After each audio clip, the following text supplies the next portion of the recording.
I am by birth a Genovese, and my family is one of the most distinguished of that republic. My ancestors had been for many years counselors and syndics, and my father had filled several public situations with honor and reputation. He was respected by all who knew him for his integrity and indefatigable attention to public business. He passed his younger days perpetually occupied by the affairs of his country. A variety of circumstances had prevented his marrying early, nor was it until the decline of life that he became a husband and the father of a family. As the circumstances of his marriage illustrate his character, I cannot refrain from relating them. One of his most intimate friends was a merchant who, from a flourishing state, fell, through numerous mischances, into poverty. This man, whose name was Beaufort, was of a proud and unbending disposition, and could not bear to live in poverty and oblivion in the same country, where he had formerly been distinguished for his rank and magnificence. Having paid his debts, therefore, in the most honorable manner, he retreated with his daughter to the town of Lucerne, where he lived unknown and in wretchedness. My father loved Beaufort with the truest friendship, and was deeply grieved by his retreat in these unfortunate circumstances. He bitterly deplored the false pride, which led his friend to a conduct so little worthy of the affection that united them. He lost no time in endeavoring to seek him out, with the hope of persuading him to begin the world again through his credit and assistance. Beaufort had taken effectual measures to conceal himself, and it was 10 months before my father discovered his abode. Overjoyed at this discovery, he hastened to the house, which was situated in a mean street near the Rus, but when he entered, misery and despair alone welcomed him. Beaufort had saved but a very small sum of money from the wreck of his fortunes, but it was sufficient to provide him with sustenance for some months, and in the meantime, he hoped to procure some respectable employment in a merchant's house. The interval was, consequently, spent in inaction. His grief only became more deep and rankling when he had leisure for reflection, and at length it took so fast hold of his mind that at the end of 3 months he lay on a bed of sickness, incapable of any exertion. His daughter attended him with the greatest tenderness, but she saw with despair that their little fund was rapidly decreasing and that there was no other prospect of support. But Caroline Beaufort possessed a mind of an uncommon mold, and her courage rose to support her in her adversity. She procured plain work, she plaited straw, and by various means contrived to earn a pittance scarcely sufficient to support life. Several months passed in this manner. Her father grew worse, her time was more entirely occupied in attending him, her means of subsistence decreased, and in the 10th month her father died in her arms, leaving her an orphan and a beggar. This last blow overcame her, and she knelt by Beaufort's coffin weeping bitterly when my father entered the chamber. He came like a protecting spirit to the poor girl, who committed herself to his care, and after the interment of his friend, he conducted her to Geneva and placed her under the protection of a relation. 2 years after this event, Caroline became his wife. There was a considerable difference between the ages of my parents, but this circumstance seemed to unite them only closer in bonds of devoted affection. There was a sense of justice in my father's upright mind, which rendered it necessary that he should approve highly to love strongly. Perhaps during former years he had suffered from the late discovered unworthiness of one beloved, and so was disposed to set a greater value on tried worth. There was a show of gratitude and worship in his attachment to my mother, differing wholly from the doting fondness of age, for it was inspired by reverence for her virtues and a desire to be the means of, in some degree, recompensing her for the sorrows she had endured, but which gave inexpressible grace to his behavior to her. Everything was made to yield to her wishes and her convenience. He strove to shelter her, as a fair exotic is sheltered by the gardener, from every rougher wind, and to surround her with all that could tend to excite pleasurable emotion in her soft and benevolent mind. Her health, and even the tranquility of her hitherto constant spirit, had been shaken by what she had gone through. During the 2 years that had elapsed previous to their marriage, my father had gradually relinquished all his public functions, and immediately after their union, they sought the pleasant climate of Italy, and the change of scene and interest attendant on a tour through that land of wonders, as a restorative for her weakened frame. From Italy they visited Germany and France. Their eldest child was born at Naples, and as an infant accompanied them in their rambles. I remained for several years their only child. Much as they were attached to each other, they seemed to draw inexhaustible stores of affection from a very mine of love to bestow them upon me. My mother's tender caresses and my father's smile of benevolent pleasure while regarding me are my first recollections. I was their plaything and their idol, and something better, their child, the innocent and helpless creature bestowed on them by heaven, whom to bring up to good, and whose future lot it was in their hands to direct to happiness or misery, according as they fulfilled their duties towards me. With this deep consciousness of what they owed towards the being to which they had given life, added to the active spirit of tenderness that animated both, it may be imagined that while during every hour of my infant life I received a lesson of patience, of charity, and of self-control, I was so guided by a silken cord that all seemed but one train of enjoyment to me. For a long time I was their only care. My mother had much desired to have a daughter, but I continued their single offspring. When I was about 5 years old, while making an excursion beyond the frontiers of Italy, they passed a week on the shores of the Lake of Como. Their benevolent disposition often made them enter the cottages of the poor. This, to my mother, was more than a duty. It was a necessity, a passion remembering what she had suffered, and how she had been relieved, for her to act in her turn the guardian angel to the afflicted. During one of their walks, a poor cot in the foldings of a veil attracted their notice as being singularly disconsolate, while the number of half-clothed children gathered about it spoke of penury in its worst shape. One day, when my father had gone by himself to Milan, my mother, accompanied by me, visited this abode. She found a peasant and his wife, hard-working, bent down by care and labor, distributing a scanty meal to 5 hungry babes. Among these there was one which attracted my mother far above all the rest. She appeared of a different stock. The 4 others were dark-eyed, hardy little vagrants. This child was thin and very fair. Her hair was the brightest living gold, and despite the poverty of her clothing, seemed to set a crown of distinction on her head. Her brow was clear and ample, her blue eyes cloudless, and her lips and the molding of her face so expressive of sensibility and sweetness that none could behold her without looking on her as of a distinct species, a being heaven-sent, and bearing a celestial stamp in all her features. The peasant woman, perceiving that my mother fixed eyes of wonder and admiration on this lovely girl, eagerly communicated her history. She was not her child, but the daughter of a Milanese nobleman. Her mother was a German and had died on giving her birth. The infant had been placed with these good people to nurse. They were better off then. They had not been long married, and their eldest child was but just born. The father of their charge was one of those Italians nursed in the memory of the antique glory of Italy, one among the schiavi agner frementi, who exerted himself to obtain the liberty of his country. He became the victim of its weakness. Whether he had died or still lingered in the dungeons of Austria was not known. His property was confiscated. His child became an orphan and a beggar. She continued with her foster parents and bloomed in their rude abode, fairer than a garden rose among dark-leaved brambles. When my father returned from Milan, he found playing with me in the hall of our villa a child fairer than pictured cherub, a creature who seemed to shed radiance from her looks, and whose form and motions were lighter than the chamois of the hills. The apparition was soon explained. With his permission, my mother prevailed on her rustic guardians to yield their charge to her. They were fond of the sweet orphan. Her presence had seemed a blessing to them, but it would be unfair to her to keep her in poverty and want when Providence afforded her such powerful protection. They consulted their village priest, and the result was that Elizabeth Lavenza became the inmate of my parents' house, my more than sister, the beautiful and adored companion of all my occupations and my pleasures. Everyone loved Elizabeth. The passionate and almost reverential attachment with which all regarded her became, while I shared it, my pride and my delight. On the evening previous to her being brought to my home, my mother had said playfully, "I have a pretty present for my Victor tomorrow, he shall have it." And when, on the morrow, she presented Elizabeth to me as her promised gift, I, with childish seriousness, interpreted her words literally and looked upon Elizabeth as mine to protect, love, and cherish. All praises bestowed on her I received as maid to a possession of my own. We called each other familiarly by the name of cousin. No word, no expression could body forth the kind of relation in which she stood to me, my more than sister, since till death she was to be mine only. We were brought up together. There was not quite a year difference in our ages. I need not say that we were strangers to any species of disunion or dispute. Harmony was the soul of our companionship, and the diversity and contrast that subsisted in our characters drew us nearer together. Elizabeth was of a calmer and more concentrated disposition, but with all my ardor I was capable of a more intense application and was more deeply smitten with the thirst for knowledge. She busied herself with following the aerial creations of the poets, and in the majestic and wondrous scenes which surrounded our Swiss home, the sublime shapes of the mountains, the changes of the seasons, tempest and calm, the silence of winter, and the life and turbulence of our alpine summers, she found ample scope for admiration and delight. While my companion contemplated with a serious and satisfied spirit the magnificent appearances of things, I delighted in investigating their causes.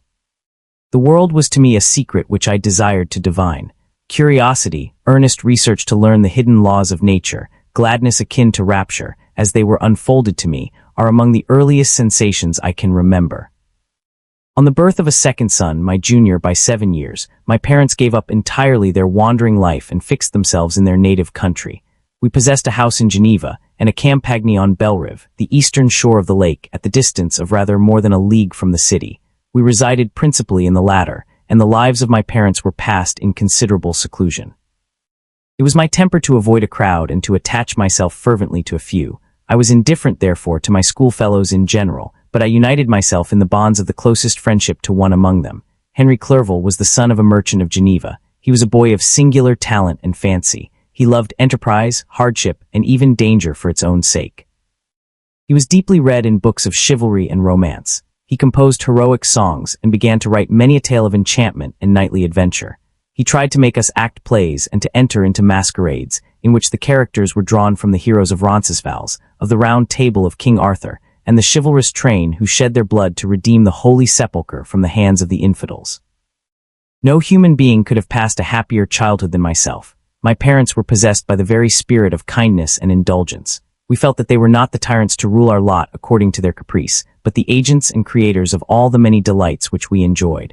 When I mingled with other families, I distinctly discerned how peculiarly fortunate my lot was, and gratitude assisted the development of filial love.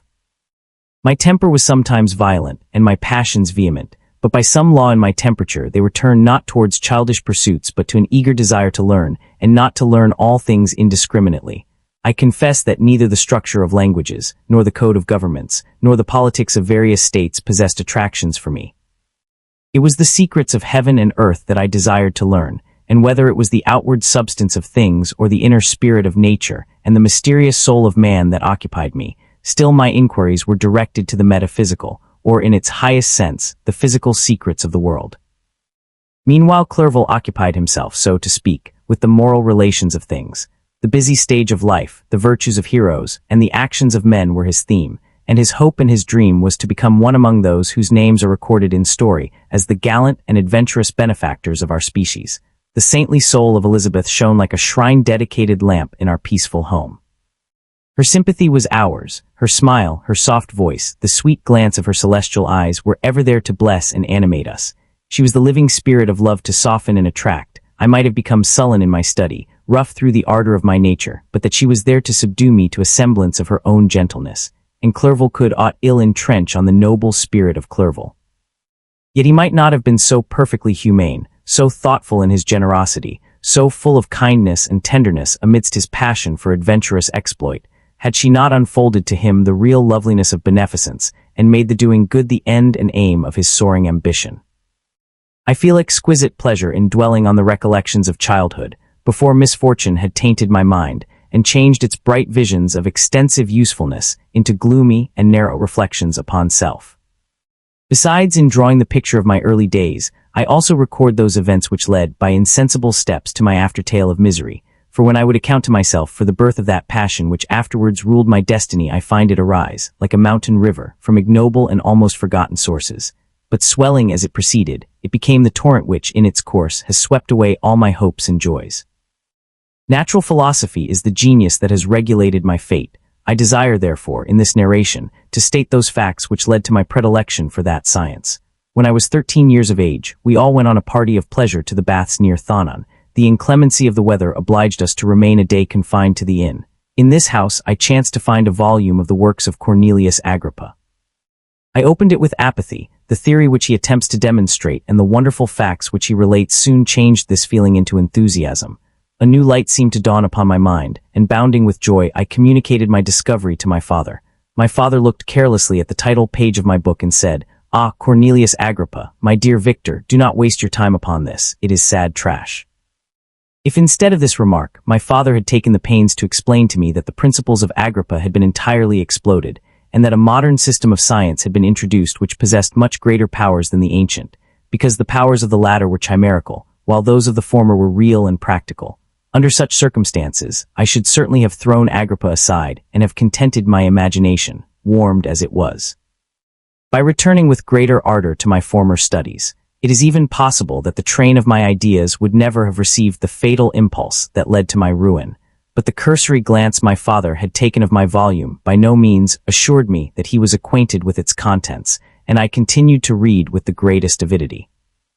When I returned home, my first care was to procure the whole works of this author, and afterwards of Paracelsus and Albertus Magnus. I read and studied the wild fancies of these writers with delight. They appeared to me treasures known to few besides myself. I have described myself as always having been imbued with a fervent longing to penetrate the secrets of nature. In spite of the intense labor and wonderful discoveries of modern philosophers, I always came from my studies discontented and unsatisfied. Sir Isaac Newton is said to have avowed that he felt like a child picking up shells beside the great and unexplored ocean of truth. Those of his successors in each branch of natural philosophy with whom I was acquainted appeared even to my boy's apprehensions as tyros engaged in the same pursuit. The untaught peasant beheld the elements around him and was acquainted with their practical uses. The most learned philosopher knew little more. He had partially unveiled the face of nature, but her immortal lineaments were still a wonder and a mystery. He might dissect, anatomize, and give names, but not to speak of a final cause. Causes in their secondary and tertiary grades were utterly unknown to him. I had gazed upon the fortifications and impediments that seemed to keep human beings from entering the citadel of nature, and rashly and ignorantly I had repined. But here were books, and here were men who had penetrated deeper and knew more. I took their word for all that they averred, and I became their disciple. It may appear strange that such should arise in the 18th century, but while I followed the routine of education in the schools of Geneva, I was, to a great degree, self-taught with regard to my favorite studies. My father was not scientific, and I was left to struggle with a child's blindness, added to a student's thirst for knowledge. Under the guidance of my new preceptors, I entered with the greatest diligence into the search of the philosopher's stone and the elixir of life, but the latter soon obtained my undivided attention. Wealth was an inferior object, but what glory would attend the discovery if I could banish disease from the human frame and render man invulnerable to any but a violent death? Nor were these my only visions. The raising of ghosts or devils was a promise liberally accorded by my favorite authors, the fulfillment of which I most eagerly sought, and if my incantations were always unsuccessful, I attributed the failure rather to my own inexperience and mistake than to a want of skill or fidelity in my instructors. And thus for a time I was occupied by exploded systems, mingling, like an unadept, 1,000 contradictory theories, and floundering desperately in a very slough of multifarious knowledge, guided by an ardent imagination and childish reasoning, till an accident again changed the current of my ideas. When I was about 15 years old, we had retired to our house near Belrive, when we witnessed a most violent and terrible thunderstorm. It advanced from behind the mountains of Juru, and the thunder burst at once with frightful loudness from various quarters of the heavens. I remained, while the storm lasted, watching its progress with curiosity and delight.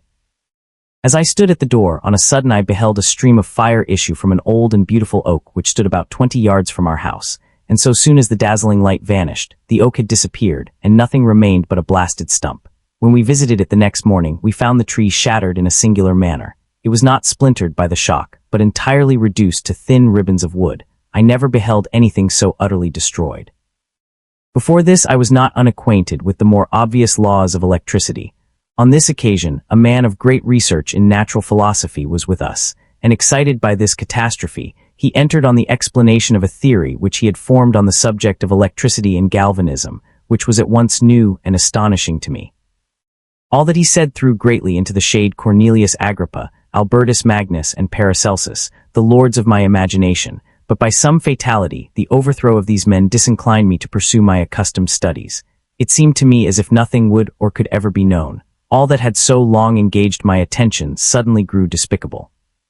By one of those caprices of the mind which we are perhaps most subject to in early youth, I at once gave up my former occupations, set down natural history and all its progeny as a deformed and abortive creation, and entertained the greatest disdain for a would-be science which could never even step within the threshold of real knowledge. In this mood of mind, I betook myself to the mathematics and the branches of study appertaining to that science, as being built upon secure foundations, and so worthy of my consideration. Thus strangely are our souls constructed, and by such slight ligaments are we bound to prosperity or ruin. When I look back, it seems to me as if this almost miraculous change of inclination and will was the immediate suggestion of the guardian angel of my life, the last effort made by the spirit of preservation to avert the storm that was even then hanging in the stars and ready to envelop me. Her victory was announced by an unusual tranquility and gladness of soul which followed the relinquishing of my ancient and latterly tormenting studies. It was thus that I was to be taught to associate evil with their prosecution, happiness with their disregard. It was a strong effort of the spirit of good, but it was ineffectual. Destiny was too potent, and her immutable laws had decreed my utter and terrible destruction. When I had attained the age of 17, my parents resolved that I should become a student at the University of Ingolstadt. I had hitherto attended the schools of Geneva, but my father thought it necessary for the completion of my education that I should be made acquainted with other customs than those of my native country. My departure was therefore fixed at an early date, but before the day resolved upon could arrive, the first misfortune of my life occurred, an omen, as it were, of my future misery. Elizabeth had caught the scarlet fever. Her illness was severe, and she was in the greatest danger. During her illness, many arguments had been urged to persuade my mother to refrain from attending upon her. She had at first yielded to our entreaties, but when she heard that the life of her favorite was menaced, she could no longer control her anxiety. She attended her sickbed. Her watchful attentions triumphed over the malignity of the distemper. Elizabeth was saved, but the consequences of this imprudence were fatal to her preserver. On the third day my mother sickened. Her fever was accompanied by the most alarming symptoms, and the looks of her medical attendants prognosticated the worst event. On her deathbed, the fortitude and benignity of this best of women did not desert her. She joined the hands of Elizabeth and myself. "My children," she said, "my firmest hopes of future happiness were placed on the prospect of your union. This expectation will now be the consolation of your father. Elizabeth, my love, you must supply my place to my younger children. Alas, I regret that I am taken from you, and happy and beloved as I have been, is it not hard to quit you all? But these are not thoughts befitting me. I will endeavor to resign myself cheerfully to death, and will indulge a hope of meeting you in another world." She died calmly, and her countenance expressed affection even in death. I need not describe the feelings of those whose dearest ties are rent by that most irreparable evil, the voice that presents itself to the soul, and the despair that is exhibited on the countenance. It is so long before the mind can persuade itself that she whom we saw every day, and whose very existence appeared a part of our own, can have departed forever, that the brightness of a beloved eye can have been extinguished, and the sound of a voice so familiar and dear to the ear can be hushed, never more to be heard. These are the reflections of the first days, but when the lapse of time proves the reality of the evil, then the actual bitterness of grief commences. Yet from whom has not that rude hand rent away some dear connection? And why should I describe a sorrow which all have felt and must feel? The time at length arrives when grief is rather an indulgence than a necessity, and the smile that plays upon the lips, although it may be deemed a sacrilege, is not banished. My mother was dead, but we had still duties which we ought to perform. We must continue our course with the rest, and learn to think ourselves fortunate, whilst one remains whom the spoiler has not seized. My departure for Ingolstadt, which had been deferred by these events, was now again determined upon. I obtained from my father a respite of some weeks. It appeared to me sacrilege so soon to leave the repose, akin to death, of the house of mourning, and to rush into the thick of life. I was new to sorrow, but it did not the less alarm me. I was unwilling to quit the sight of those that remained to me, and above all, I desired to see my sweet Elizabeth in some degree consoled. She indeed veiled her grief and strove to act the comforter to us all. She looked steadily on life and assumed its duties with courage and zeal. She devoted herself to those whom she had been taught to call her uncle and cousins. Never was she so enchanting as at this time, when she recalled the sunshine of her smiles and spent them upon us. She forgot even her own regret in her endeavors to make us forget. The day of my departure at length arrived. Clerval spent the last evening with us. He had endeavored to persuade his father to permit him to accompany me and to become my fellow student, but in vain. His father was a narrow-minded trader and saw idleness and ruin in the aspirations and ambition of his son. Henry deeply felt the misfortune of being debarred from a liberal education. He said little, but when he spoke I read in his kindling eye, and in his animated glance, a restrained but firm resolve not to be chained to the miserable details of commerce. We sat late. We could not tear ourselves away from each other, nor persuade ourselves to say the word farewell. It was said, and we retired under the pretense of seeking repose, each fancying that the other was deceived.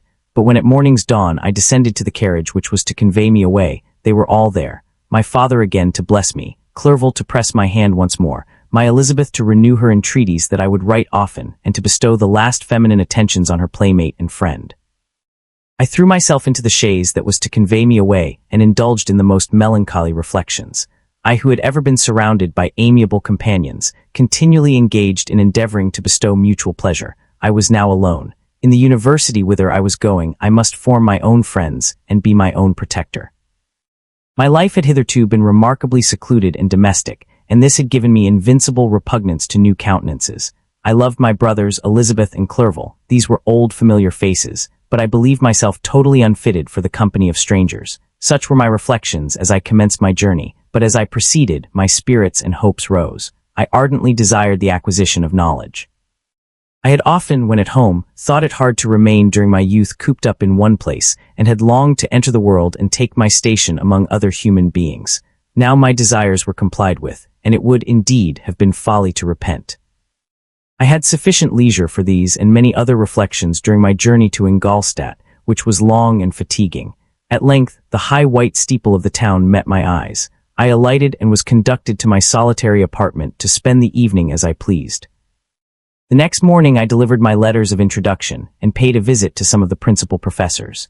Chance, or rather the evil influence, the angel of destruction, which asserted omnipotent sway over me from the moment I turned my reluctant steps from my father's door, led me first to M. Krempe, professor of natural philosophy. He was an uncouth man, but deeply imbued in the secrets of his science.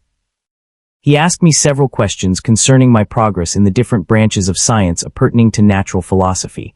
I replied carelessly, and partly in contempt, mentioned the names of my alchemists as the principal authors I had studied. The professor stared. "Have you," he said, "really spent your time in studying such nonsense?" I replied in the affirmative. "Every minute," continued M. Krempe with warmth, "every instant that you have wasted on those books is utterly and entirely lost. You have burdened your memory with exploded systems and useless names. Good God, in what desert land have you lived, where no one was kind enough to inform you that these fancies which you have so greedily imbibed are 1,000 years old and as musty as they are ancient? I little expected, in this enlightened and scientific age, to find a disciple of Albertus Magnus and Paracelsus. My dear sir, you must begin your studies entirely anew." So saying, he stepped aside and wrote down a list of several books treating of natural philosophy which he desired me to procure, and dismissed me after mentioning that in the beginning of the following week he intended to commence a course of lectures upon natural philosophy in its general relations, and that M. Waldman, a fellow professor, would lecture upon chemistry the alternate days that he omitted. I returned home not disappointed, for I have said that I had long considered those authors useless whom the professor reprobated, but I returned not at all the more inclined to recur to these studies in any shape. M. Krempe was a little squat man with a gruff voice and a repulsive countenance. The teacher, therefore, did not prepossess me in favor of his pursuits. In rather a too philosophical and connected a strain, perhaps, I have given an account of the conclusions I had come to concerning them in my early years. As a child I had not been content with the results promised by the modern professors of natural science. With a confusion of ideas only to be accounted for by my extreme youth and my want of a guide on such matters, I had retried the steps of knowledge along the paths of time, and exchanged the discoveries of recent inquirers for the dreams of forgotten alchemists. Besides, I had a contempt for the uses of modern natural philosophy. It was very different when the masters of the science sought immortality and power. Such views, although futile, were grand, but now the scene was changed. The ambition of the inquirer seemed to limit itself to the annihilation of those visions on which my interest in science was chiefly founded. I was required to exchange chimeras of boundless grandeur for realities of little worth. Such were my reflections during the first 2 or 3 days of my residence at Ingolstadt, which were chiefly spent in becoming acquainted with the localities and the principal residents in my new abode. But as the ensuing week commenced, I thought of the information which M. Krempe had given me concerning the lectures. And although I could not consent to go and hear that little conceited fellow deliver sentences out of a pulpit, I recollected what he had said of M. Waldman, whom I had never seen, as he had hitherto been out of town. Partly from curiosity and partly from idleness, I went into the lecturing room, which M. Waldman entered shortly after. This professor was very unlike his colleague. He appeared about 50 years of age, but with an aspect expressive of the greatest benevolence. A few gray hairs covered his temples, but those at the back of his head were nearly black. His person was short but remarkably erect, and his voice the sweetest I had ever heard.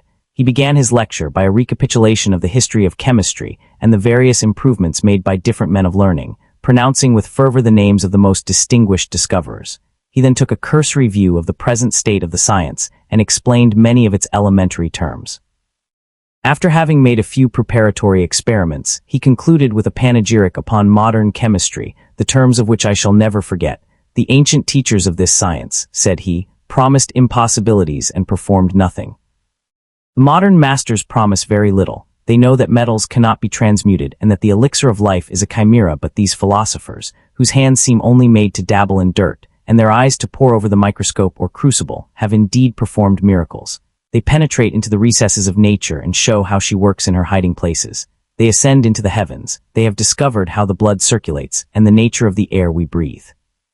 They have acquired new and almost unlimited powers. They can command the thunders of heaven, mimic the earthquake, and even mock the invisible world with its own shadows. Such were the professor's words. Rather, let me say such the words of the fate, announced to destroy me. As he went on, I felt as if my soul were grappling with a palpable enemy. One by one, the various keys were touched which formed the mechanism of my being. Chord after chord was sounded, and soon my mind was filled with one thought, one conception, one purpose. So much has been done, exclaimed the soul of Frankenstein. More, far more, will I achieve. Treading in the steps already marked, I will pioneer a new way, explore unknown powers, and unfold to the world the deepest mysteries of creation. I closed not my eyes that night. My internal being was in a state of insurrection and turmoil. I felt that order would thence arise, but I had no power to produce it. By degrees, after the morning's dawn, sleep came. I awoke, and my yesternight's thoughts were as a dream. There only remained a resolution to return to my ancient studies and to devote myself to a science for which I believed myself to possess a natural talent. On the same day, I paid M. Waldman a visit. His manners in private were even more mild and attractive than in public, for there was a certain dignity in his mien during his lecture, which in his own house was replaced by the greatest affability and kindness. I gave him pretty nearly the same account of my former pursuits as I had given to his fellow professor.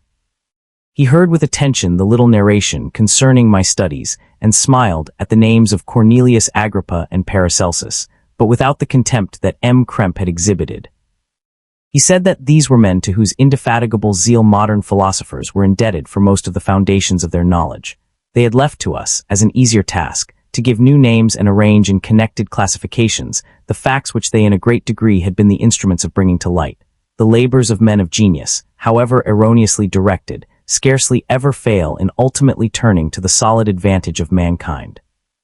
I listened to his statement, which was delivered without any presumption or affectation, and then added that his lecture had removed my prejudices against modern chemists. I expressed myself in measured terms, with the modesty and deference due from a youth to his instructor, without letting escape. Inexperience in life would have made me ashamed, any of the enthusiasm which stimulated my intended labors. I requested his advice concerning the books I ought to procure.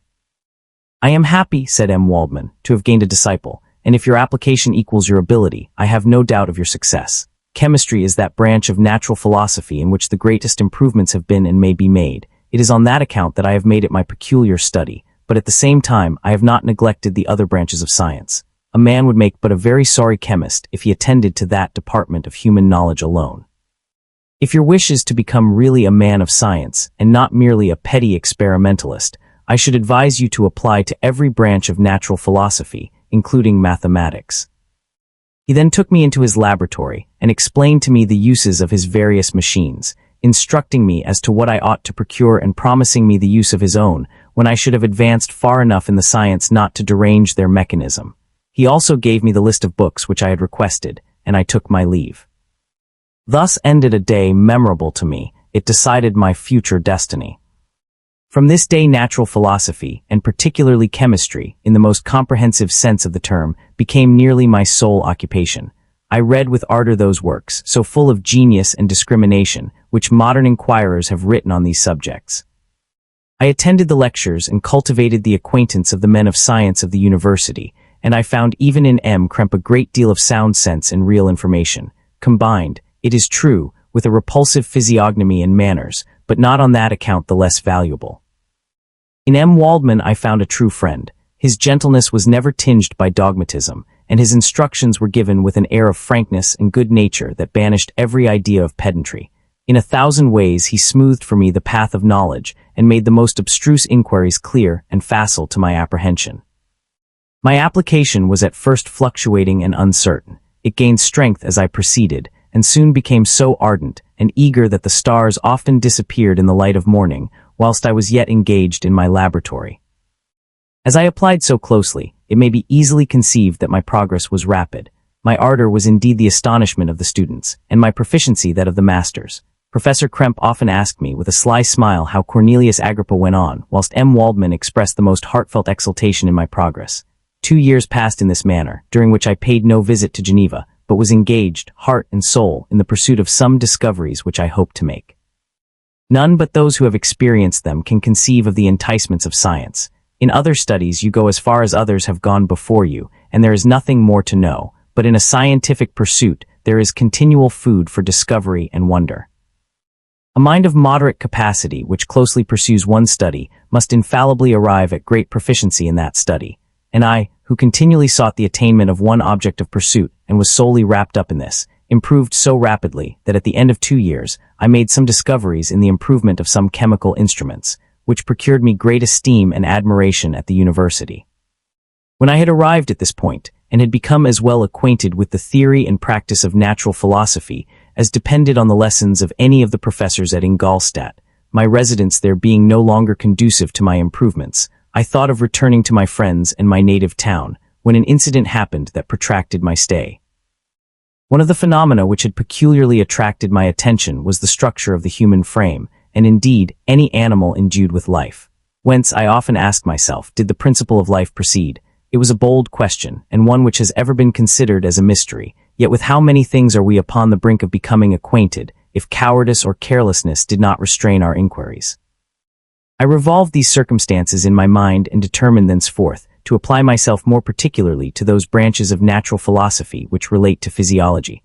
Unless I had been animated by an almost supernatural enthusiasm, my application to this study would have been irksome and almost intolerable. To examine the causes of life, we must first have recourse to death. I became acquainted with the science of anatomy, but this was not sufficient. I must also observe the natural decay and corruption of the human body. In my education, my father had taken the greatest precautions that my mind should be impressed with no supernatural horrors. I do not ever remember to have trembled at a tale of superstition, or to have feared the apparition of a spirit. Darkness had no effect upon my fancy, and a churchyard was to me merely the receptacle of bodies deprived of life, which from being the seat of beauty and strength had become food for the worm. Now I was led to examine the cause and progress of this decay, and forced to spend days and nights in vaults and charnel houses. My attention was fixed upon every object the most insupportable to the delicacy of the human feelings. I saw how the fine form of man was degraded and wasted. I beheld the corruption of death succeeded to the blooming cheek of life. I saw how the worm inherited the wonders of the eye and brain. I paused, examining and analyzing all the minutiae of causation, as exemplified in the change from life to death, and death to life, until from the midst of this darkness a sudden light broke in upon me, a light so brilliant and wondrous, yet so simple, that while I became dizzy with the immensity of the prospect which it illustrated, I was surprised that among so many men of genius who had directed their inquiries towards the same science, that I alone should be reserved to discover so astonishing a secret. Remember, I am not recording the vision of a madman. The sun does not more certainly shine in the heavens than that which I now affirm is true. Some miracle might have produced it, yet the stages of the discovery were distinct and probable. After days and nights of incredible labor and fatigue, I succeeded in discovering the cause of generation and life. Nay, more, I became myself capable of bestowing animation upon lifeless matter. The astonishment which I had at first experienced on this discovery soon gave place to delight and rapture. After so much time spent in painful labor, to arrive at once at the summit of my desires was the most gratifying consummation of my toils. But this discovery was so great and overwhelming that all the steps by which I had been progressively led to it were obliterated, and I beheld only the result. What had been the study and desire of the wisest men since the creation of the world was now within my grasp. Not that, like a magic scene, it all opened upon me at once. The information I had obtained was of a nature rather to direct my endeavors so soon as I should point them towards the object of my search, than to exhibit that object already accomplished. I was like the Arabian who had been buried with the dead, and found a passage to life, aided only by one glimmering and seemingly ineffectual light.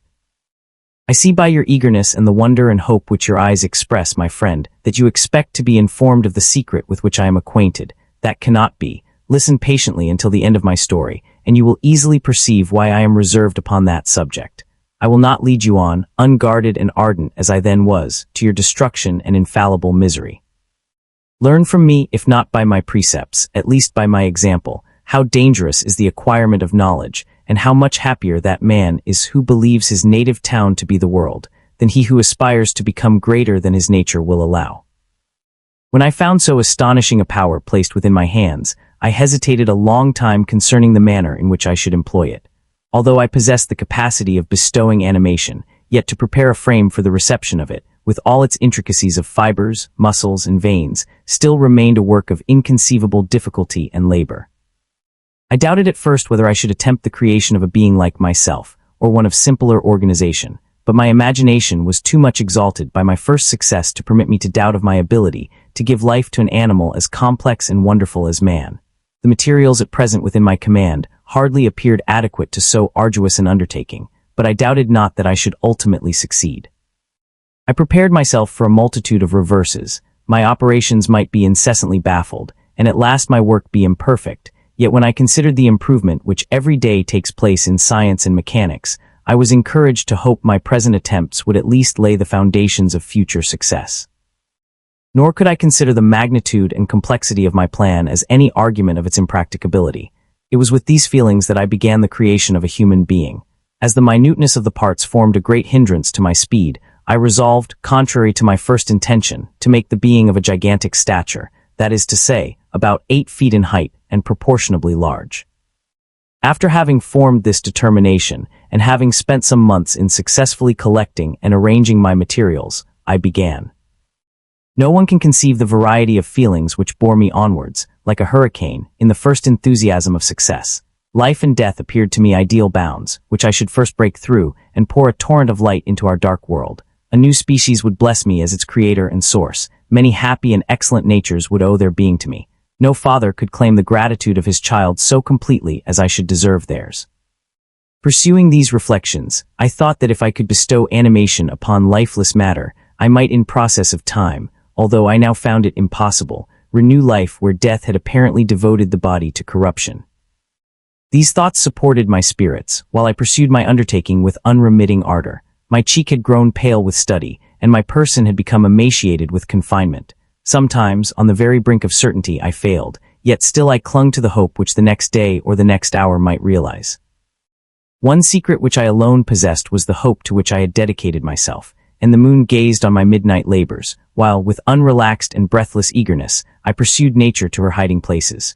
Who shall conceive the horrors of my secret toil, as I dabbled among the unhallowed damps of the grave, or tortured the living animal to animate the lifeless clay?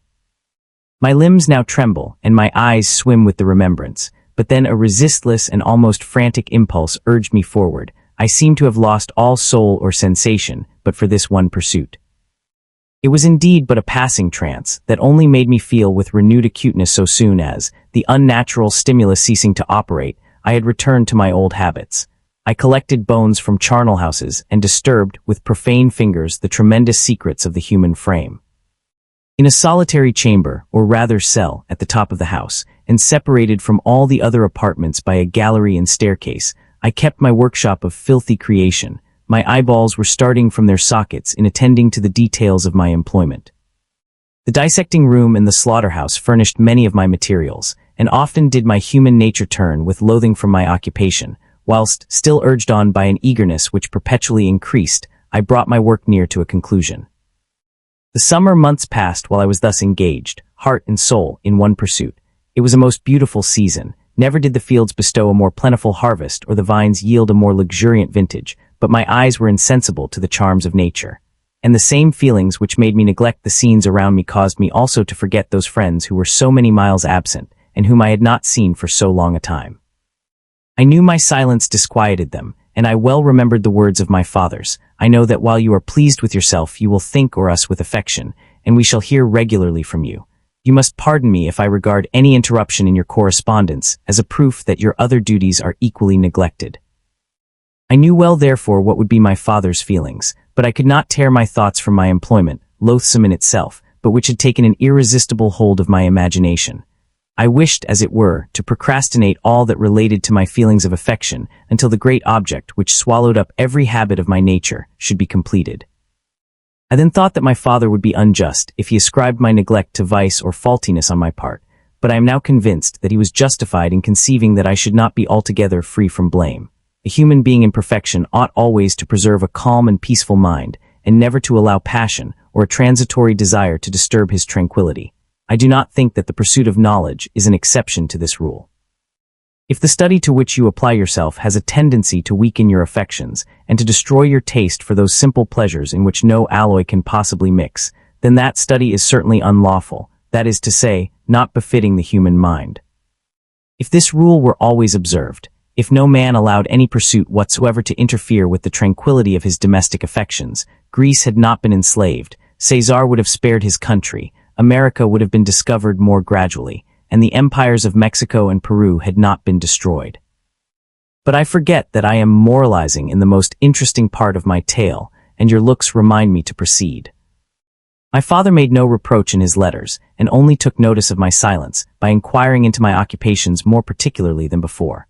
Winter, spring, and summer passed away during my labors, but I did not watch the blossom or the expanding leaf sights which before always yielded me supreme delight, so deeply was I engrossed in my occupation. The leaves of that year had withered before my work drew near to close, and now every day showed me more plainly how well I had succeeded. But my enthusiasm was checked by my anxiety, and I appeared rather like one doomed by slavery to toil in the mines, or any other unwholesome trade than an artist occupied by his favorite employment. Every night I was oppressed by a slow fever, and I became nervous to a most painful degree. The fall of a leaf startled me, and I shunned my fellow creatures as if I had been guilty of a crime. Sometimes I grew alarmed at the wreck I perceived that I had become. The energy of my purpose alone sustained me. My labors would soon end, and I believed that exercise and amusement would then drive away incipient disease, and I promised myself both of these when my creation should be complete. It was on a dreary night of November that I beheld the accomplishment of my toils. With an anxiety that almost amounted to agony, I collected the instruments of life around me, that I might infuse a spark of being into the lifeless thing that lay at my feet.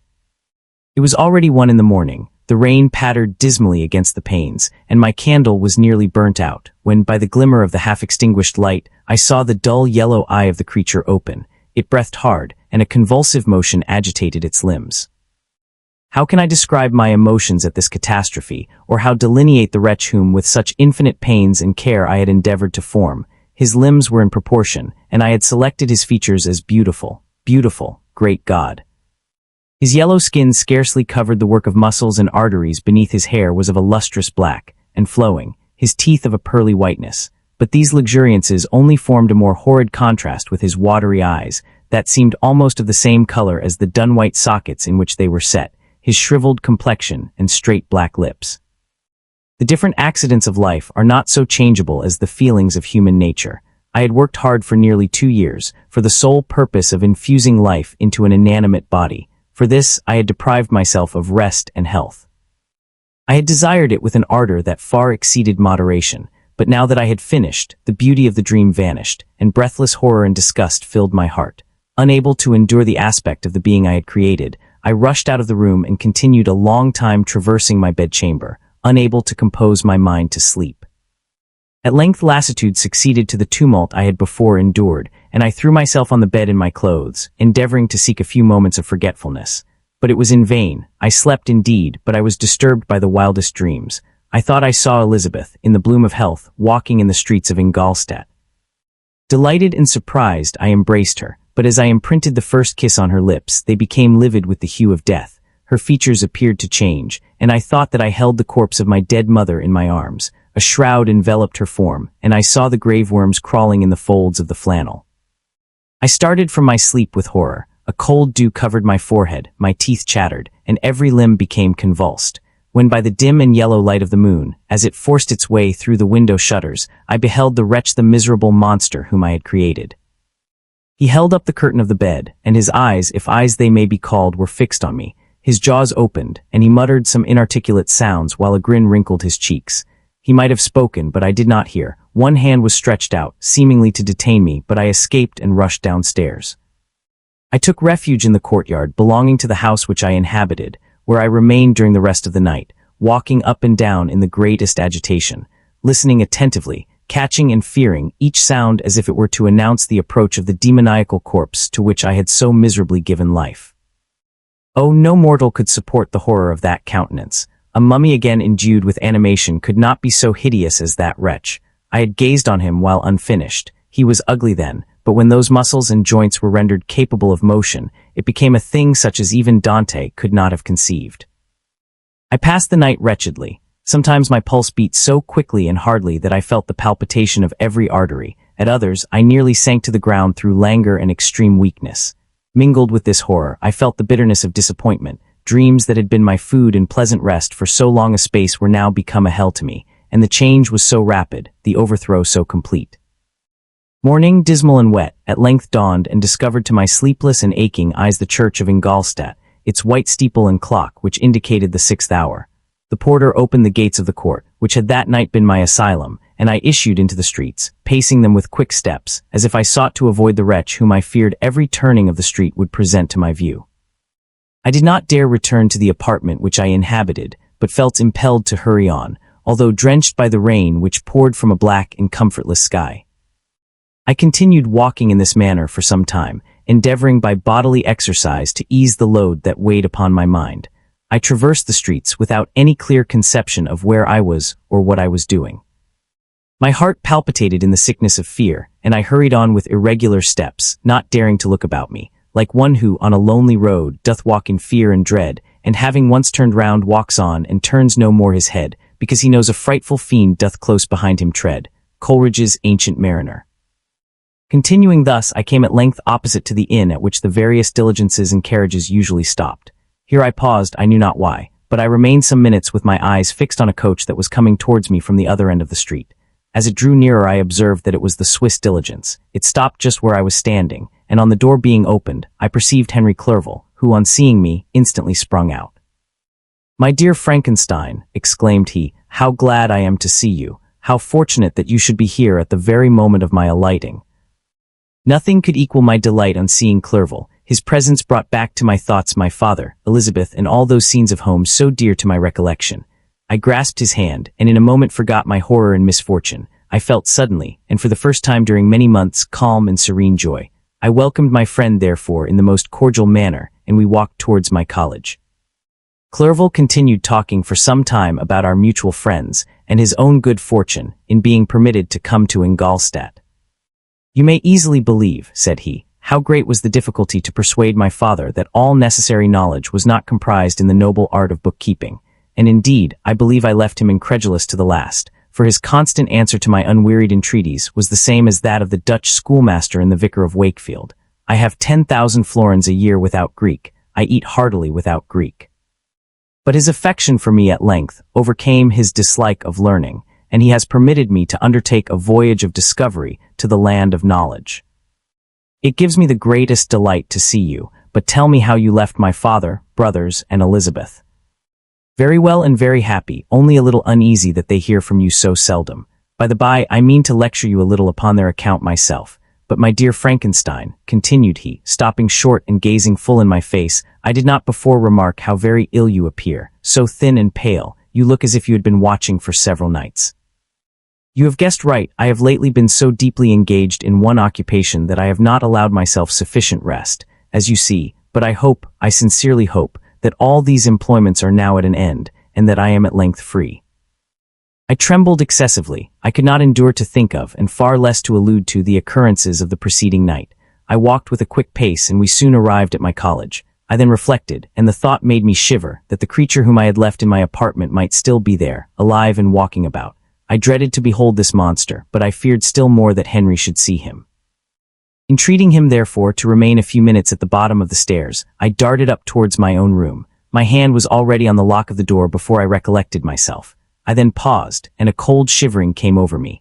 I threw the door forcibly open, as children are accustomed to do when they expect a spectre to stand in waiting for them on the other side, but nothing appeared. I stepped fearfully in. The apartment was empty, and my bedroom was also freed from its hideous guest. I could hardly believe that so great a good fortune could have befallen me, but when I became assured that my enemy had indeed fled, I clapped my hands for joy and ran down to Clerval. We ascended into my room, and the servant presently brought breakfast, but I was unable to contain myself. It was not joy only that possessed me. I felt my flesh tingle with excessive sensitiveness, and my pulse beat rapidly. I was unable to remain for a single instant in the same place. I jumped over the chairs, clapped my hands, and laughed aloud. Clerval at first attributed my unusual spirits to joy on his arrival, but when he observed me more attentively, he saw a wildness in my eyes for which he could not account, and my loud, unrestrained, heartless laughter frightened and astonished him. "My dear Victor," cried he, "what for God's sake is the matter? Do not laugh in that manner. How ill you are! What is the cause of all this?" "Do not ask me," cried I, putting my hands before my eyes, for I thought I saw the dreaded spectre glide into the room. "He can tell. Oh, save me, save me." I imagined that the monster seized me. I struggled furiously and fell down in a fit. Poor Clerval, what must have been his feelings? A meeting, which he anticipated with such joy, so strangely turned to bitterness. But I was not the witness of his grief, for I was lifeless and did not recover my senses for a long, long time. This was the commencement of a nervous fever which confined me for several months. During all that time, Henry was my only nurse. I afterwards learned that, knowing my father's advanced age and unfitness for so long a journey, and how wretched my sickness would make Elizabeth, he spared them this grief by concealing the extent of my disorder. He knew that I could not have a more kind and attentive nurse than himself, and firm in the hope he felt of my recovery, he did not doubt that, instead of doing harm, he performed the kindest action that he could towards them. But I was in reality very ill, and surely nothing but the unbounded and unremitting attentions of my friend could have restored me to life. The form of the monster on whom I had bestowed existence was forever before my eyes, and I raved incessantly concerning him. Doubtless my words surprised Henry. He at first believed them to be the wanderings of my disturbed imagination, but the pertinacity with which I continually recurred to the same subject persuaded him that my disorder indeed owed its origin to some uncommon and terrible event. By very slow degrees, and with frequent relapses that alarmed and grieved my friend, I recovered. I remember the first time I became capable of observing outward objects with any kind of pleasure. I perceived that the fallen leaves had disappeared, and that the young buds were shooting forth from the trees that shaded my window. It was a divine spring, and the season contributed greatly to my convalescence. I felt also sentiments of joy and affection revive in my bosom. My gloom disappeared, and in a short time I became as cheerful as before I was attacked by the fatal passion. "Dearest Clerval," exclaimed I, "how kind, how very good you are to me. This whole winter, instead of being spent in study, as you promised yourself, has been consumed in my sick room. How shall I ever repay you? I feel the greatest remorse for the disappointment of which I have been the occasion, but you will forgive me. You will repay me entirely if you do not discompose yourself, but get well as fast as you can, and since you appear in such good spirits, I may speak to you on one subject, may I not?" I trembled. One subject, what could it be? Could he allude to an object on whom I dared not even think? "Compose yourself," said Clerval, who observed my change of color. "I will not mention it if it agitates you, but your father and cousin would be very happy if they received a letter from you in your own handwriting. They hardly know how ill you have been and are uneasy at your long silence." "Is that all, my dear Henry? How could you suppose that my first thought would not fly towards those dear, dear friends whom I love and who are so deserving of my love? If this is your present temper, my friend, you will perhaps be glad to see a letter that has been lying here some days for you. It is from your cousin, I believe." Clerval then put the following letter into my hands. It was from my own Elizabeth. "My dearest cousin, you have been ill, very ill, and even the constant letters of dear kind Henry are not sufficient to reassure me on your account. You are forbidden to write to hold a pen, yet one word from you, dear Victor, is necessary to calm our apprehensions. For a long time I have thought that each post would bring this line, and my persuasions have restrained my uncle from undertaking a journey to Ingolstadt. I have prevented his encountering the inconveniences and perhaps dangers of so long a journey, yet how often have I regretted not being able to perform it myself. I figure to myself that the task of attending on your sickbed has devolved on some mercenary old nurse, who could never guess your wishes nor minister to them with the care and affection of your poor cousin.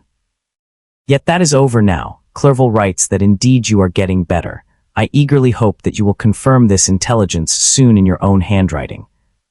Get well and return to us. You will find a happy, cheerful home and friends who love you dearly. Your father's health is vigorous, and he asks but to see you, but to be assured that you are well, and not a care will ever cloud his benevolent countenance. How pleased you would be to remark the improvement of our Ernest. He is now 16 and full of activity and spirit. He is desirous to be a true Swiss and to enter into foreign service, but we cannot part with him, at least until his elder brother returns to us.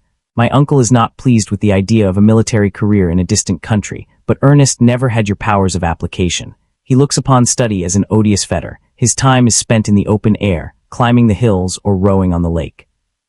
I fear that he will become an idler unless we yield the point and permit him to enter on the profession which he has selected. Little alteration except the growth of our dear children has taken place since you left us.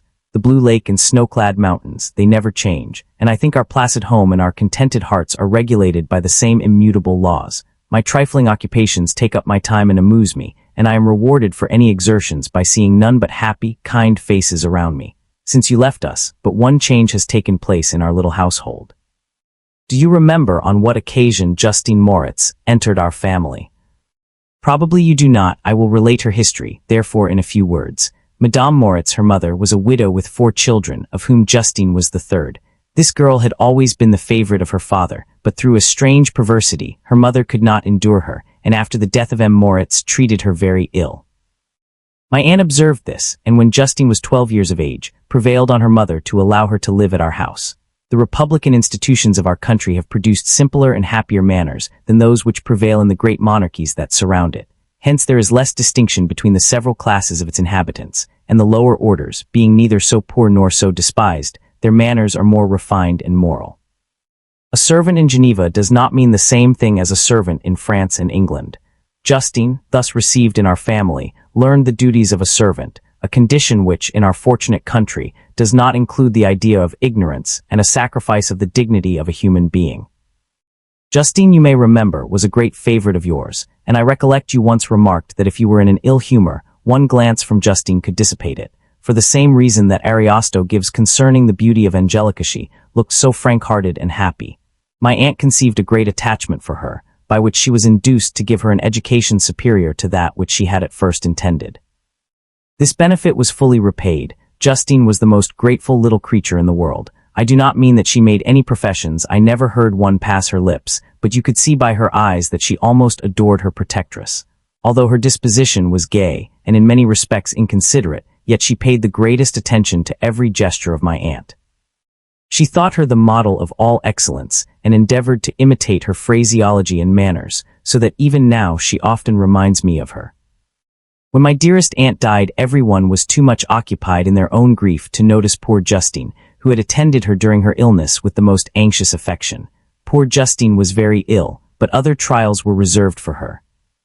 One by one her brothers and sister died, and her mother, with the exception of her neglected daughter, was left childless. The conscience of the woman was troubled. She began to think that the deaths of her favorites was a judgment from heaven to chastise her partiality. She was a Roman Catholic, and I believe her confessor confirmed the idea which she had conceived. Accordingly, a few months after your departure for Ingolstadt, Justine was called home by her repentant mother. Poor girl, she wept when she quitted our house. She was much altered since the death of my aunt. Grief had given softness and a winning mildness to her manners, which had before been remarkable for vivacity, nor was her residence at her mother's house of a nature to restore her gaiety. The poor woman was very vacillating in her repentance. She sometimes begged Justine to forgive her unkindness, but much oftener accused her of having caused the deaths of her brothers and sister. Perpetual fretting at length threw Madame Moritz into a decline, which at first increased her irritability, but she is now at peace forever. She died on the first approach of cold weather at the beginning of this last winter. Justine has just returned to us, and I assure you I love her tenderly. She is very clever and gentle, and extremely pretty. As I mentioned before, her mien and her expression continually remind me of my dear aunt.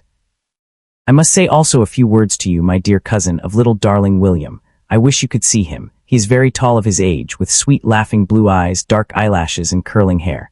When he smiles, 2 little dimples appear on each cheek, which are rosy with health. He has already had 1 or 2 little wives, but Louisa Bayern is his favorite, a pretty little girl of 5 years of age.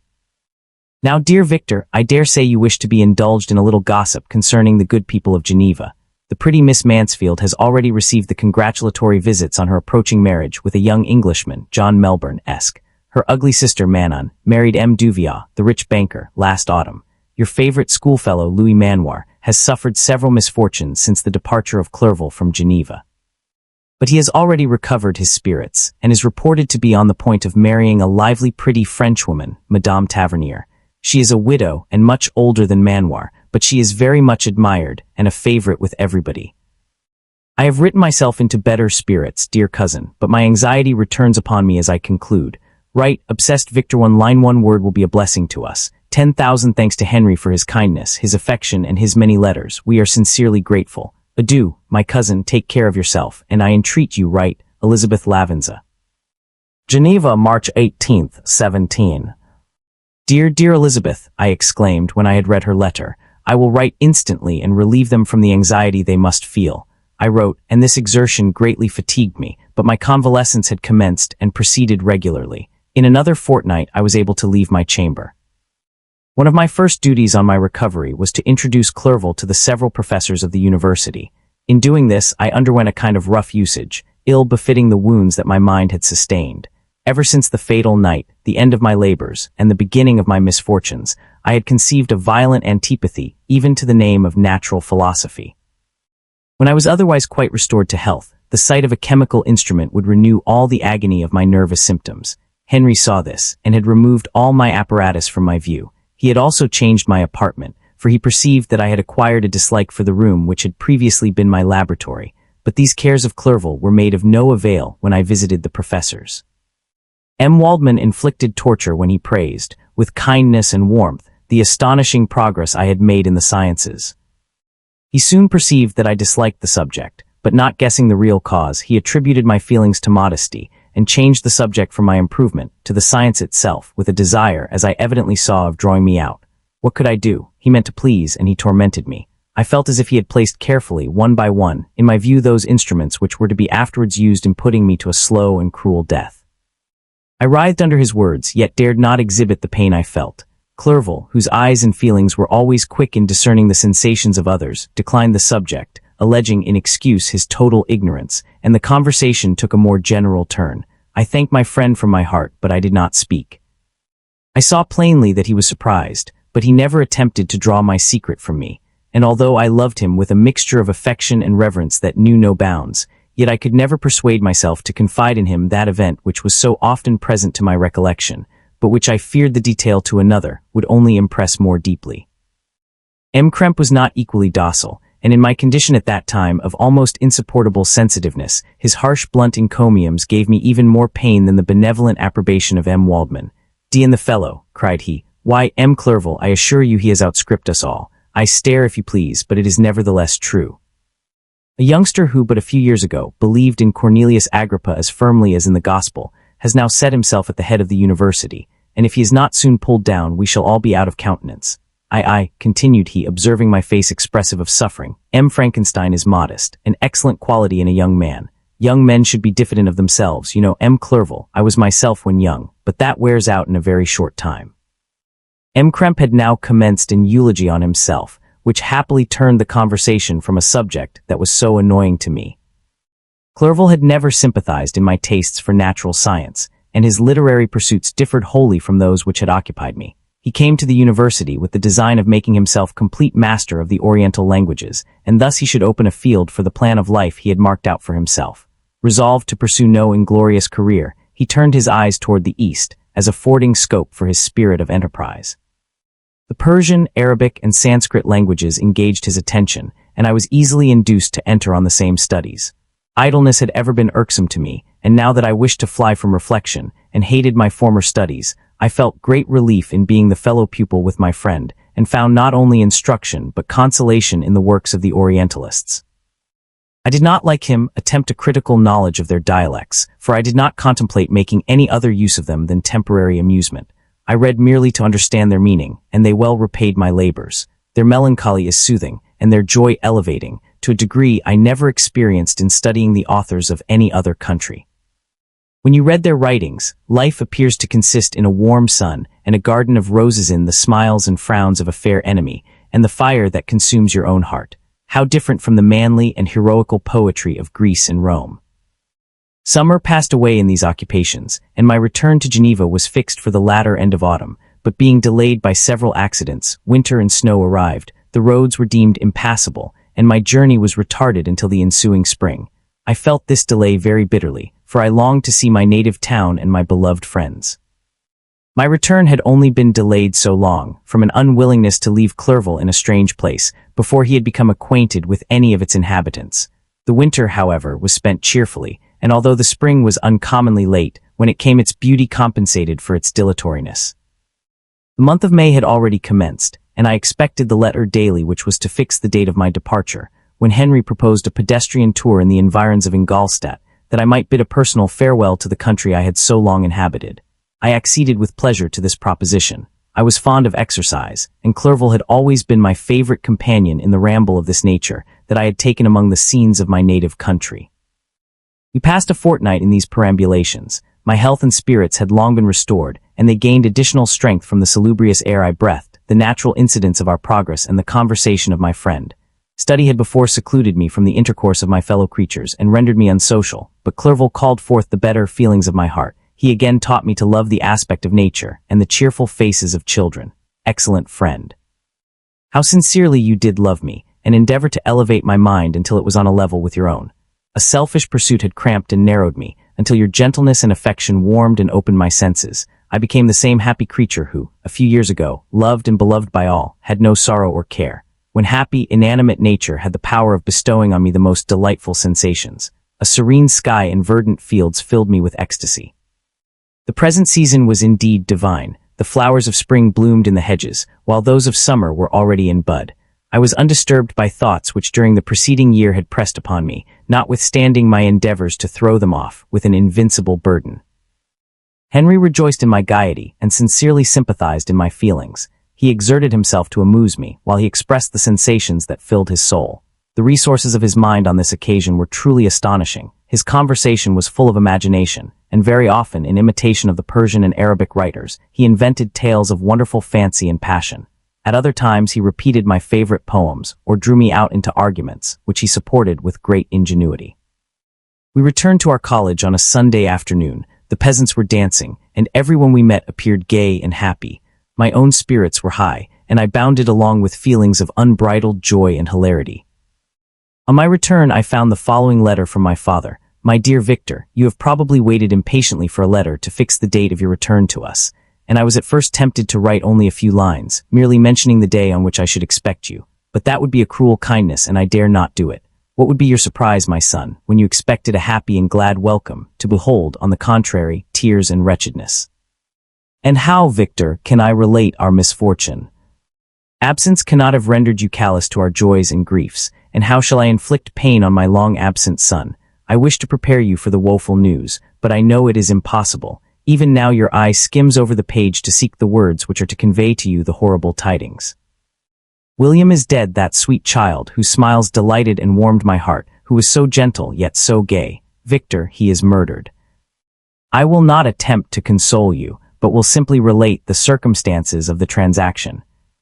Last Thursday, May 7th, I, my niece, and your two brothers went to walk in Plaingelay. The evening was warm and serene, and we prolonged our walk farther than usual. It was already dusk before we thought of returning, and then we discovered that William and Ernest, who had gone on before, were not to be found. We accordingly rested on a seat until they should return.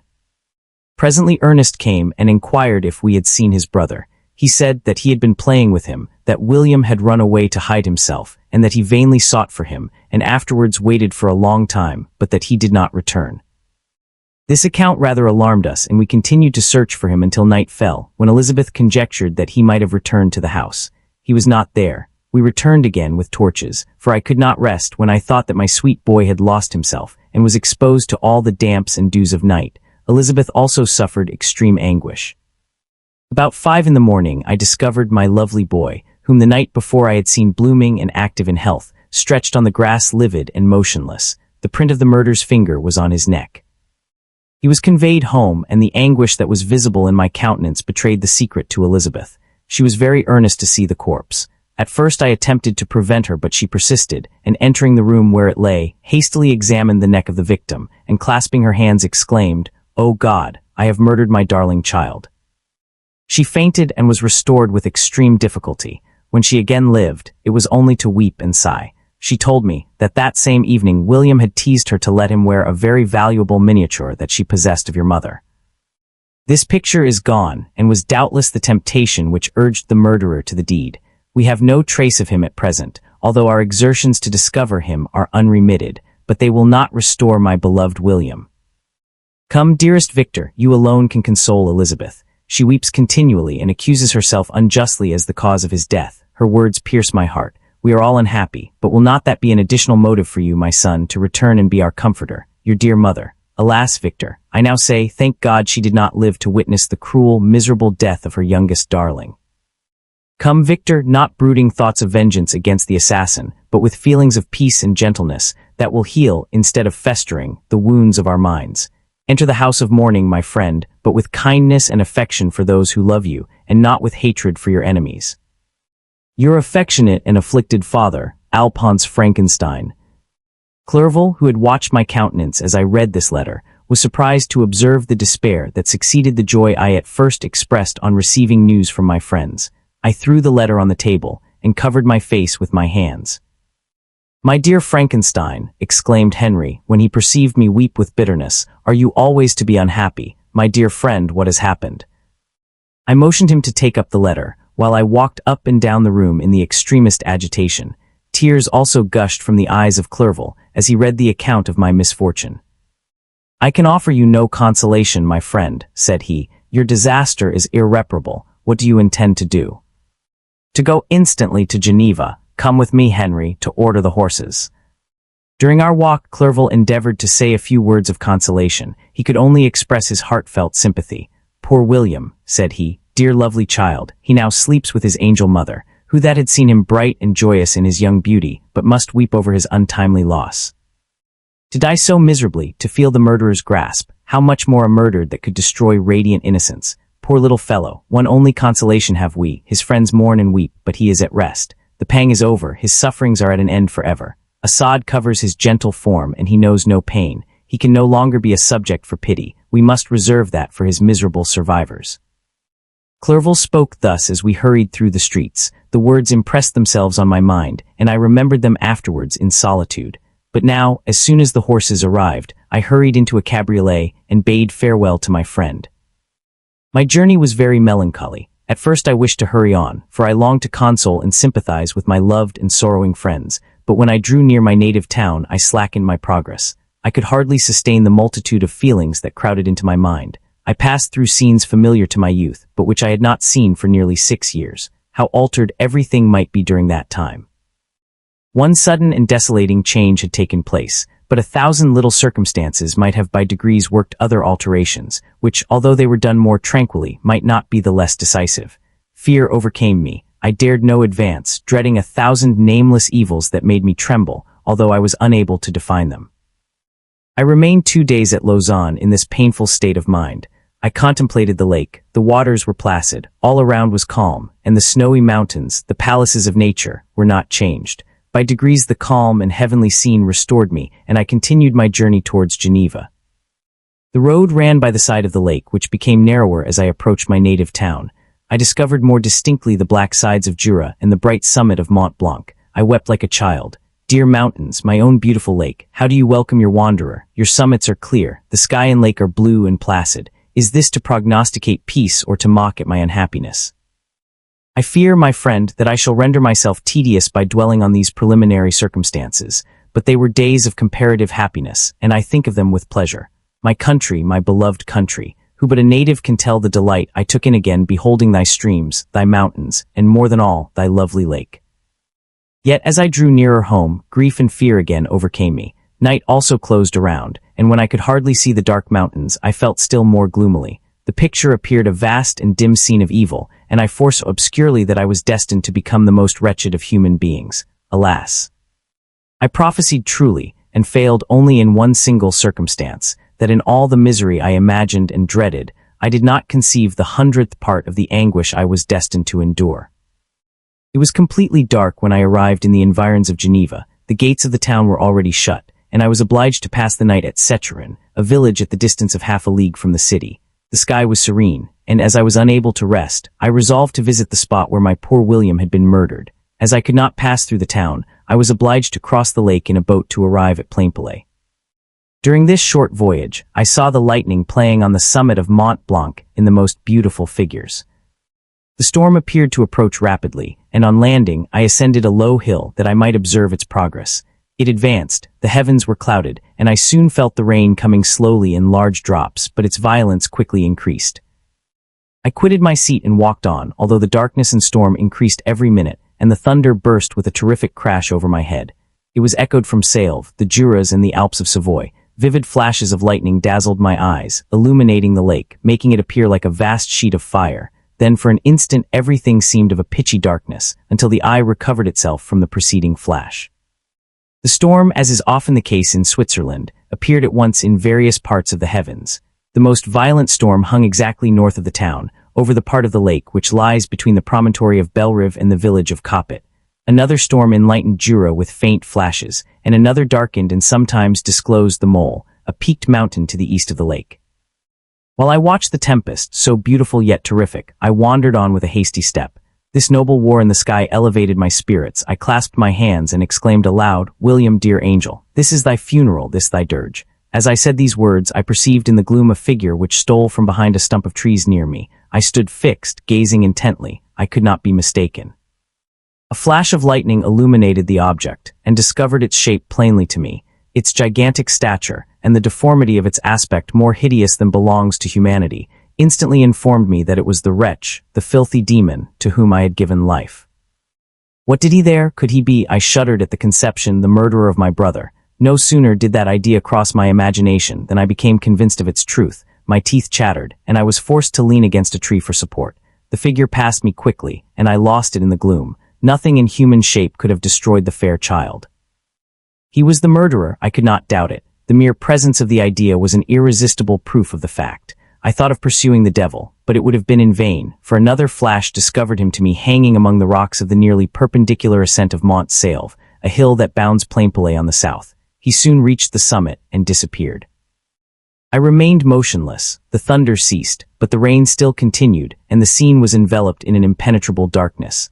I revolved in my mind the events which I had until now sought to forget, the whole train of my progress toward the creation, the appearance of the works of my own hands at my bedside, its departure.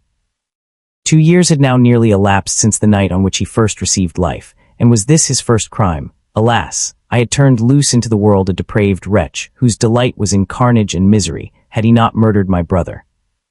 No one can conceive the anguish I suffered during the remainder of the night, which I spent, cold and wet, in the open air.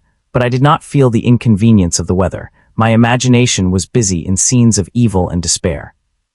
I considered the being whom I had cast among mankind, and endowed with the will and power to effect purposes of horror, such as the deed which he had now done, nearly in the light of my own vampire, my own spirit let loose from the grave, and forced to destroy all that was dear to me.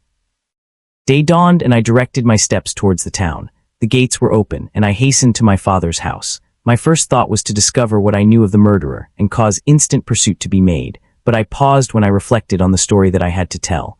A being whom I myself had formed, and ensued with life, had met me at midnight among the precipices of an inaccessible mountain. I remembered also the nervous fever with which I had been seized just at the time that I dated my creation, and which would give an air of delirium to a tale otherwise so utterly improbable. I well knew that if any other had communicated such a relation to me, I should have looked upon it as the ravings of insanity. Besides, the strange nature of the animal would elude all pursuit, even if I were so far credited as to persuade my relatives to commence it, and then of what use would be pursuit? Who could arrest a creature capable of scaling the overhanging sides of Mont Salve? These reflections determined me, and I resolved to remain silent. It was about 5 in the morning when I entered my father's house. I told the servants not to disturb the family, and went into the library to attend their usual hour of rising. 6 years had elapsed, passed in a dream but for one indelible trace, and I stood in the same place where I had last embraced my father before my departure for Ingolstadt. Beloved and venerable parent, he still remained to me. I gazed on the picture of my mother which stood over the mantelpiece. It was an historical subject, painted at my father's desire, and represented Caroline Beaufort in an agony of despair, kneeling by the coffin of her dead father. Her garb was rustic and her cheek pale, but there was an air of dignity and beauty that hardly permitted the sentiment of pity. Below this picture was a miniature of William's, and my tears flowed when I looked upon it. While I was thus engaged, Ernest entered. He had heard me arrive and hastened to welcome me. "Welcome, my dearest Victor," said he. "Ah, I wish you had come 3 months ago, and then you would have found us all joyous and delighted. You come to us now to share a misery which nothing can alleviate, yet your presence will, I hope, revive our father, who seems sinking under his misfortune, and your persuasions will induce poor Elizabeth to cease her vain and tormenting self-accusations. Poor William, he was our darling and our pride." Tears unrestrained fell from my brother's eyes. A sense of mortal agony crept over my frame. Before, I had only imagined the wretchedness of my desolated home. The reality came on me as a new, and a not less terrible, disaster.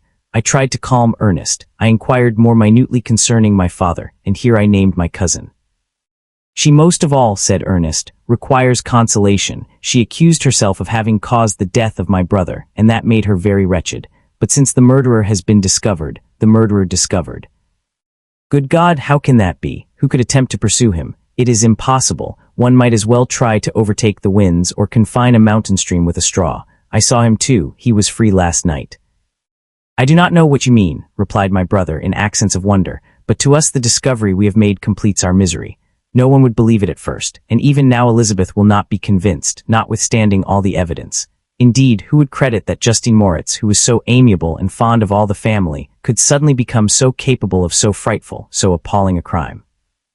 Justine Moritz, poor girl, is she the accused, but it is wrongfully. Everyone knows that. No one believes it, surely, Ernest. No one did at first, but several circumstances came out that have almost forced conviction upon us, and her own behavior has been so confused as to add to the evidence of facts a weight that, I fear, leaves no hope for doubt. But she will be tried today, and you will then hear all. He then related that, the morning on which the murder of poor William had been discovered, Justine had been taken ill and confined to her bed for several days. During this interval, one of the servants, happening to examine the apparel she had worn on the night of the murder, had discovered in her pocket the picture of my mother, which had been judged to be the temptation of the murderer. The servant instantly showed it to one of the others, who, without saying a word to any of the family, went to a magistrate, and upon their deposition, Justine was apprehended. On being charged with the fact, the poor girl confirmed the suspicion in a great measure by her extreme confusion of manner. This was a strange tale, but it did not shake my faith, and I replied earnestly, "You are all mistaken. I know the murderer. Justine, poor good Justine, is innocent." At that instant my father entered. I saw unhappiness deeply impressed on his countenance, but he endeavored to welcome me cheerfully, and after we had exchanged our mournful greeting, would have introduced some other topic than that of our disaster, had not Ernest exclaimed, "Good God, Papa, Victor says that he knows who was the murderer of poor William." "We do also, unfortunately," replied my father, "for indeed I had rather have been forever ignorant than have discovered so much depravity and ingratitude in one I valued so highly." "My dear father, you are mistaken. Justine is innocent. If she is, God forbid that she should suffer as guilty. She is to be tried today, and I sincerely hope, that she will be acquitted." This speech calmed me. I was firmly convinced in my own mind that Justine, and indeed every human being, was guiltless of this murder. I had no fear, therefore, that any circumstantial evidence could be brought forward strong enough to convict her. My tale was not one to announce publicly. Its astounding horror would be looked upon as madness by the vulgar. Did anyone indeed exist, except I, the Creator, who would believe, unless his senses convinced him, in the existence of the living monument of presumption and rash ignorance which I had let loose upon the world? We were soon joined by Elizabeth. Time had altered her since I last beheld her. It had endowed her with loveliness surpassing the beauty of her childish years. There was the same candor, the same vivacity, but it was allied to an expression more full of sensibility and intellect. She welcomed me with the greatest affection. "Your arrival, my dear cousin," said she, "fills me with hope. You perhaps will find some means to justify my poor guiltless Justine. Alas, who is safe if she be convicted of crime? I rely on her innocence as certainly as I do upon my own. Our misfortune is doubly hard to us. We have not only lost that lovely darling boy, but this poor girl, whom I sincerely love, is to be torn away by even a worse fate. If she is condemned, I never shall know joy more. But she will not, I am sure she will not, and then I shall be happy again, even after the sad death of my little William." "She is innocent, my Elizabeth," said I, "and that shall be proved. Fear nothing, but let your spirits be cheered by the assurance of her acquittal." "How kind and generous you are. Everyone else believes in her guilt, and that made me wretched, for I knew that it was impossible, and to see everyone else prejudiced in so deadly a manner rendered me hopeless and despairing." She wept. "Dearest niece," said my father, "dry your tears. If she is, as you believe, innocent, rely on the justice of our laws, and the activity with which I shall prevent the slightest shadow of partiality." We passed a few sad hours until 11 o'clock, when the trial was to commence. My father and the rest of the family being obliged to attend as witnesses, I accompanied them to the court. During the whole of this wretched mockery of justice, I suffered living torture. It was to be decided whether the result of my curiosity and lawless devices would cause the death of two of my fellow beings, one a smiling babe full of innocence and joy, the other far more dreadfully murdered, with every aggravation of infamy that could make the murder memorable in horror. Justine also was a girl of merit and possessed qualities which promised to render her life happy. Now all was to be obliterated in an ignominious grave, and I the cause. 1,000 times rather would I have confessed myself guilty of the crime ascribed to Justine, but I was absent when it was committed, and such a declaration would have been considered as the ravings of a madman, and would not have exculpated her who suffered through me. The appearance of Justine was calm. She was dressed in mourning, and her countenance, always engaging, was rendered, by the solemnity of her feelings, exquisitely beautiful. Yet she appeared confident in innocence and did not tremble, although gazed on and execrated by thousands, for all the kindness which her beauty might otherwise have excited was obliterated in the minds of the spectators by the imagination of the enormity she was supposed to have committed. She was tranquil, yet her tranquillity was evidently constrained, and as her confusion had before been adduced as a proof of her guilt, she worked up her mind to an appearance of courage. When she entered the court, she threw her eyes round it and quickly discovered where we were seated. A tear seemed to dim her eye when she saw us, but she quickly recovered herself, and a look of sorrowful affection seemed to attest her utter guiltlessness. The trial began, and after the advocate against her had stated the charge, several witnesses were called. Several strange facts combined against her, which might have staggered anyone who had not such proof of her innocence as I had. She had been out the whole of the night on which the murder had been committed, and towards morning had been perceived by a market woman, not far from the spot where the body of the murdered child had been afterwards found. The woman asked her what she did there, but she looked very strangely, and only returned a confused and unintelligible answer.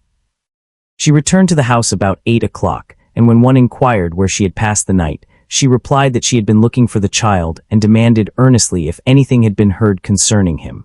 When shown the body, she fell into violent hysterics and kept her bed for several days.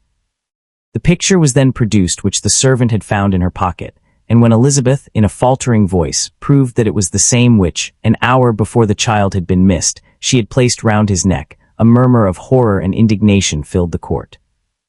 Justine was called on for her defense. As the trial had proceeded, her countenance had altered. Surprise, horror, and misery were strongly expressed. Sometimes she struggled with her tears, but when she was desired to plead, she collected her powers and spoke in an audible although variable voice. "God knows," she said, "how entirely I am innocent, but I do not pretend that my protestations should acquit me. I rest my innocence on a plain and simple explanation of the facts which have been adduced against me, and I hope the character I have always borne will incline my judges to a favorable interpretation where any circumstance appears doubtful or suspicious." She then related that, by the permission of Elizabeth, she had passed the evening of the night on which the murder had been committed at the house of an aunt at Chine, a village situated at about a league from Geneva. On her return, at about 9 o'clock, she met a man who asked her if she had seen anything of the child who was lost. She was alarmed by this account and passed several hours in looking for him, when the gates of Geneva were shut, and she was forced to remain several hours of the night in a barn belonging to a cottage, being unwilling to call up the inhabitants, to whom she was well known. Most of the night she spent here watching. Towards morning she believed that she slept for a few minutes. Some steps disturbed her, and she awoke. It was dawn, and she quitted her asylum, that she might again endeavor to find my brother. If she had gone near the spot where his body lay, it was without her knowledge. That she had been bewildered when questioned by the market woman was not surprising, since she had passed a sleepless night, and the fate of poor William was yet uncertain. Concerning the picture she could give no account. "I know," continued the unhappy victim, "how heavily and fatally this one circumstance weighs against me, but I have no power of explaining it, and when I have expressed my utter ignorance, I am only left to conjecture concerning the probabilities by which it might have been placed in my pocket. But here also I am checked. I believe that I have no enemy on earth, and none surely would have been so wicked as to destroy me wantonly, did the murderer place it there. I know of no opportunity afforded him for so doing, or, if I had, why should he have stolen the jewel, to part with it again so soon? I commit my cause to the justice of my judges, yet I see no room for hope. I beg permission to have a few witnesses examined concerning my character, and if their testimony shall not overweigh my supposed guilt, I must be condemned, although I would pledge my salvation on my innocence." Several witnesses were called who had known her for many years, and they spoke well of her, but fear and hatred of the crime of which they supposed her guilty rendered them timorous and unwilling to come forward. Elizabeth saw even this last resource, her excellent dispositions and irreproachable conduct, about to fail the accused, when, although violently agitated, she desired permission to address the court. "I am," said she, "the cousin of the unhappy child who was murdered, or rather his sister, for I was educated by and have lived with his parents ever since and even long before his birth. It may therefore be judged indecent in me to come forward on this occasion, but when I see a fellow creature about to perish through the cowardice of her pretended friends, I wish to be allowed to speak, that I may say what I know of her character. I am well acquainted with the accused. I have lived in the same house with her, at one time for 5 and at another for nearly 2 years.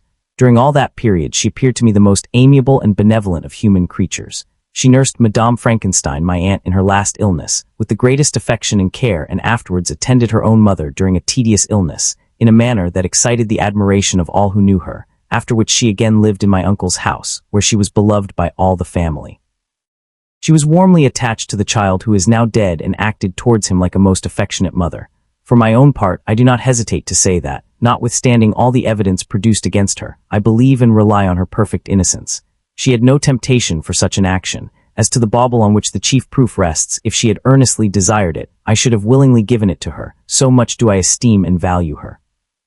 A murmur of approbation followed Elizabeth's simple and powerful appeal, but it was excited by her generous interference, and not in favor of poor Justine, on whom the public indignation was turned with renewed violence, charging her with the blackest ingratitude.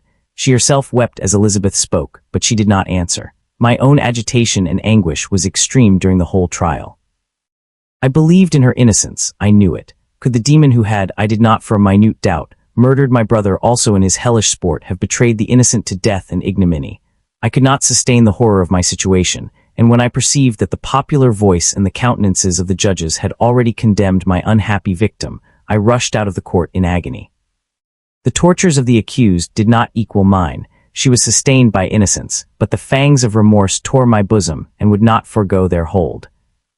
I passed a night of unmingled wretchedness. In the morning I went to the court. My lips and throat were parched. I dared not ask the fatal question, but I was known, and the officer guessed the cause of my visit. The ballots had been thrown, they were all black, and Justine was condemned.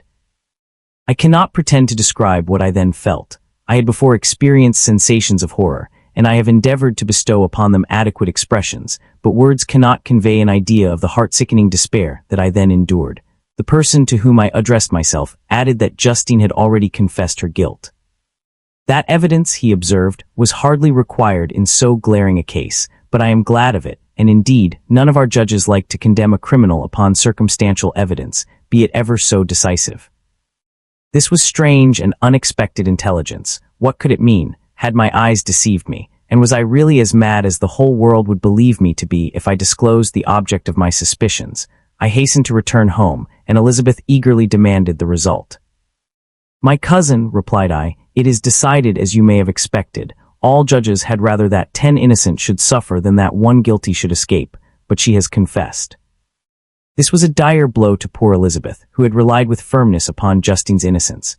"Alas," said she, "how shall I ever again believe in human goodness? Justine, whom I loved and esteemed as my sister, how could she put on those smiles of innocence only to betray? Her mild eyes seemed incapable of any severity or guile, and yet she has committed a murder."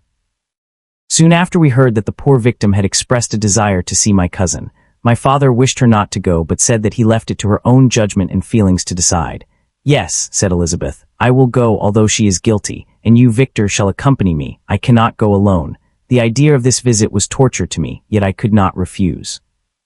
We entered the gloomy prison chamber and beheld Justine sitting on some straw at the farther end. Her hands were manacled, and her head rested on her knees. She rose on seeing us enter, and when we were left alone with her, she threw herself at the feet of Elizabeth, weeping bitterly. My cousin wept also. "Oh, Justine," said she, "why did you rob me of my last consolation? I relied on your innocence, and although I was then very wretched, I was not so miserable as I am now. And do you also believe that I am so very, very wicked? Do you also join with my enemies to crush me, to condemn me as a murderer?" Her voice was suffocated with sobs.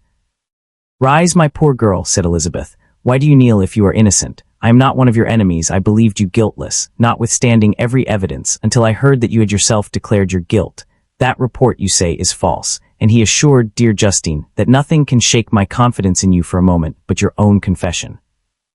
"I did confess, but I confessed a lie. I confessed that I might obtain absolution, but now that falsehood lies heavier at my heart than all my other sins. The God of heaven forgive me. Ever since I was condemned, my confessor has besieged me. He threatened and menaced, until I almost began to think that I was the monster that he said I was. He threatened excommunication and hell fire in my last moments if I continued obdurate.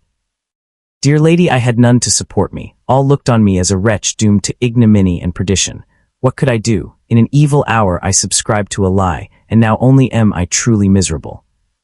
She paused, weeping, and then continued, I thought with horror, my sweet lady, that you should believe your Justine, whom your blessed aunt had so highly honored, and whom you loved, was a creature capable of a crime which none but the devil himself could have perpetrated. Dear William, dearest blessed child, I soon shall see you again in heaven, where we shall all be happy, and that consoles me, going as I am to suffer ignominy and death. Oh, Justine, forgive me for having for one moment distrusted you. Why did you confess? But do not mourn, dear girl. Do not fear, I will proclaim, I will prove your innocence. I will melt the stony hearts of your enemies by my tears and prayers. You shall not die. You, my playfellow, my companion, my sister, perish on the scaffold. No, no, I never could survive so horrible a misfortune. Justine shook her head mournfully. I do not fear to die, she said. That pang is past. God raises my weakness and gives me courage to endure the worst. I leave a sad and bitter world, and if you remember me and think of me as of one unjustly condemned, I am resigned to the fate awaiting me. Learn from me, dear lady, to submit in patience to the will of heaven. During this conversation I had retired to a corner of the prison room, where I could conceal the horrid anguish that possessed me. Despair, who dared talk of that? The poor victim, who on the morrow was to pass the awful boundary between life and death, felt not, as I did, such deep and bitter agony. I gnashed my teeth and ground them together, uttering a groan that came from my inmost soul. Justine started. When she saw who it was, she approached me and said, Dear sir, you are very kind to visit me. You, I hope, do not believe that I am guilty. I could not answer. No, Justine, said Elizabeth. He is more convinced of your innocence than I was, for even when he heard that you had confessed, he did not credit it. I truly thank him. In these last moments I feel the sincerest gratitude towards those who think of me with kindness. How sweet is the affection of others to such a wretch as I am. It removes more than half my misfortune, and I feel as if I could die in peace now that my innocence is acknowledged by you, dear lady, and your cousin. Thus the poor sufferer tried to comfort others and herself. She indeed gained the resignation she desired, but I, the true murderer, felt the never-dying warn alive in my bosom, which allowed of no hope or consolation. Elizabeth also wept and was unhappy, but hers also was the misery of innocence, which, like a cloud that passes over the fair moon, for a while hides but cannot tarnish its brightness.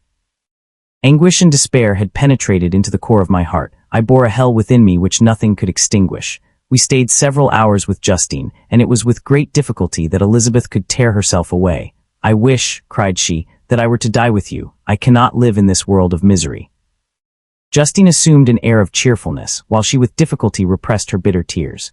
She embraced Elizabeth and said in a voice of half-suppressed emotion, Farewell, sweet lady, dearest Elizabeth, my beloved and only friend. May heaven in its bounty bless and preserve you. May this be the last misfortune that you will ever suffer. Live and be happy and make others so. And on the morrow Justine died. Elizabeth's heartrending eloquence failed to move the judges from their settled conviction in the criminality of the saintly sufferer. My passionate and indignant appeals were lost upon them, and when I received their cold answers and heard the harsh, unfeeling reasoning of these men, my purposed avowal died away on my lips. Thus I might proclaim myself a madman, but not revoke the sentence passed upon my wretched victim. She perished on the scaffold as a murderess. From the tortures of my own heart, I turned to contemplate the deep and voiceless grief of my Elizabeth. This also was my doing, and my father's woe, and the desolation of that late so smiling home all was the work of my thrice accursed hands. Ye weep, unhappy ones, but these are not your last tears. Again shall you raise the funeral wail, and the sound of your lamentations shall again and again be heard. Frankenstein, your son, your kinsman, your early much-loved friend, he who would spend each vital drop of blood for your sakes, who has no thought nor sense of joy except as it is mirrored also in your dear countenances, who would fill the air with blessings and spend his life in serving you, he bids you weep, to shed countless tears, happy beyond his hopes, if thus inexorable fate be satisfied, and if the destruction pause before the peace of the grave have succeeded to your sad torments. Thus spoke my prophetic soul, as torn by remorse, horror, and despair, I beheld those I loved spend vain sorrow upon the graves of William and Justine, the first hapless victims to my unhallowed arts. Nothing is more painful to the human mind than, after the feelings have been worked up by a quick succession of events, the dead calmness of inaction and certainty, which follows and deprives the soul both of hope and fear. Justine died, she rested, and I was alive. The blood flowed freely in my veins, but a weight of despair and remorse pressed on my heart which nothing could remove. Sleep fled from my eyes. I wandered like an evil spirit, for I had committed deeds of mischief beyond description horrible, and much more I persuaded myself, was yet behind. Yet my heart overflowed with kindness and the love of virtue. I had begun life with benevolent intentions, and thirsted for the moment when I should put them in practice and make myself useful to my fellow beings. Now all was blasted. Instead of that serenity of conscience which allowed me to look back upon the past with self-satisfaction, and from thence to gather promise of new hopes, I was seized by remorse and the sense of guilt, which hurried me away to a hell of intense tortures such as no language can describe. This state of mind preyed upon my health, which had perhaps never entirely recovered from the first shock it had sustained. I shunned the face of man. All sound of joy or complacency was torture to me. Solitude was my only consolation, deep, dark, death-like solitude. My father observed with pain the alteration perceptible in my disposition and habits, and endeavored by arguments deduced from the feelings of his serene conscience and guiltless life to inspire me with fortitude and awaken in me the courage to dispel the dark cloud which brooded over me. "Do you think, Victor," said he, "that I do not suffer also? No one could love a child more than I loved your brother." Tears came into his eyes as he spoke. "But is it not a duty to the survivors that we should refrain from augmenting their unhappiness by an appearance of immoderate grief? It is also a duty owed to yourself, for excessive sorrow prevents improvement or enjoyment, or even the discharge of daily usefulness, without which no man is fit for society." This advice, although good, was totally inapplicable to my case. I should have been the first to hide my grief and console my friends if remorse had not mingled its bitterness, and terror its alarm, with my other sensations. Now I could only answer my father with a look of despair and endeavor to hide myself from his view. About this time we retired to our house at Belrive. This change was particularly agreeable to me. The shutting of the gates regularly at 10 o'clock, and the impossibility of remaining on the lake after that hour had rendered our residence within the walls of Geneva very irksome to me. I was now free. Often, after the rest of the family had retired for the night, I took the boat and passed many hours upon the water. Sometimes, with my sails set, I was carried by the wind, and sometimes, after rowing into the middle of the lake, I left the boat to pursue its own course and gave way to my own miserable reflections. I was often tempted when all was at peace around me, and I the only unquiet thing that wandered restless in a scene so beautiful and heavenly, if I except some bat, or the frogs, whose harsh and interrupted croaking was heard only when I approached the shore often. I say, I was tempted to plunge into the silent lake, that the waters might close over me and my calamities forever. But I was restrained when I thought of the heroic and suffering Elizabeth, whom I tenderly loved, and whose existence was bound up in mine. I thought also of my father and surviving brother. Should I by my base desertion leave them exposed and unprotected to the malice of the fiend whom I had let loose among them? At these moments I wept bitterly, and wished that peace would revisit my mind, only that I might afford them consolation and happiness. But that could not be. Remorse extinguished every hope. I had been the author of unalterable evils, and I lived in daily fear lest the monster whom I had created should perpetrate some new wickedness. I had an obscure feeling that all was not over, and that he would still commit some signal crime, which by its enormity should almost efface the recollection of the past. There was always scope for fear so long as anything I loved remained behind. My abhorrence of this fiend cannot be conceived. When I thought of him I gnashed my teeth, my eyes became inflamed, and I ardently wished to extinguish that life which I had so thoughtlessly bestowed. When I reflected on his crimes and malice, my hatred and revenge burst all bounds of moderation. I would have made a pilgrimage to the highest peak of the Andes, could I, when there, have precipitated him to their base. I wished to see him again, that I might wreak the utmost extent of abhorrence on his head and avenge the deaths of William and Justine. Our house was the house of mourning. My father's health was deeply shaken by the horror of the recent events. Elizabeth was sad and desponding. She no longer took delight in her ordinary occupations. All pleasure seemed to her sacrilege toward the dead. Eternal woe and tears, she then thought, was the just tribute she should pay to innocence so blasted and destroyed. She was no longer that happy creature who in earlier youth wandered with me on the banks of the lake and talked with ecstasy of our future prospects. The first of those sorrows which are sent to wean us from the earth had visited her, and its dimming influence quenched her dearest smiles. "When I reflect, my dear cousin," said she, "on the miserable death of Justine Moritz, I no longer see the world and its works as they before appeared to me. Before I looked upon the accounts of vice and injustice that I read in books or heard from others as tales of ancient days or imaginary evils. At least they were remote and more familiar to reason than to the imagination. But now misery has come home, and men appear to me as monsters thirsting for each other's blood. Yet I am certainly unjust. Everybody believed that poor girl to be guilty, and if she could have committed the crime for which she suffered, assuredly she would have been the most depraved of human creatures. For the sake of a few jewels, to have murdered the son of her benefactor and friend, a child whom she had nursed from its birth, and appeared to love as if it had been her own. I could not consent to the death of any human being, but certainly I should have thought such a creature unfit to remain in the society of men. But she was innocent. I feel she was innocent. You are of the same opinion, and that confirms me. Alas. Victor, when falsehood can look so like the truth, who can assure themselves of certain happiness? I feel as if I were walking on the edge of a precipice, towards which thousands are crowding and endeavoring to plunge me into the abyss. William and Justine were assassinated, and the murderer escapes. He walks about the world free, and perhaps respected. But even if I were condemned to suffer on the scaffold for the same crimes, I would not change places with such a wretch. I listened to this discourse with the extremest agony. I not indeed, but in effect, was the true murderer. Elizabeth read my anguish in my countenance, and kindly taking my hand said, "My dearest friend, you must calm yourself. These events have affected me, God knows how deeply, but I am not so wretched as you are. There is an expression of despair, and sometimes of revenge in your countenance that makes me tremble. Dear Victor, banish these dark passions. Remember the friends around you who center all their hopes in you. Have we lost the power of rendering you happy? Ah. While we love, while we are true to each other, here in this land of peace and beauty, your native country, we may reap every tranquil blessing. What can disturb our peace?" And could not such words from her, whom I fondly prized before every other gift of fortune, suffice to chase away the fiend that lurked in my heart? Even as she spoke I drew near to her, as if in terror, lest at that very moment the destroyer had been near to rob me of her. Thus not the tenderness of friendship, nor the beauty of earth, nor of heaven, could redeem my soul from woe. The very accents of love were ineffectual. I was encompassed by a cloud which no beneficial influence could penetrate. The wounded deer dragging its fainting limbs to some untrodden brake, there to gaze upon the arrow which had pierced it, and to die, was but a type of me. Sometimes I could cope with the sullen despair that overwhelmed me, but sometimes the whirlwind passions of my soul drove me to seek, by bodily exercise and by change of place, some relief from my intolerable sensations. It was during an access of this kind that I suddenly left my home, and bending my steps towards the near alpine valleys, sought in the magnificence, the eternity of such scenes, to forget myself and my ephemeral, because human, sorrows. My wanderings were directed towards the valley of Chamonix. I had visited it frequently during my boyhood. 6 years had passed since then. I was a wreck, but naught had changed in those savage and enduring scenes.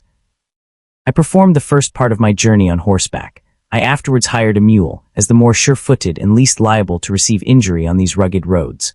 The weather was fine. It was about the middle of the month of August, nearly 2 months after the death of Justine, that miserable epoch from which I dated all my woe. The weight upon my spirit was sensibly lightened as I plunged yet deeper in the ravine of Arve. The immense mountains and precipices that overhung me on every side, the sound of the river raging among the rocks, and the dashing of the waterfalls around spoke of a power mighty as omnipotence, and I ceased to fear or to bend before any being less almighty than that which had created and ruled the elements, here displayed in their most terrific guise. Still, as I ascended higher, the valley assumed a more magnificent and astonishing character.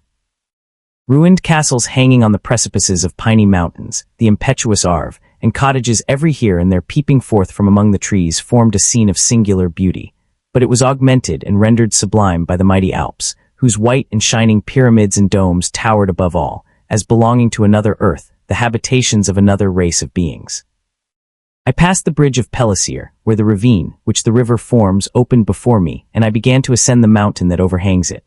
Soon after, I entered the valley of Chamonix. This valley is more wonderful and sublime, but not so beautiful and picturesque as that of Servox, through which I had just passed. The high and snowy mountains were its immediate boundaries, but I saw no more ruined castles and fertile fields. Immense glaciers approached the road. I heard the rumbling thunder of the falling avalanche and marked the smoke of its passage.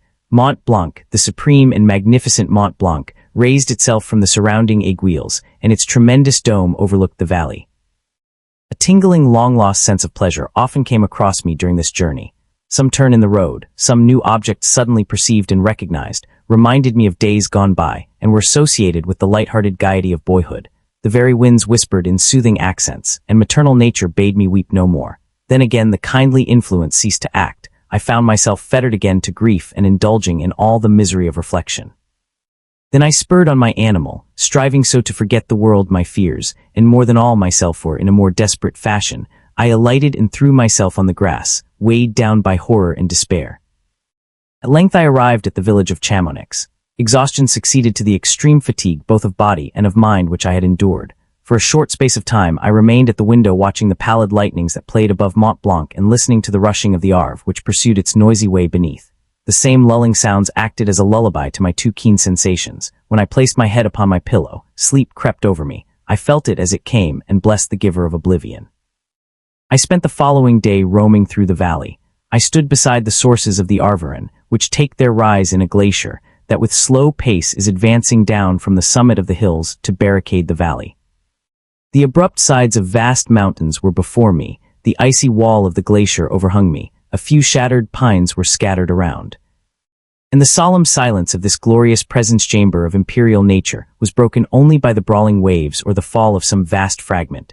The thunder sound of the avalanche or the cracking reverberated along the mountains of the accumulated ice, which, through the silent working of immutable laws, was ever and anon rent and torn, as if it had been but a plaything in their hands. These sublime and magnificent scenes afforded me the greatest consolation that I was capable of receiving. They elevated me from all littleness of feeling, and although they did not remove my grief, they subdued and tranquilized it. In some degree, also, they diverted my mind from the thoughts over which it had brooded for the last month. I retired to rest at night. My slumbers, as it were, waited on and ministered to by the assemblance of grand shapes which I had contemplated during the day. They congregated round me, the unstained snowy mountaintop, the glittering pinnacle, the pine woods and ragged bare ravine, the eagle soaring amidst the clouds. They all gathered round me and bade me be at peace. Where had they fled when the next morning I awoke? All of soul-inspiring fled with sleep, and dark melancholy clouded every thought. The rain was pouring in torrents, and thick mists hid the summits of the mountains, so that I even saw not the faces of those mighty friends. Still, I would penetrate their misty veil and seek them in their cloudy retreats. What were rain and storm to me? My mule was brought to the door, and I resolved to ascend to the summit of Montanvert. I remembered the effect that the view of the tremendous and ever-moving glacier had produced upon my mind when I first saw it. It had then filled me with a sublime ecstasy that gave wings to the soul and allowed it to soar from the obscure world to light and joy. The sight of the awful and majestic in nature had indeed always the effect of solemnizing my mind and causing me to forget the passing cares of life. I determined to go without a guide, for I was well acquainted with the path, and the presence of another would destroy the solitary grandeur of the scene. The ascent is precipitous, but the path is cut into continual and short windings, which enable you to surmount the perpendicularity of the mountain. It is a scene terrifically desolate. In 1,000 spots the traces of the winter avalanche may be perceived, where trees lie broken and strewed on the ground, some entirely destroyed, others bent, leaning upon the jutting rocks of the mountain or transversely upon other trees. The path, as you ascend higher, is intersected by ravines of snow, down which stones continually roll from above. One of them is particularly dangerous, as the slightest sound, such as even speaking in a loud voice, produces a concussion of air sufficient to draw destruction upon the head of the speaker. The pines are not tall or luxuriant, but they are somber and add an air of severity to the scene. I looked on the valley beneath. Vast mists were rising from the rivers which ran through it and curling in thick wreaths around the opposite mountains, whose summits were hid in the uniform clouds, while rain poured from the dark sky and added to the melancholy impression I received from the objects around me.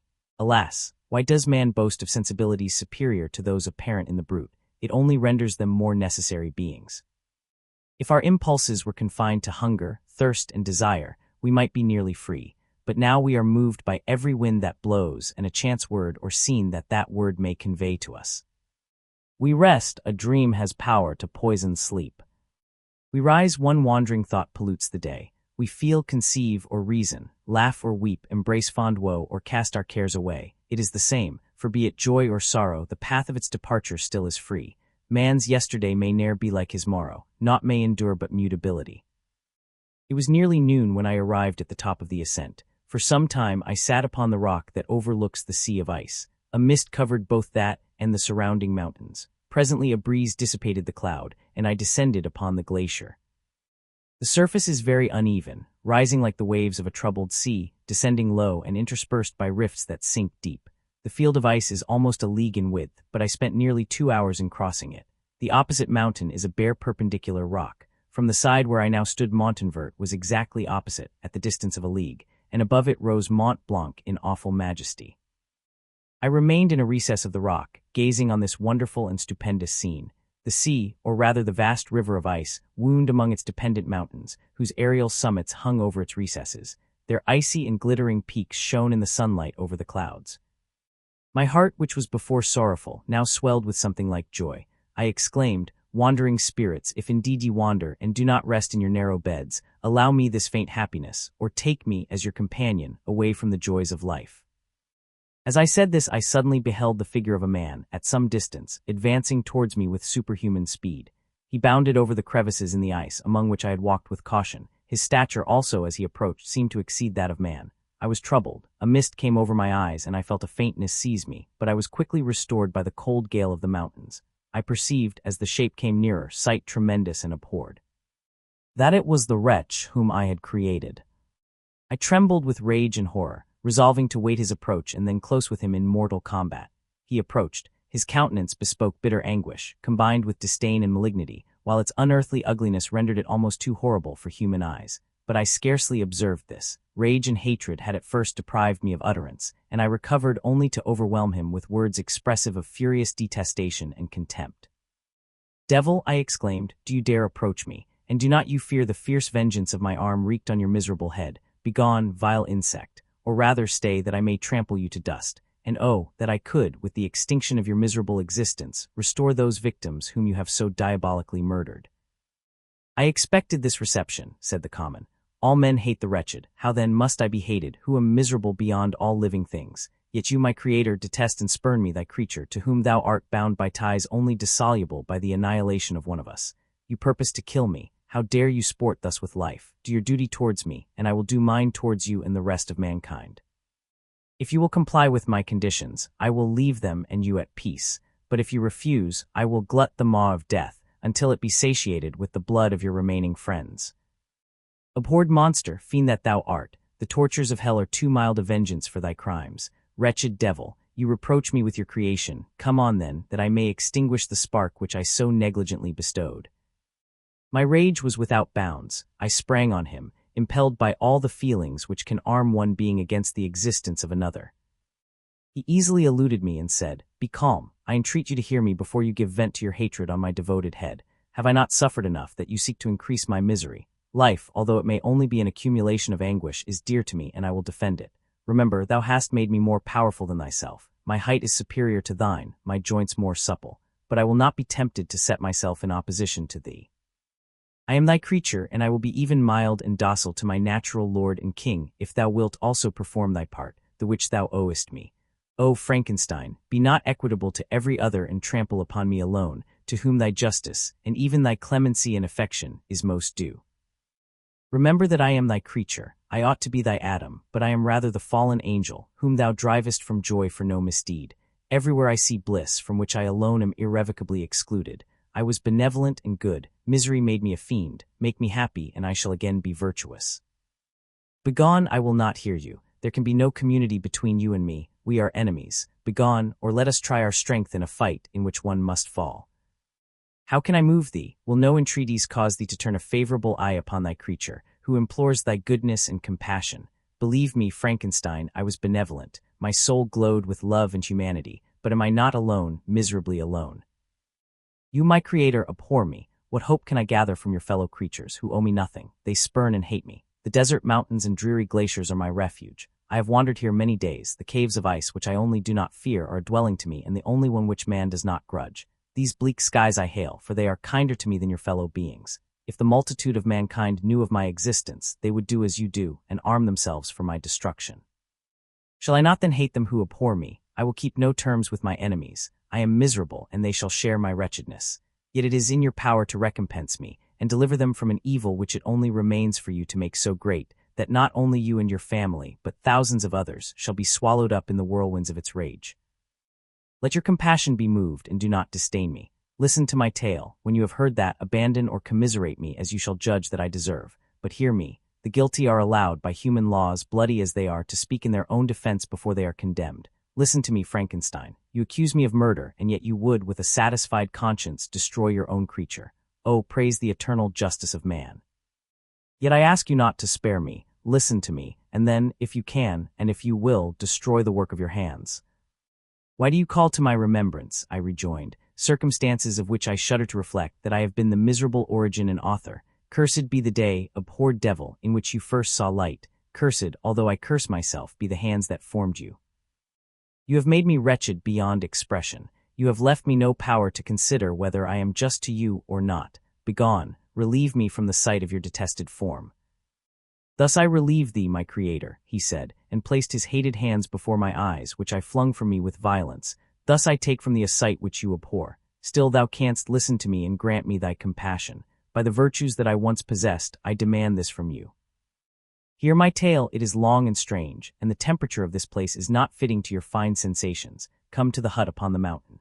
The sun is yet high in the heavens. Before it descends to hide itself behind your snowy precipices and illuminate another world, you will have heard my story and can decide. On you it rests, whether I quit forever the neighborhood of man and lead a harmless life, or become the scourge of your fellow creatures and the author of your own speedy ruin. As he said this, he led the way across the ice. I followed. My heart was full, and I did not answer him, but as I proceeded, I weighed the various arguments that he had used and determined at least to listen to his tale. I was partly urged by curiosity, and compassion confirmed my resolution. I had hitherto supposed him to be the murderer of my brother, and I eagerly sought a confirmation or denial of this opinion. For the first time, also, I felt what the duties of a creator towards his creature were, and that I ought to render him happy before I complained of his wickedness. These motives urged me to comply with his demand. We crossed the ice, therefore, and ascended the opposite rock. The air was cold, and the rain again began to descend. We entered the hut, the fiend with an air of exultation, I with a heavy heart and depressed spirits. But I consented to listen, and seating myself by the fire which my odious companion had lighted, he thus began his tale. It is with considerable difficulty that I remember the original era of my being. All the events of that period appear confused and indistinct. A strange multiplicity of sensations seized me, and I saw, felt, heard, and smelt at the same time, and it was indeed a long time before I learned to distinguish between the operations of my various senses. By degrees, I remember, a stronger light pressed upon my nerves, so that I was obliged to shut my eyes. Darkness then came over me and troubled me, but hardly had I felt this when, by opening my eyes, as I now suppose, the light poured in upon me again. I walked and I believe descended, but I presently found a great alteration in my sensations. Before, dark and opaque bodies had surrounded me, impervious to my touch or sight, but I now found that I could wander on at liberty, with no obstacles which I could not either surmount or avoid.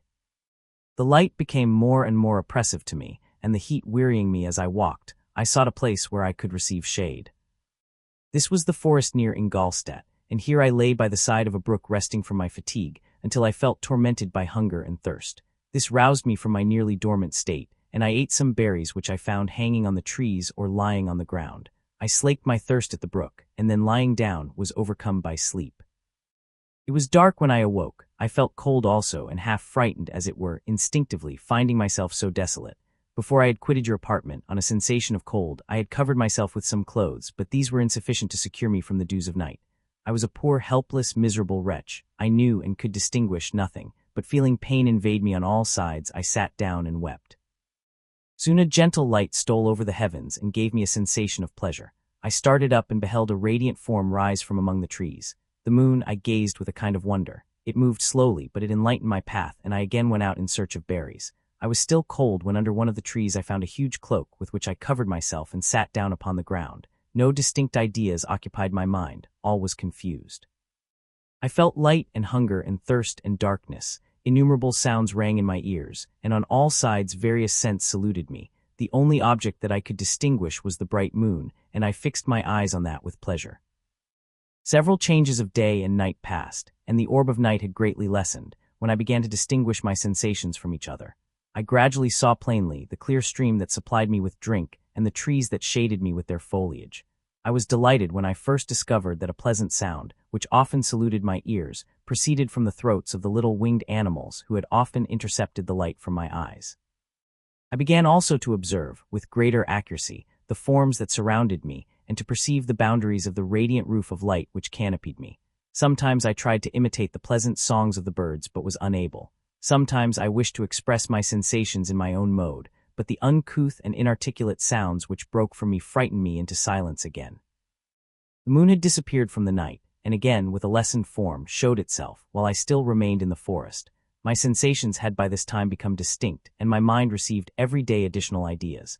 My eyes became accustomed to the light and to perceive objects in their right forms. I distinguished the insect from the herb, and by degrees one herb from another. I found that the sparrow uttered none but harsh notes, whilst those of the blackbird and thrush were sweet and enticing. One day, when I was oppressed by cold, I found a fire which had been left by some wandering beggars, and was overcome with delight at the warmth I experienced from it. In my joy I thrust my hand into the live embers, but quickly drew it out again with a cry of pain. How strange, I thought, that the same cause should produce such opposite effects. I examined the materials of the fire, and to my joy found it to be composed of wood. I quickly collected some branches, but they were wet and would not burn. I was pained at this, and sat still watching the operation of the fire. The wet wood which I had placed near the heat dried and itself became inflamed. I reflected on this, and by touching the various branches, I discovered the cause and busied myself in collecting a great quantity of wood, that I might dry it and have a plentiful supply of fire. When night came on and brought sleep with it, I was in the greatest fear lest my fire should be extinguished. I covered it carefully with dry wood and leaves, and placed wet branches upon it, and then, spreading my cloak, I lay on the ground and sank into sleep. It was morning when I awoke, and my first care was to visit the fire. I uncovered it, and a gentle breeze quickly fanned it into a flame. I observed this also and contrived a fan of branches, which roused the embers when they were nearly extinguished. When night came again I found, with pleasure, that the fire gave light as well as heat, and that the discovery of this element was useful to me in my food, for I found some of the offals that the travelers had left had been roasted, and tasted much more savory than the berries I gathered from the trees. I tried, therefore, to dress my food in the same manner, placing it on the live embers. I found that the berries were spoiled by this operation, and the nuts and roots much improved. Food, however, became scarce, and I often spent the whole day searching in vain for a few acorns to assuage the pangs of hunger. When I found this, I resolved to quit the place that I had hitherto inhabited, to seek for one where the few wants I experienced would be more easily satisfied. In this emigration I exceedingly lamented the loss of the fire, which I had obtained through accident, and knew not how to reproduce it. I gave several hours to the serious consideration of this difficulty, but I was obliged to relinquish all attempt to supply it, and wrapping myself up in my cloak, I struck across the wood towards the setting sun. I passed 3 days in these rambles, and at length discovered the open country. A great fall of snow had taken place the night before, and the fields were of one uniform white. The appearance was disconsolate, and I found my feet chilled by the cold, damp substance that covered the ground. It was about 7 in the morning, and I longed to obtain food and shelter. At length I perceived a small hut on a rising ground which had doubtless been built for the convenience of some shepherd. This was a new sight to me, and I examined the structure with great curiosity. Finding the door open, I entered. An old man sat in it, near a fire, over which he was preparing his breakfast. He turned on hearing a noise, and perceiving me, shrieked loudly, and quitting the hut, ran across the fields with a speed of which his debilitated form hardly appeared capable. His appearance, different from any I had ever before seen, and his flight somewhat surprised me. But I was enchanted by the appearance of the hut.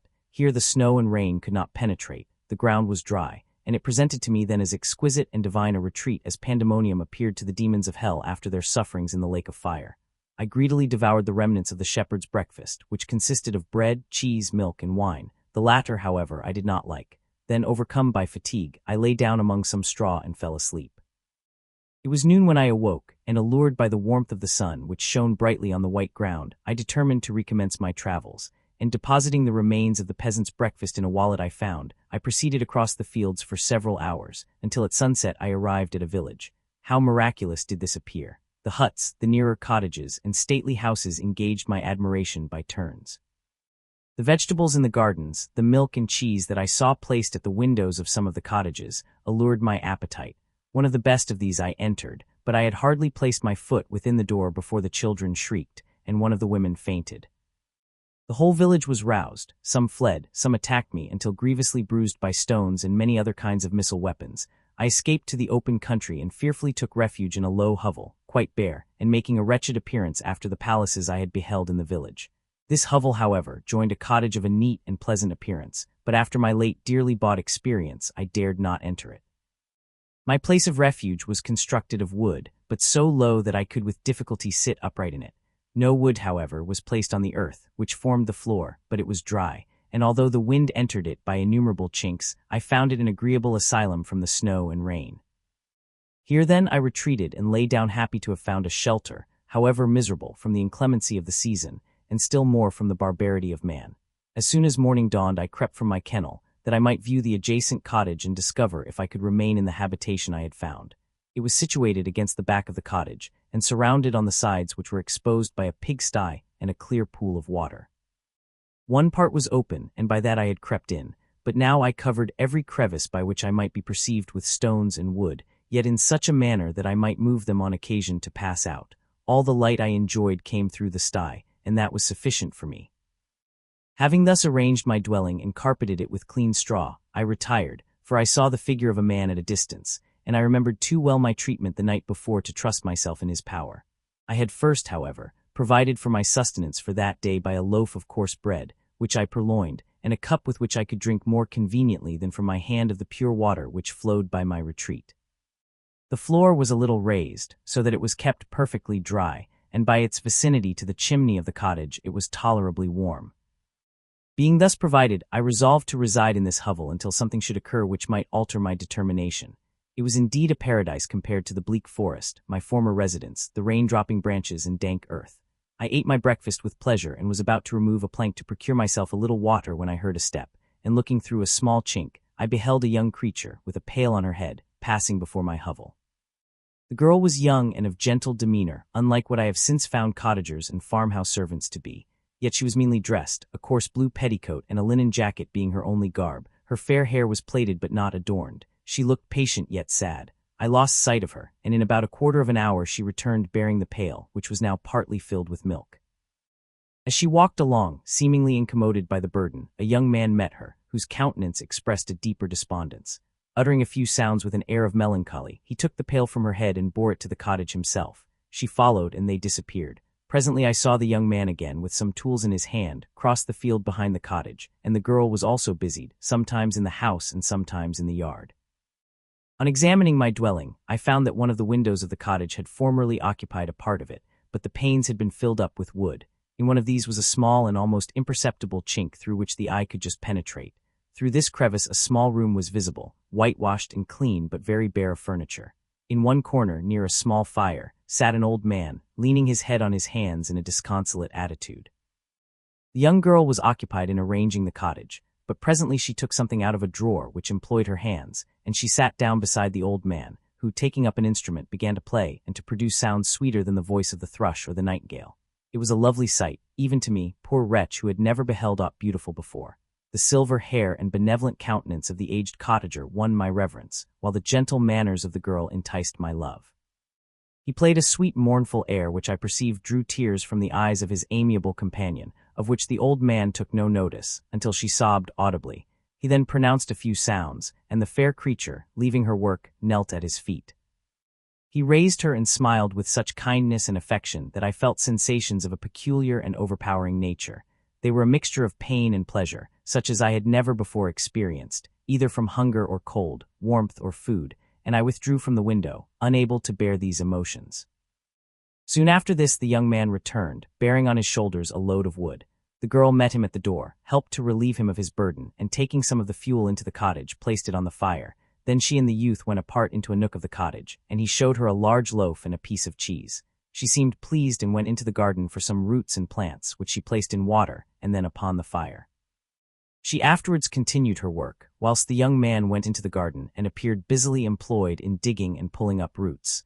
After he had been employed thus about an hour, the young woman joined him, and they entered the cottage together. The old man had in the meantime been pensive, but on the appearance of his companions he assumed a more cheerful air, and they sat down to eat. The meal was quickly dispatched. The young woman was again occupied in arranging the cottage. The old man walked before the cottage in the sun for a few minutes, leaning on the arm of the youth. Nothing could exceed in beauty the contrast between these two excellent creatures. One was old, with silver hairs and a countenance beaming with benevolence and love. The younger was slight and graceful in his figure, and his features were molded with the finest symmetry, yet his eyes and attitude expressed the utmost sadness and despondency. The old man returned to the cottage, and the youth, with tools different from those he had used in the morning, directed his steps across the fields. Night quickly shut in, but to my extreme wonder, I found that the cottagers had a means of prolonging light by the use of tapers, and was delighted to find that the setting of the sun did not put an end to the pleasure I experienced in watching my human neighbors. In the evening, the young girl and her companion were employed in various occupations, which I did not understand, and the old man again took up the instrument, which produced the divine sounds that had enchanted me in the morning. So soon as he had finished, the youth began not to play, but to utter sounds that were monotonous, and neither resembling the harmony of the old man's instrument nor the songs of the birds.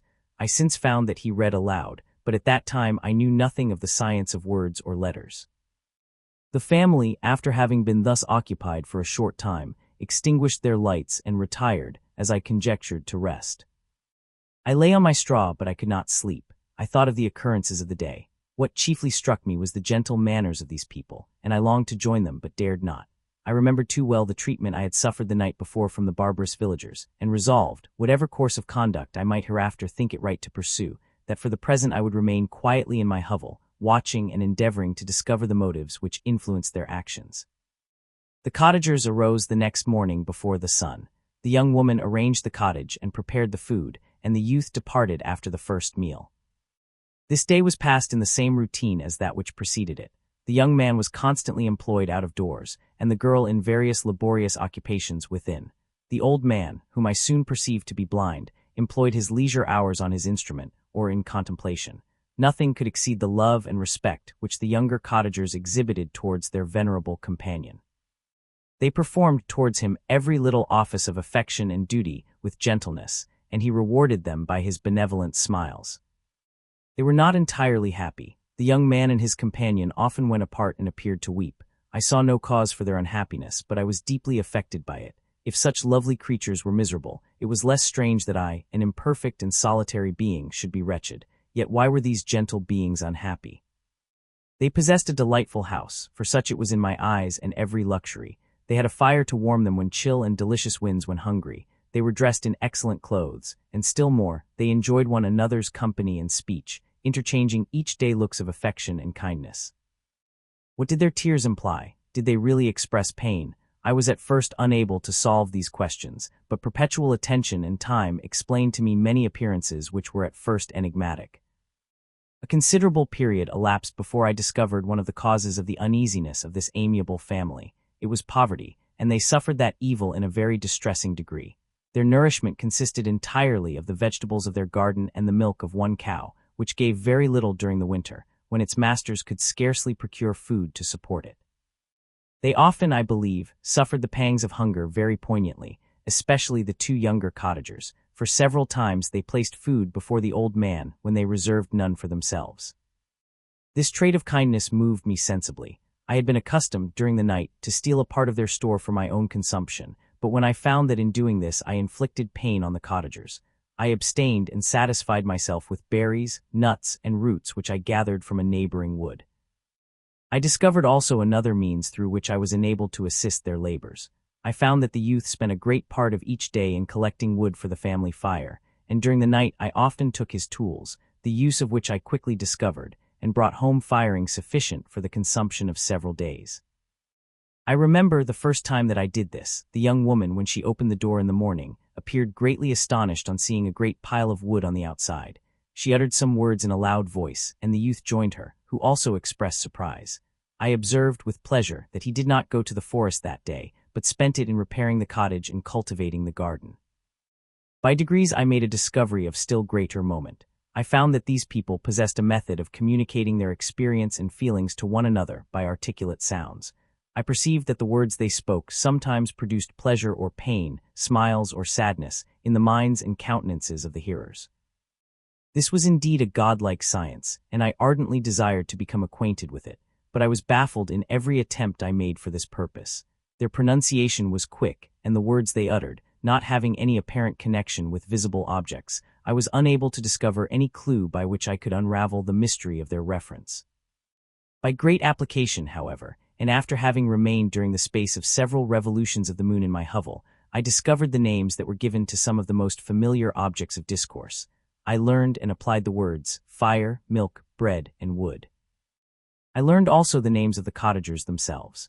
The youth and his companion had each of them several names, but the old man had only one, which was father. The girl was called sister or Agatha, and the youth Felix, brother or son. I cannot describe the delight I felt when I learned the ideas appropriated to each of these sounds and was able to pronounce them. I distinguished several other words without being able as yet to understand or apply them, such as good, dearest, unhappy. I spent the winter in this manner. The gentle manners and beauty of the cottagers greatly endeared them to me. When they were unhappy, I felt depressed. When they rejoiced, I sympathized in their joys. I saw few human beings besides them, and if any other happened to enter the cottage, their harsh manners and rude gait only enhanced to me the superior accomplishments of my friends. The old man, I could perceive, often endeavored to encourage his children, as sometimes I found that he called them, to cast off their melancholy. He would talk in a cheerful accent, with an expression of goodness that bestowed pleasure even upon me. Agatha listened with respect, her eyes sometimes filled with tears, which she endeavored to wipe away unperceived, but I generally found that her countenance and tone were more cheerful after having listened to the exhortations of her father. It was not thus with Felix. He was always the saddest of the group, and even to my unpracticed senses, he appeared to have suffered more deeply than his friends. But if his countenance was more sorrowful, his voice was more cheerful than that of his sister, especially when he addressed the old man. I could mention innumerable instances which, although slight, marked the dispositions of these amiable cottagers. In the midst of poverty and want, Felix carried with pleasure to his sister the first little white flower that peeped out from beneath the snowy ground. Early in the morning, before she had risen, he cleared away the snow that obstructed her path to the milk house, drew water from the well, and brought the wood from the outhouse, where, to his perpetual astonishment, he found his store always replenished by an invisible hand. In the day, I believe, he worked sometimes for a neighboring farmer, because he often went forth and did not return until dinner, yet brought no wood with him. At other times he worked in the garden, but as there was little to do in the frosty season, he read to the old man and Agatha. This reading had puzzled me extremely at first, but by degrees I discovered that he uttered many of the same sounds when he read as when he talked. I conjectured, therefore, that he found on the paper signs for speech which he understood, and I ardently longed to comprehend these also. But how was that possible when I did not even understand the sounds for which they stood as signs? I improved, however, sensibly in this science, but not sufficiently to follow up any kind of conversation, although I applied my whole mind to the endeavor, for I easily perceived that, although I eagerly longed to discover myself to the cottagers, I ought not to make the attempt until I had first become master of their language, which knowledge might enable me to make them overlook the deformity of my figure, for with this also the contrast perpetually presented to my eyes had made me acquainted. I had admired the perfect forms of my cottagers, their grace, beauty, and delicate complexions, but how was I terrified when I viewed myself in a transparent pool? At first I started back, unable to believe that it was indeed I who was reflected in the mirror, and when I became fully convinced that I was in reality the monster that I am, I was filled with the bitterest sensations of despondence and mortification. Alas! I did not yet entirely know the fatal effects of this miserable deformity. As the sun became warmer and the light of day longer, the snow vanished, and I beheld the bare trees and the black earth. From this time Felix was more employed, and the heart-moving indications of impending famine disappeared. Their food, as I afterwards found, was coarse, but it was wholesome, and they procured a sufficiency of it. Several new kinds of plants sprang up in the garden, which they dressed, and these signs of comfort increased daily as the season advanced. The old man, leaning on his son, walked each day at noon, when it did not rain, as I found it was called when the heavens poured forth its waters.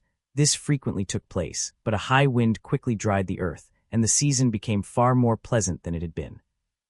My mode of life in my hovel was uniform. During the morning I attended the motions of the cottagers, and when they were dispersed in various occupations, I slept. The remainder of the day was spent in observing my friends. When they had retired to rest, if there was any moon or the night was starlight, I went into the woods and collected my own food and fuel for the cottage. When I returned as often as it was necessary, I cleared their path from the snow and performed those offices that I had seen done by Felix. I afterwards found that these labors, performed by an invisible hand, greatly astonished them, and once or twice I heard them, on these occasions, utter the words good spirit, wonderful, but I did not then understand the signification of these terms. My thoughts now became more active, and I longed to discover the motives and feelings of these lovely creatures. I was inquisitive to know why Felix appeared so miserable and Agatha so sad.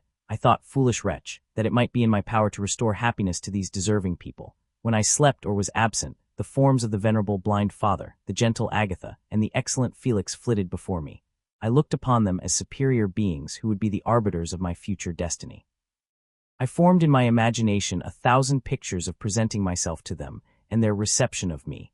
I imagined that they would be disgusted, until, by my gentle demeanor and conciliating words, I should first win their favor and afterwards their love. These thoughts exhilarated me and led me to apply with fresh ardor to the acquiring the art of language. My organs were indeed harsh but supple, and although my voice was very unlike the soft music of their tones, yet I pronounced such words as I understood with tolerable ease. It was as the ass and the lapdog, yet surely the gentle ass whose intentions were affectionate, although his manners were rude, deserved better treatment than blows and execration. The pleasant showers and genial warmth of spring greatly altered the aspect of the earth. Men who before this change seemed to have been hid in caves dispersed themselves and were employed in various arts of cultivation. The birds sang in more cheerful notes, and the leaves began to bud forth on the trees. Happy, happy earth. Fit habitation for gods, which so short a time before was bleak, damp, and unwholesome. My spirits were elevated by the enchanting appearance of nature. The past was blotted from my memory, the present was tranquil, and the future gilded by bright rays of hope and anticipations of joy. I now hasten to the more moving part of my story. I shall relate events that impressed me with feelings which, from what I had been, have made me what I am. Spring advanced rapidly, the weather became fine and the skies cloudless. It surprised me that what before was desert and gloomy should now bloom with the most beautiful flowers and verdure. My senses were gratified and refreshed by 1,000 scents of delight and 1,000 sights of beauty. It was one of these days, when my cottagers periodically rested from labor, the old man played on his guitar, and the children listened to him, that I observed the countenance of Felix was melancholy beyond expression. He sighed frequently, and once his father paused in his music, and I conjectured by his manner that he inquired the cause of his son's sorrow. Felix replied in a cheerful accent, and the old man was recommencing his music when someone tapped at the door. It was a lady on horseback, accompanied by a countryman as a guide. The lady was dressed in a dark suit and covered with a thick black veil. Agatha asked a question, to which the stranger only replied by pronouncing in a sweet accent the name of Felix. Her voice was musical but unlike that of either of my friends. On hearing this word, Felix came up hastily to the lady, who, when she saw him, threw up her veil, and I beheld a countenance of angelic beauty and expression. Her hair of a shining raven black and curiously braided, her eyes were dark but gentle, although animated, her features of a regular proportion, and her complexion wondrously fair, each cheek tinged with a lovely pink. Felix seemed ravished with delight when he saw her. Every trait of sorrow vanished from his face, and it instantly expressed a degree of ecstatic joy, of which I could hardly have believed it capable. His eyes sparkled, as his cheek flushed with pleasure, and at that moment I thought him as beautiful as the stranger. She appeared affected by different feelings. Wiping a few tears from her lovely eyes, she held out her hand to Felix, who kissed it rapturously and called her, as well as I could distinguish, his sweet Arabian. She did not appear to understand him, but smiled. He assisted her to dismount, and dismissing her guide, conducted her into the cottage. Some conversation took place between him and his father, and the young stranger knelt at the old man's feet and would have kissed his hand, but he raised her and embraced her affectionately. I soon perceived that although the stranger uttered articulate sounds and appeared to have a language of her own, she was neither understood by nor herself understood the cottagers. They made many signs which I did not comprehend, but I saw that her presence diffused gladness through the cottage, dispelling their sorrow as the sun dissipates the morning mists. Felix seemed peculiarly happy, and with smiles of delight welcomed his Arabian.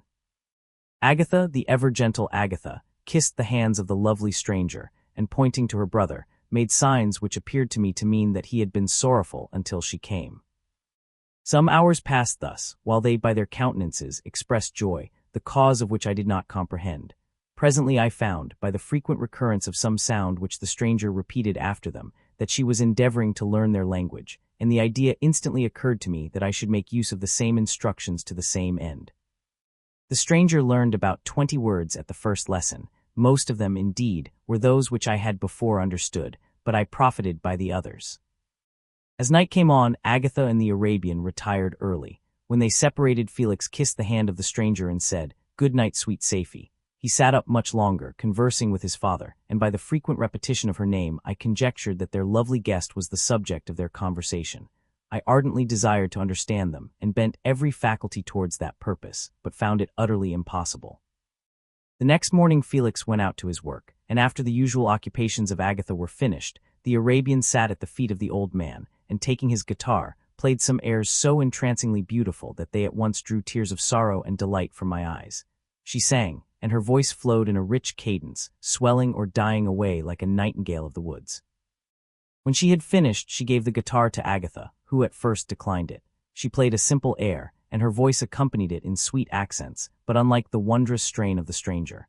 The old man appeared enraptured and said some words which Agatha endeavored to explain to Safie, and by which he appeared to wish to express that she bestowed on him the greatest delight by her music.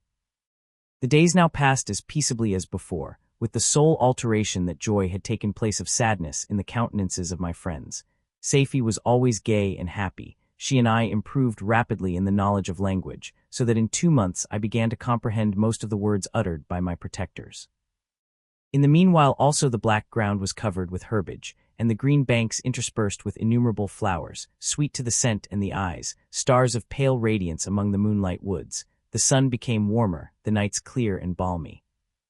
And my nocturnal rambles were an extreme pleasure to me, although they were considerably shortened by the late setting and early rising of the sun, for I never ventured abroad during daylight, fearful of meeting with the same treatment I had formerly endured in the first village which I entered. My days were spent in close attention, that I might more speedily master the language, and I may boast that I improved more rapidly than the Arabian, who understood very little and conversed in broken accents, whilst I comprehended and could imitate almost every word that was spoken. While I improved in speech, I also learned the science of letters as it was taught to the stranger, and this opened before me a wide field for wonder and delight. The book from which Felix instructed Safie was Volney's Ruins of Empires. I should not have understood the purport of this book had not Felix, in reading it, given very minute explanations. He had chosen this work, he said, because the declamatory style was framed in imitation of the Eastern authors. Through this work I obtained a cursory knowledge of history and a view of the several empires at present existing in the world. It gave me an insight into the manners, governments, and religions of the different nations of the earth. I heard of the slothful Asiatics, of the stupendous genius and mental activity of the Grecians, of the wars and wonderful virtue of the early Romans, of their subsequent degenerating, of the decline of that mighty empire, of chivalry, Christianity, and kings. I heard of the discovery of the American hemisphere and wept with Safie over the hapless fate of its original inhabitants. These wonderful narrations inspired me with strange feelings. Was man indeed at once so powerful, so virtuous and magnificent, yet so vicious and base? He appeared at one time a mere scion of the evil principle, and at another as all that can be conceived of noble and godlike. To be a great and virtuous man appeared the highest honor that can befall a sensitive being. To be base and vicious, as many on record have been, appeared the lowest degradation, a condition more abject than that of the blind mole or harmless worm. For a long time I could not conceive how one man could go forth to murder his fellow, or even why there were laws and governments. But when I heard details of vice and bloodshed, my wonder ceased and I turned away with disgust and loathing. Every conversation of the cottagers now opened new wonders to me. While I listened to the instructions which Felix bestowed upon the Arabian, the strange system of human society was explained to me. I heard of the division of property, of immense wealth and squalid poverty, of rank, descent, and noble blood. The words induced me to turn towards myself. I learned that the possessions most esteemed by your fellow creatures were high and unsullied descent united with riches. A man might be respected with only one of these advantages, but without either he was considered, except in very rare instances, as a vagabond and a slave, doomed to waste his powers for the profits of the chosen few. And what was I? Of my creation and creator I was absolutely ignorant, but I knew that I possessed no money, no friends, no kind of property. I was besides endued with a figure hideously deformed and loathsome. I was not even of the same nature as man. I was more agile than they and could subsist upon coarser diet. I bore the extremes of heat and cold with less injury to my frame. My stature far exceeded theirs. When I looked around I saw and heard of none like me. Was I then a monster, a blot upon the earth, from which all men fled and whom all men disowned? I cannot describe to you the agony that these reflections inflicted upon me. I tried to dispel them, but sorrow only increased with knowledge. Oh, that I had forever remained in my native wood, nor known nor felt beyond the sensations of hunger, thirst, and heat. Of what a strange nature is knowledge. It clings to the mind when it has once seized on it like a lichen on the rock. I wished sometimes to shake off all thought and feeling, but I learned that there was but one means to overcome the sensation of pain, and that was death, a state which I feared yet did not understand. I admired virtue and good feelings, and loved the gentle manners and amiable qualities of my cottagers, but I was shut out from intercourse with them, except through means which I obtained by stealth, when I was unseen and unknown, and which rather increased than satisfied the desire I had of becoming one among my fellows. The gentle words of Agatha and the animated smiles of the charming Arabian were not for me. The mild exhortations of the old man and the lively conversation of the loved Felix were not for me, miserable, unhappy wretch. Other lessons were impressed upon me even more deeply.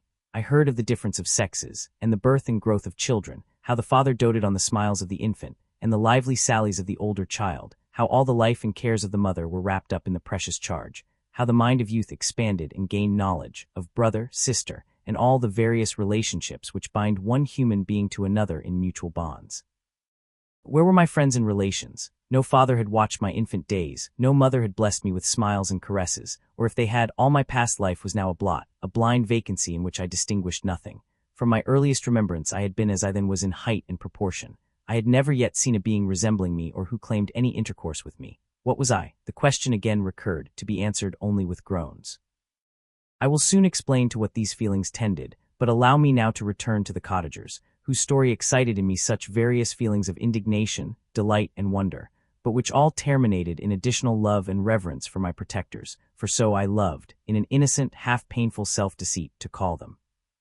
Some time elapsed before I learned the history of my friends. It was one which could not fail to impress itself deeply on my mind, unfolding as it did a number of circumstances, each interesting and wonderful to one so utterly inexperienced as I was. The name of the old man was de Lacy. He was descended from a good family in France, where he had lived for many years in affluence, respected by his superiors and beloved by his equals. His son was bred in the service of his country, and Agatha had ranked with ladies of the highest distinction. A few months before my arrival, they had lived in a large and luxurious city called Paris, surrounded by friends and possessed of every enjoyment which virtue, refinement of intellect, or taste, accompanied by a moderate fortune, could afford. The father of Safie had been the cause of their ruin. He was a Turkish merchant and had inhabited Paris for many years, when, for some reason which I could not learn, he became obnoxious to the government. He was seized and cast into prison the very day that Safie arrived from Constantinople to join him. He was tried and condemned to death. The injustice of his sentence was very flagrant. All Paris was indignant, and it was judged that his religion and wealth rather than the crime alleged against him had been the cause of his condemnation. Felix had accidentally been present at the trial. His horror and indignation were uncontrollable when he heard the decision of the court. He made at that moment a solemn vow to deliver him and then looked around for the means. After many fruitless attempts to gain admittance to the prison, he found a strongly grated window in an unguarded part of the building, which lighted the dungeon of the unfortunate Mohammedan, who, loaded with chains, waited in despair the execution of the barbarous sentence. Felix visited the grate at night and made known to the prisoner his intentions in his favor. The Turk, amazed and delighted, endeavored to kindle the zeal of his deliverer by promises of reward and wealth. Felix rejected his offers with contempt, yet when he saw the lovely Safie, who was allowed to visit her father, and who by her gestures expressed her lively gratitude, the youth could not help owning to his own mind that the captive possessed a treasure which would fully reward his toil and hazard.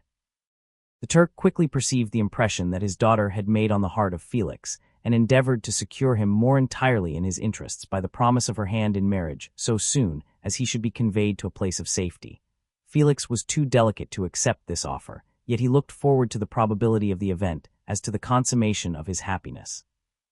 During the ensuing days, while the preparations were going forward for the escape of the merchant, the zeal of Felix was warmed by several letters that he received from this lovely girl, who found means to express her thoughts in the language of her lover by the aid of an old man, a servant of her father who understood French. She thanked him in the most ardent terms for his intended services towards her parent, and at the same time she gently deplored her own fate. I have copies of these letters, for I found means, during my residence in the hovel, to procure the implements of writing, and the letters were often in the hands of Felix or Agatha. Before I depart I will give them to you. They will prove the truth of my tale, but at present, as the sun is already far declined, I shall only have time to repeat the substance of them to you. Safie related that her mother was a Christian Arab, seized and made a slave by the Turks. Recommended by her beauty, she had won the heart of the father of Safie, who married her. The young girl spoke in high and enthusiastic terms of her mother, who, born in freedom, spurned the bondage to which she was now reduced. She instructed her daughter in the tenets of her religion, and taught her to aspire to higher powers of intellect and an independence of spirit forbidden to the female followers of Mohammed. This lady died, but her lessons were indelibly impressed on the mind of Saifi, who sickened at the prospect of again returning to Asia and being immured within the walls of a harem, allowed only to occupy herself with infantile amusements, ill-suited to the temper of her soul, now accustomed to grand ideas and a noble emulation for virtue. The prospect of marrying a Christian and remaining in a country where women were allowed to take a rank in society was enchanting to her. The day for the execution of the Turk was fixed, but on the night previous to it he quitted his prison and before morning was distant many leagues from Paris. Felix had procured passports in the name of his father, sister, and himself. He had previously communicated his plan to the former, who aided the deceit by quitting his house, under the pretense of a journey, and concealed himself with his daughter in an obscure part of Paris. Felix conducted the fugitives through France to Lyon and across Mont-Cenis to Leghorn, where the merchant had decided to wait a favorable opportunity of passing into some part of the Turkish dominions. Saifi resolved to remain with her father until the moment of his departure, before which time the Turk renewed his promise that she should be united to his deliverer, and Felix remained with them in expectation of that event, and in the meantime he enjoyed the society of the Arabian, who exhibited towards him the simplest and tenderest affection. They conversed with one another through the means of an interpreter, and sometimes with the interpretation of looks, and Saifi sang to him the divine airs of her native country. The Turk allowed this intimacy to take place and encouraged the hopes of the youthful lovers, while in his heart he had formed far other plans. He loathed the idea that his daughter should be united to a Christian, but he feared the resentment of Felix if he should appear lukewarm, for he knew that he was still in the power of his deliverer if he should choose to betray him to the Italian state which they inhabited. He revolved 1,000 plans by which he should be enabled to prolong the deceit until it might be no longer necessary, and secretly to take his daughter with him when he departed. His plans were facilitated by the news which arrived from Paris. The government of France were greatly enraged at the escape of their victim and spared no pains to detect and punish his deliverer. The plot of Felix was quickly discovered, and de Lacy and Agatha were thrown into prison. The news reached Felix and roused him from his dream of pleasure. His blind and aged father and his gentle sister lay in a noisome dungeon, while he enjoyed the free air and the society of her whom he loved. This idea was torture to him. He quickly arranged with the Turk that if the latter should find a favorable opportunity for escape before Felix could return to Italy, Saifi should remain as a boarder at a convent at Leghorn, and then, quitting the lovely Arabian, he hastened to Paris and delivered himself up to the vengeance of the law, hoping to free de Lacy and Agatha by this proceeding. He did not succeed. They remained confined for 5 months before the trial took place, the result of which deprived them of their fortune and condemned them to a perpetual exile from their native country. They found a miserable asylum in the cottage in Germany, where I discovered them. Felix soon learned that the treacherous Turk, for whom he and his family endured such unheard-of oppression, on discovering that his deliverer was thus reduced to poverty and ruin, became a traitor to good feeling and honor, and had quitted Italy with his daughter, insultingly sending Felix a pittance of money to aid him, as he said, in some plan of future maintenance.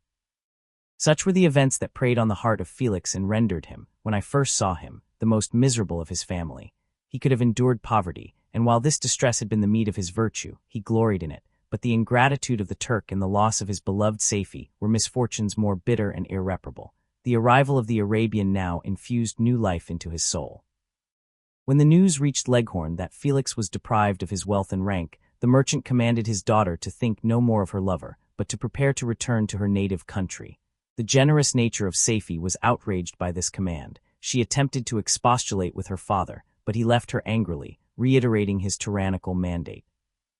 A few days after, the Turk entered his daughter's apartment and told her hastily that he had reason to believe that his residence at Leghorn had been divulged and that he should speedily be delivered up to the French government.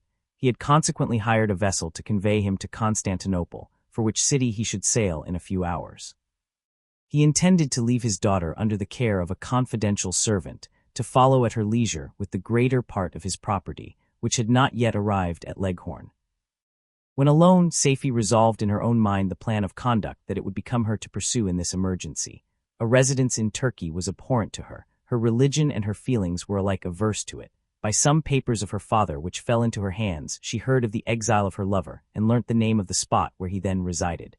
She hesitated some time, but at length she formed her determination. Taking with her some jewels that belonged to her and a sum of money, she quitted Italy with an attendant, a native of Leghorn, but who understood the common language of Turkey, and departed for Germany. She arrived in safety at a town about 20 leagues from the cottage of DeLacy when her attendant fell dangerously ill. Safie nursed her with the most devoted affection, but the poor girl died, and the Arabian was left alone, unacquainted with the language of the country and utterly ignorant of the customs of the world. She fell, however, into good hands. The Italian had mentioned the name of the spot for which they were bound, and after her death, the woman of the house in which they had lived took care that Safie should arrive in safety at the cottage of her lover. Such was the history of my beloved cottagers. It impressed me deeply. I learned, from the views of social life which it developed, to admire their virtues and to deprecate the vices of mankind. As yet I looked upon crime as a distant evil. Benevolence and generosity were ever present before me, inciting within me a desire to become an actor in the busy scene, where so many admirable qualities were called forth and displayed. But in giving an account of the progress of my intellect, I must not omit a circumstance which occurred in the beginning of the month of August of the same year. One night during my accustomed visit to the neighboring wood where I collected my own food and brought home firing for my protectors, I found on the ground a leathern portmanteau containing several articles of dress and some books. I eagerly seized the prize and returned with it to my hovel. Fortunately, the books were written in the language, the elements of which I had acquired at the cottage. They consisted of Paradise Lost, a volume of Plutarch's Lives, and the Sorrows of Wetter. The possession of these treasures gave me extreme delight. I now continually studied and exercised my mind upon these histories, whilst my friends were employed in their ordinary occupations. I can hardly describe to you the effect of these books. They produced in me an infinity of new images and feelings that sometimes raised me to ecstasy, but more frequently sunk me into the lowest dejection. In the Sorrows of Werter, besides the interest of its simple and affecting story, so many opinions are canvassed, and so many lights thrown upon what had hitherto been to me obscure subjects that I found in it a never-ending source of speculation and astonishment. The gentle and domestic manners it described, combined with lofty sentiments and feelings, which had for their object something out of self, accorded well with my experience among my protectors, and with the wants which were forever alive in my own bosom. But I thought Werter himself a more divine being than I had ever beheld or imagined. His character contained no pretension, but it sank deep. The disquisitions upon death and suicide were calculated to fill me with wonder. I did not pretend to enter into the merits of the case, yet I inclined towards the opinions of the hero, whose extinction I wept, without precisely understanding it. As I read, however, I applied much personally to my own feelings and condition. I found myself similar, yet at the same time strangely unlike to the beings concerning whom I read and to whose conversation I was a listener. I sympathized with and partly understood them, but I was unformed in mind. I was dependent on none and related to none. The path of my departure was free, and there was none to lament my annihilation. My person was hideous and my stature gigantic. What did this mean? Who was I? What was I? Whence did I come? What was my destination? These questions continually recurred, but I was unable to solve them. The volume of Plutarch's Lives which I possessed contained the histories of the first founders of the ancient republics. This book had a far different effect upon me from the Sorrows of Werter. I learned from Werter's imagination's despondency and gloom, but Plutarch taught me high thoughts. He elevated me above the wretched sphere of my own reflections, to admire and love the heroes of past ages. Many things I read surpassed my understanding and experience. I had a very confused knowledge of kingdoms, wide extents of country, mighty rivers, and boundless seas, but I was perfectly unacquainted with towns and large assemblages of men. The cottage of my protectors had been the only school in which I had studied human nature, but this book developed new and mightier scenes of action. I read of men concerned in public affairs, governing or massacring their species. I felt the greatest ardor for virtue rise within me, and abhorrence for vice, as far as I understood the signification of those terms, relative as they were, as I applied them to pleasure and pain alone. Induced by these feelings, I was of course led to admire peaceable lawgivers, Numa, Solon, and Lycurgus, in preference to Romulus and Theseus. The patriarchal lives of my protectors caused these impressions to take a firm hold on my mind. Perhaps, if my first introduction to humanity had been made by a young soldier, burning for glory and slaughter, I should have been imbued with different sensations. But Paradise Lost excited different and far deeper emotions. I read it, as I had read the other volumes which had fallen into my hands, as a true history. It moved every feeling of wonder and awe that the picture of an omnipotent God warring with his creatures was capable of exciting. I often referred the several situations, as their similarity struck me to my own. Like Adam, I was apparently united by no link to any other being in existence, but his state was far different from mine in every other respect. He had come forth from the hands of God, a perfect creature, happy and prosperous, guarded by the especial care of his Creator. He was allowed to converse with and acquire knowledge from beings of a superior nature, but I was wretched, helpless, and alone. Many times I considered Satan as the fitter emblem of my condition, for often, like him, when I viewed the bliss of my protectors, the bitter gall of envy rose within me. Another circumstance strengthened and confirmed these feelings. Soon after my arrival in the hovel, I discovered some papers in the pocket of the dress which I had taken from your laboratory.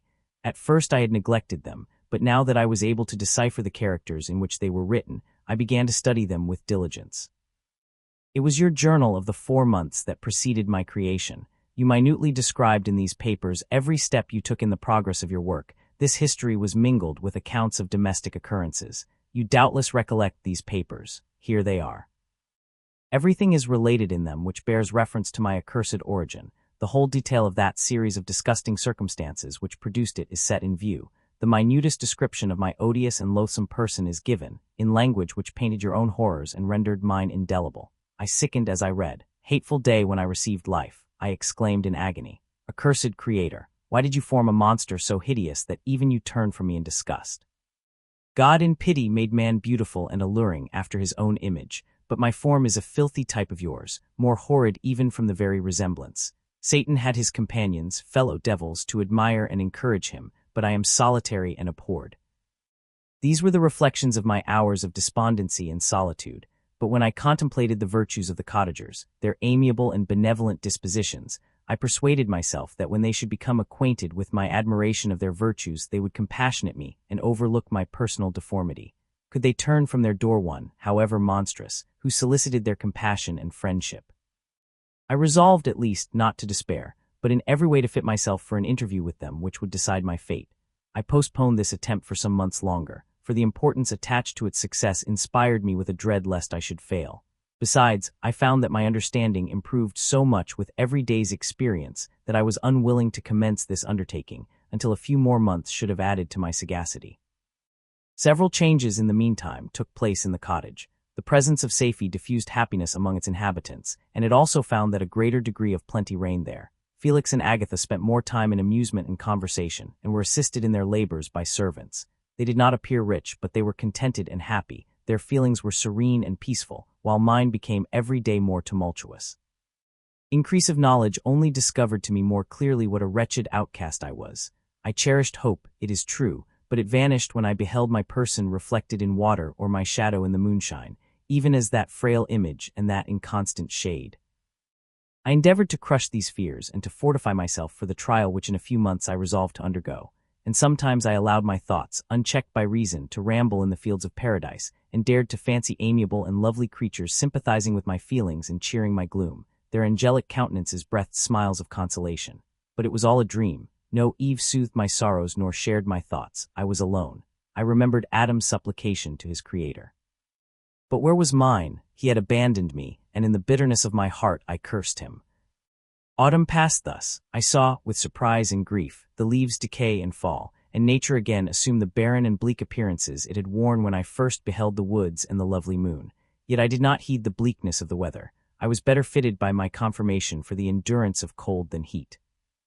But my chief delights were the sight of the flowers, the birds, and all the gay apparel of summer. When those deserted me, I turned with more attention towards the cottagers. Their happiness was not decreased by the absence of summer. They loved and sympathized with one another, and their joys, depending on each other, were not interrupted by the casualties that took place around them. The more I saw of them, the greater became my desire to claim their protection and kindness. My heart yearned to be known and loved by these amiable creatures. To see their sweet looks directed towards me with affection was the utmost limit of my ambition. I dared not think that they would turn them from me with disdain and horror. The poor that stopped at their door were never driven away. I asked, it is true, for greater treasures than a little food or rest. I required kindness and sympathy, but I did not believe myself utterly unworthy of it. The winter advanced, and an entire revolution of the seasons had taken place since I awoke into life. My attention at this time was solely directed towards my plan of introducing myself into the cottage of my protectors. I revolved many projects, but that on which I finally fixed was to enter the dwelling when the blind old man should be alone. I had sagacity enough to discover that the unnatural hideousness of my person was the chief object of horror with those who had formerly beheld me. My voice, although harsh, had nothing terrible in it. I thought, therefore, that if in the absence of his children I could gain the goodwill and mediation of the old de Lacy, I might by his means be tolerated by my younger protectors. One day, when the sun shone on the red leaves that strewed the ground and diffused cheerfulness, although it denied warmth, Safie, Agatha, and Felix departed on a long country walk, and the old man, at his own desire, was left alone in the cottage. When his children had departed, he took up his guitar and played several mournful but sweet airs, more sweet and mournful than I had ever heard him play before. At first his countenance was illuminated with pleasure, but as he continued, thoughtfulness and sadness succeeded. At length, laying aside the instrument, he sat absorbed in reflection. My heart beat quick. This was the hour and moment of trial which would decide my hopes or realize my fears. The servants were gone to a neighboring fair. All was silent in and around the cottage. It was an excellent opportunity, yet when I proceeded to execute my plan, my limbs failed me and I sank to the ground. Again I rose, and exerting all the firmness of which I was master, removed the planks which I had placed before my hovel to conceal my retreat. The fresh air revived me, and with renewed determination I approached the door of their cottage. I knocked. "Who is there?" said the old man. "Come in." I entered. "Pardon this intrusion," said I. "I am a traveler in want of a little rest. You would greatly oblige me if you would allow me to remain a few minutes before the fire."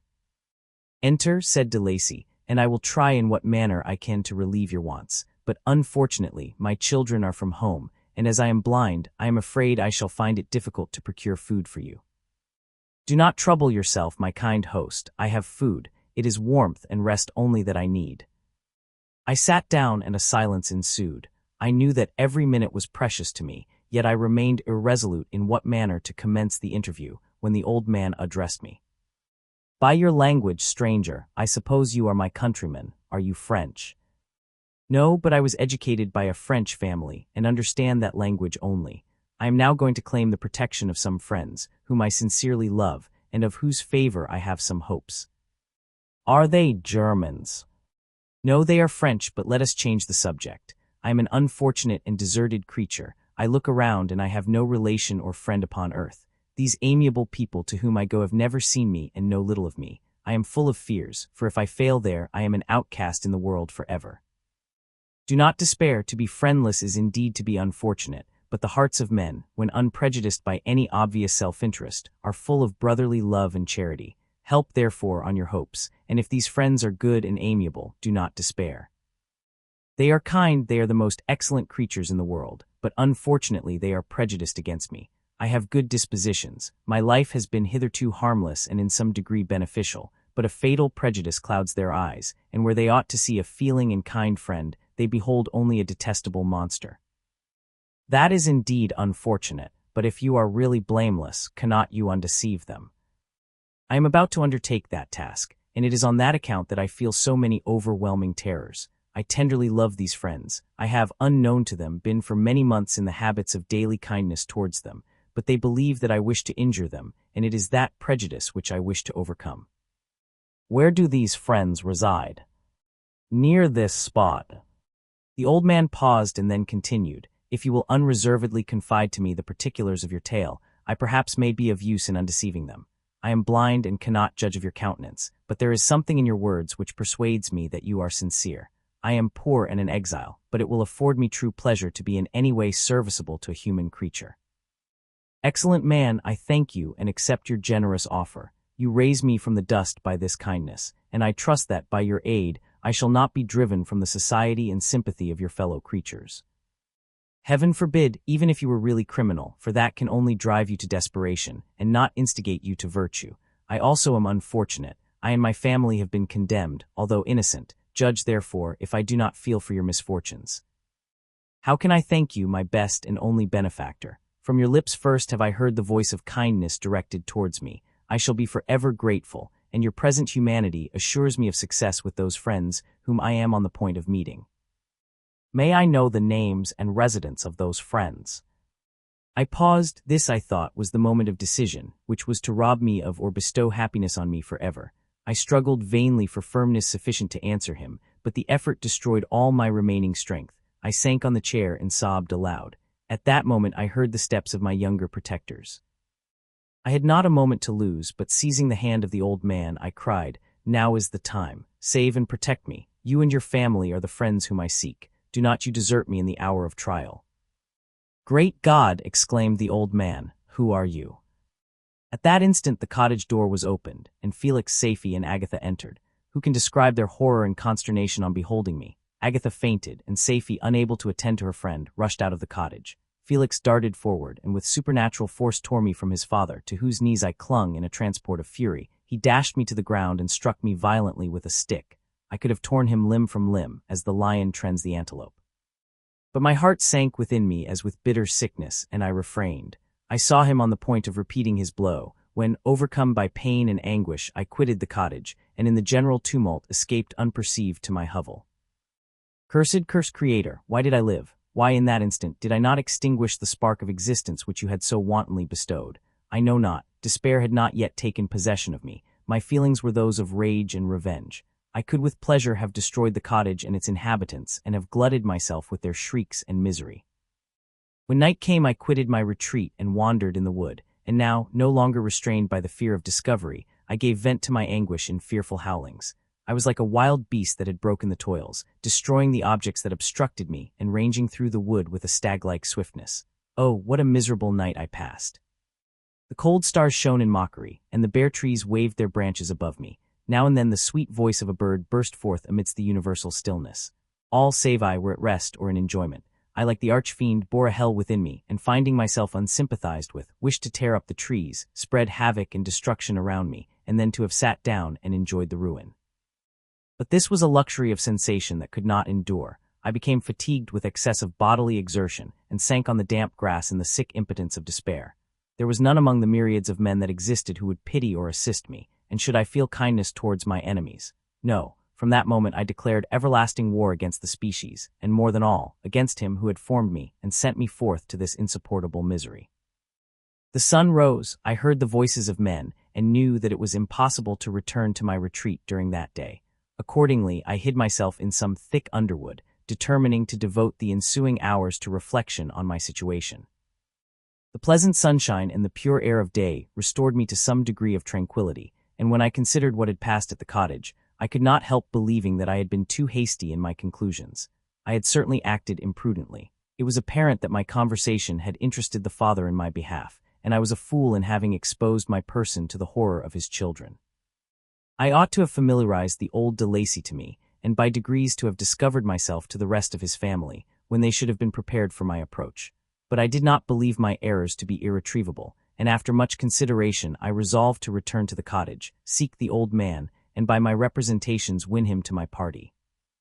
These thoughts calmed me, and in the afternoon I sank into a profound sleep, but the fever of my blood did not allow me to be visited by peaceful dreams. The horrible scene of the preceding day was forever acting before my eyes. The females were flying, and the enraged Felix tearing me from his father's feet. I awoke exhausted, and finding that it was already night, I crept forth from my hiding place and went in search of food. When my hunger was appeased, I directed my steps towards the well-known path that conducted to the cottage. All there was at peace. I crept into my hovel and remained in silent expectation of the accustomed hour when the family arose. That hour passed. The sun mounted high in the heavens, but the cottagers did not appear. I trembled violently, apprehending some dreadful misfortune. The inside of the cottage was dark, and I heard no motion. I cannot describe the agony of this suspense. Presently 2 countrymen passed by, but pausing near the cottage, they entered into conversation, using violent gesticulations. But I did not understand what they said, as they spoke the language of the country, which differed from that of my protectors. Soon after, however, Felix approached with another man. I was surprised, as I knew that he had not quitted the cottage that morning, and waited anxiously to discover from his discourse the meaning of these unusual appearances. "Do you consider," said his companion to him, "that you will be obliged to pay 3 months' rent, and to lose the produce of your garden? I do not wish to take any unfair advantage, and I beg therefore that you will take some days to consider of your determination."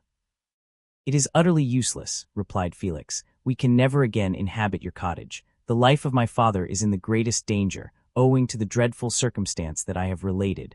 My wife and my sister will never recover from their horror. I entreat you not to reason with me any more. Take possession of your tenement, and let me fly from this place." Felix trembled violently as he said this. He and his companion entered the cottage, in which they remained for a few minutes, and then departed. I never saw any of the family of DeLacy more. I continued for the remainder of the day in my hovel in a state of utter and stupid despair. My protectors had departed and had broken the only link that held me to the world. For the first time, the feelings of revenge and hatred filled my bosom, and I did not strive to control them, but allowing myself to be borne away by the stream.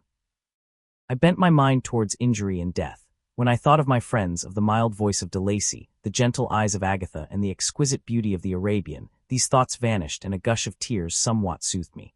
But again, when I reflected that they had spurned and deserted me, anger returned, a rage of anger, and unable to injure anything human, I turned my fury towards inanimate objects.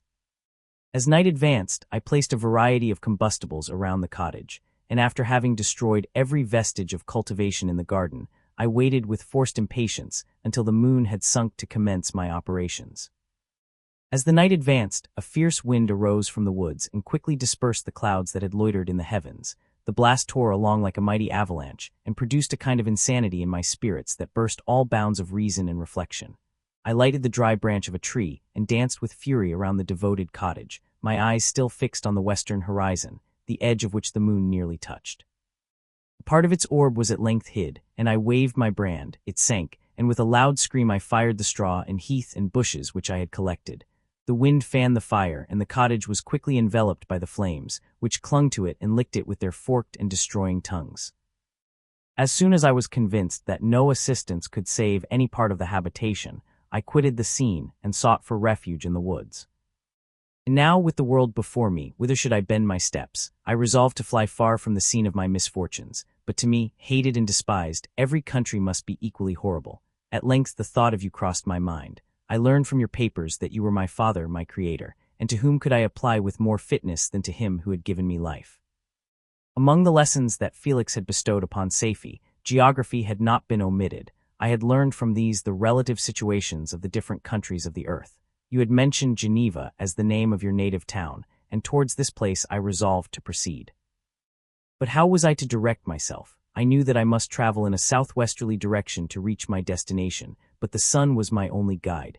I did not know the names of the towns that I was to pass through, nor could I ask information from a single human being, but I did not despair. From you only could I hope for succor, although towards you I felt no sentiment but that of hatred. Unfeeling, heartless creator, you had endowed me with perceptions and passions, and then cast me abroad an object for the scorn and horror of mankind.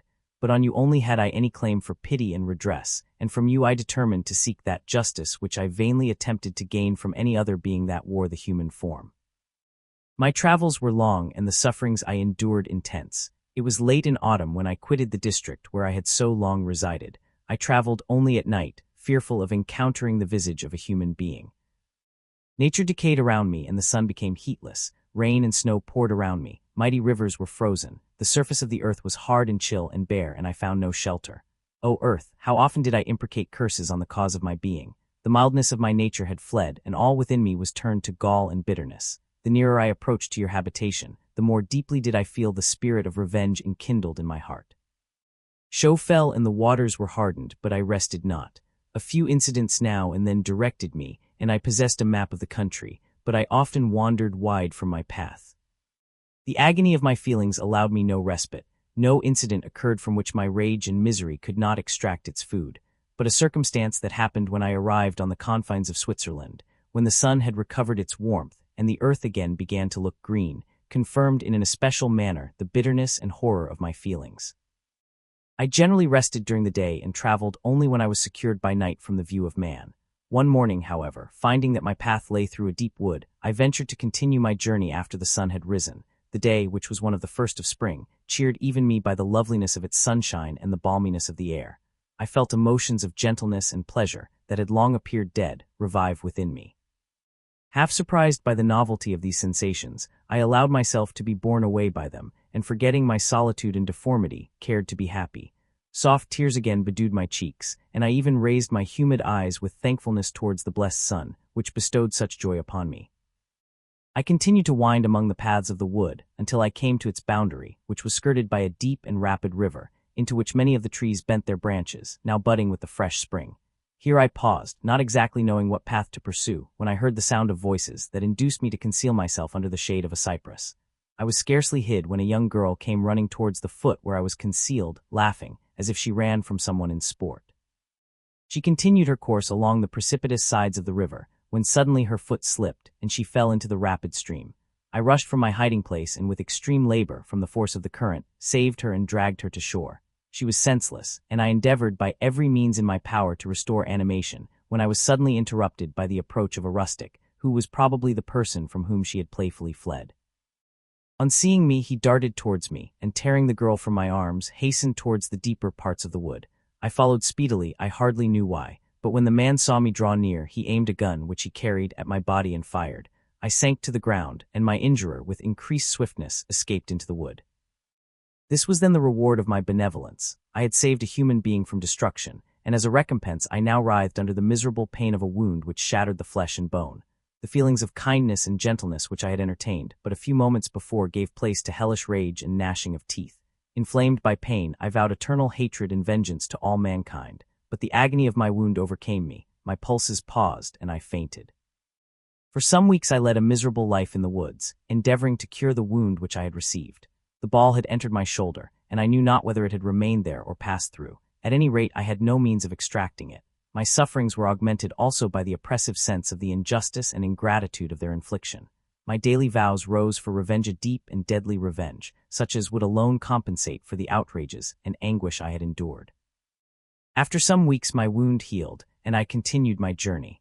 The labors I endured were no longer to be alleviated by the bright sun or gentle breezes of spring. All joy was but a mockery which insulted my desolate state and made me feel more painfully that I was not made for the enjoyment of pleasure.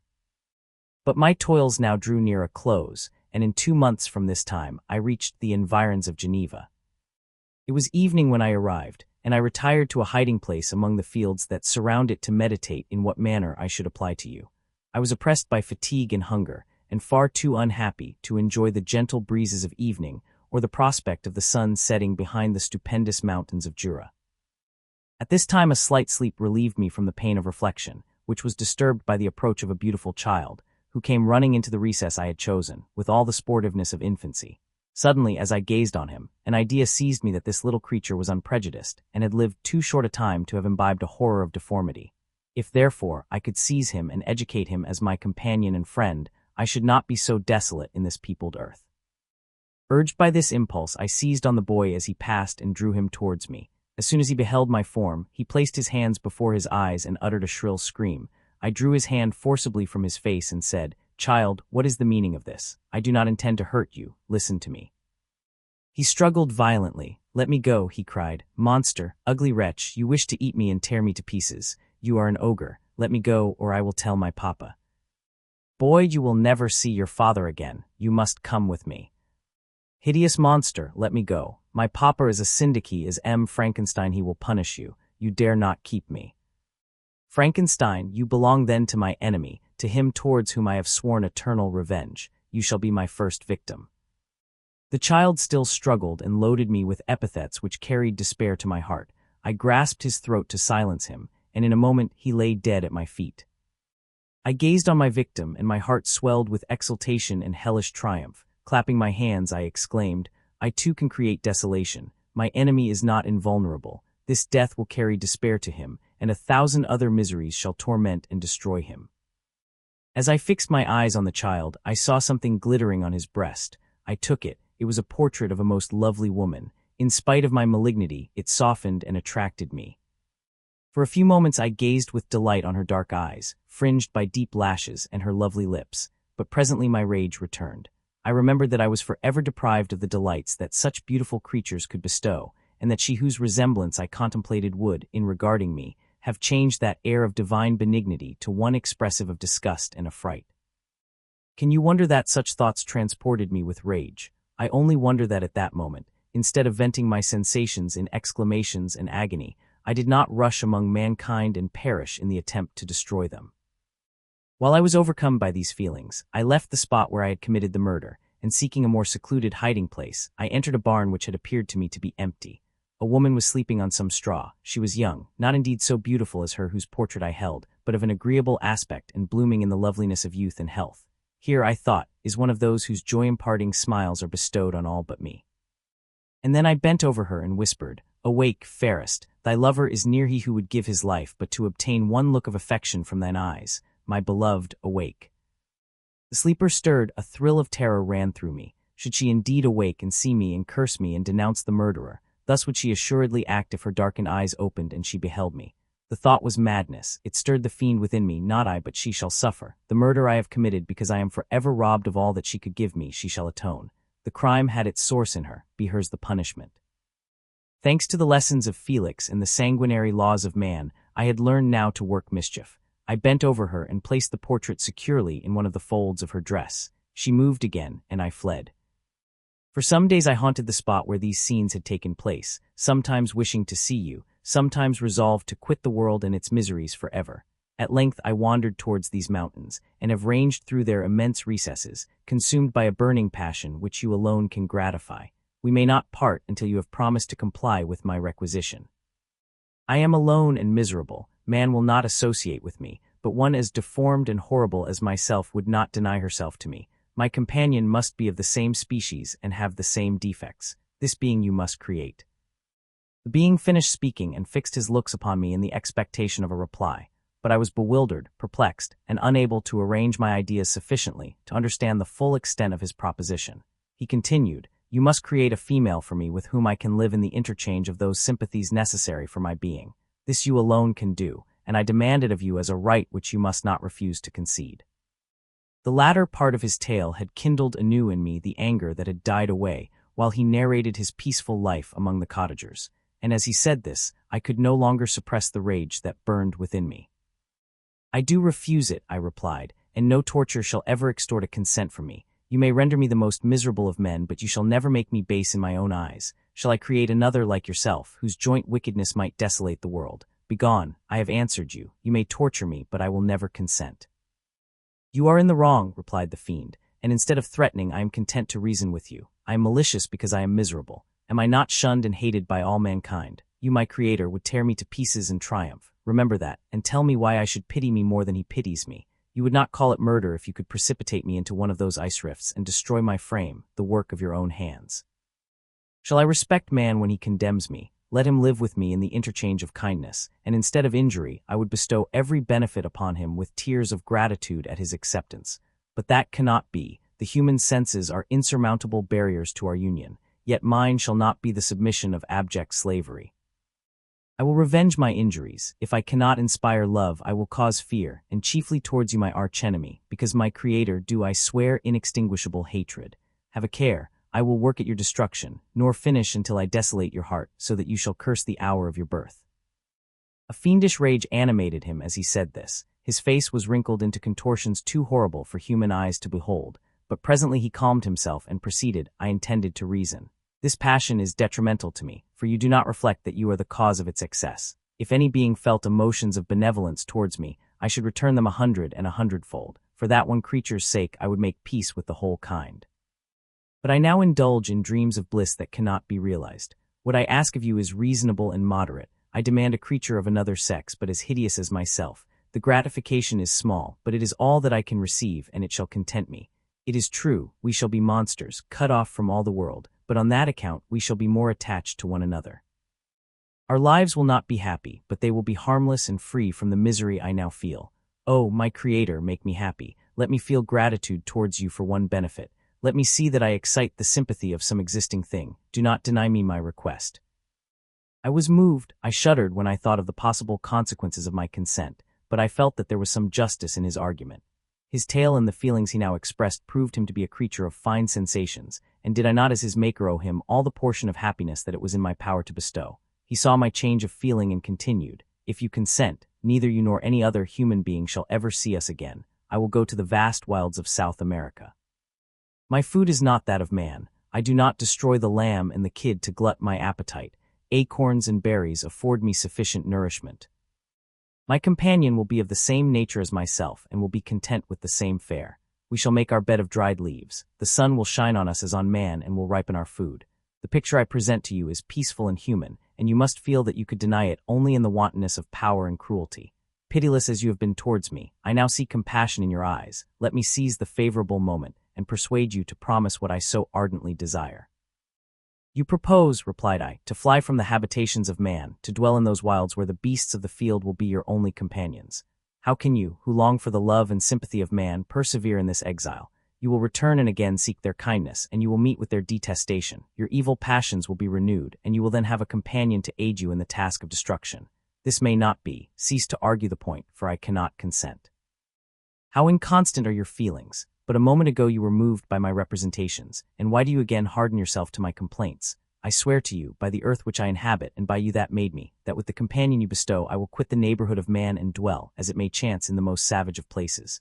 My evil passions will have fled, for I shall meet with sympathy. My life will flow quietly away, and in my dying moments I shall not curse my Maker. His words had a strange effect upon me. I compassionated him and sometimes felt a wish to console him, but when I looked upon him, when I saw the filthy mass that moved and talked, my heart sickened and my feelings were altered to those of horror and hatred. I tried to stifle these sensations. I thought that as I could not sympathize with him, I had no right to withhold from him the small portion of happiness which was yet in my power to bestow. You swear, I said, to be harmless, but have you not already shown a degree of malice that should reasonably make me distrust you? May not even this be a feint that will increase your triumph by affording a wider scope for your revenge? How is this? I must not be trifled with, and I demand an answer. If I have no ties and no affections, hatred and vice must be my portion. The love of another will destroy the cause of my crimes, and I shall become a thing of whose existence everyone will be ignorant. My vices are the children of a forced solitude that I abhor, and my virtues will necessarily arise when I live in communion with an equal. I shall feel the affections of a sensitive being, and become linked to the chain of existence and events from which I am now excluded. I paused some time to reflect on all he had related and the various arguments which he had employed. I thought of the promise of virtues which he had displayed on the opening of his existence, and the subsequent blight of all kindly feeling by the loathing and scorn which his protectors had manifested towards him. His power and threats were not omitted in my calculations. A creature who could exist in the ice caves of the glaciers and hide himself from pursuit among the ridges of inaccessible precipices was a being possessing faculties it would be vain to cope with. After a long pause of reflection, I concluded that the justice due both to him and my fellow creatures demanded of me that I should comply with his request. Turning to him, therefore, I said, I consent to your demand, on your solemn oath to quit Europe forever, and every other place in the neighborhood of man, as soon as I shall deliver into your hands a female who will accompany you in your exile. I swear, he cried, by the sun and by the blue sky of heaven, and by the fire of love that burns my heart, that if you grant my prayer, while they exist you shall never behold me again. Depart to your home and commence your labors. I shall watch their progress with unutterable anxiety, and fear not but that when you are ready I shall appear. Saying this, he suddenly quitted me, fearful, perhaps, of any change in my sentiments. I saw him descend the mountain with greater speed than the flight of an eagle, and quickly lost among the undulations of the sea of ice. His tale had occupied the whole day, and the sun was upon the verge of the horizon when he departed. I knew that I ought to hasten my descent towards the valley, as I should soon be encompassed in darkness, but my heart was heavy, and my steps slow. The labor of winding among the little paths of the mountain, and fixing my feet firmly as I advanced perplexed me, occupied as I was by the emotions which the occurrences of the day had produced. Night was far advanced when I came to the halfway resting place and seated myself beside the fountain. The stars shone at intervals as the clouds passed from over them, the dark pines rose before me, and every here and there a broken tree lay on the ground. It was a scene of wonderful solemnity and stirred strange thoughts within me. I wept bitterly, and clasping my hands in agony I exclaimed, Oh!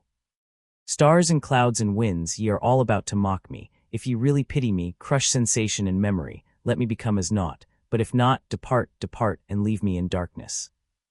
These were wild and miserable thoughts, but I cannot describe to you how the eternal twinkling of the stars weighed upon me, and how I listened to every blast of wind, as if it were a dull, ugly siroc on its way to consume me. Morning dawned before I arrived at the village of Chamonix. I took no rest, but returned immediately to Geneva. Even in my own heart I could give no expression to my sensations. They weighed on me with a mountain's weight, and their excess destroyed my agony beneath them. Thus I returned home, and entering the house, presented myself to the family. My haggard and wild appearance awoke intense alarm, but I answered no question, scarcely did I speak. I felt as if I were placed under a ban, as if I had no right to claim their sympathies, as if never more might I enjoy companionship with them. Yet even thus I loved them to adoration, and to save them, I resolved to dedicate myself to my most abhorred task. The prospect of such an occupation made every other circumstance of existence pass before me like a dream, and that thought only had to me the reality of life. Day after day, week after week, passed away on my return to Geneva, and I could not collect the courage to recommence my work. I feared the vengeance of the disappointed fiend, yet I was unable to overcome my repugnance to the task which was enjoined me. I found that I could not compose a female without again devoting several months to profound study and laborious disquisition. I had heard of some discoveries having been made by an English philosopher, the knowledge of which was material to my success, and I sometimes thought of obtaining my father's consent to visit England for this purpose, but I clung to every pretense of delay and shrank from taking the first step in an undertaking whose immediate necessity began to appear less absolute to me. A change indeed had taken place in me. My health, which had hitherto declined, was now much restored, and my spirits, when unchecked by the memory of my unhappy promise, rose proportionably.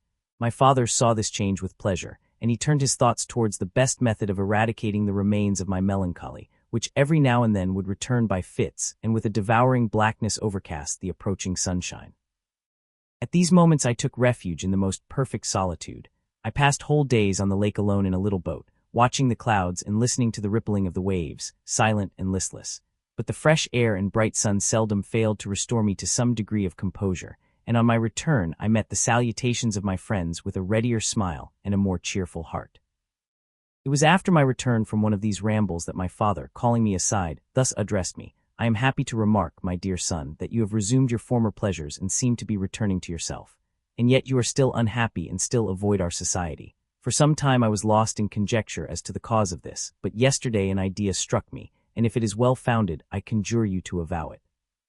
Reserve on such a point would be not only useless, but draw down treble misery on us all." I trembled violently at his exordium, and my father continued: "I confess, my son, that I have always looked forward to your marriage with our dear Elizabeth as the tie of our domestic comfort and the stay of my declining years.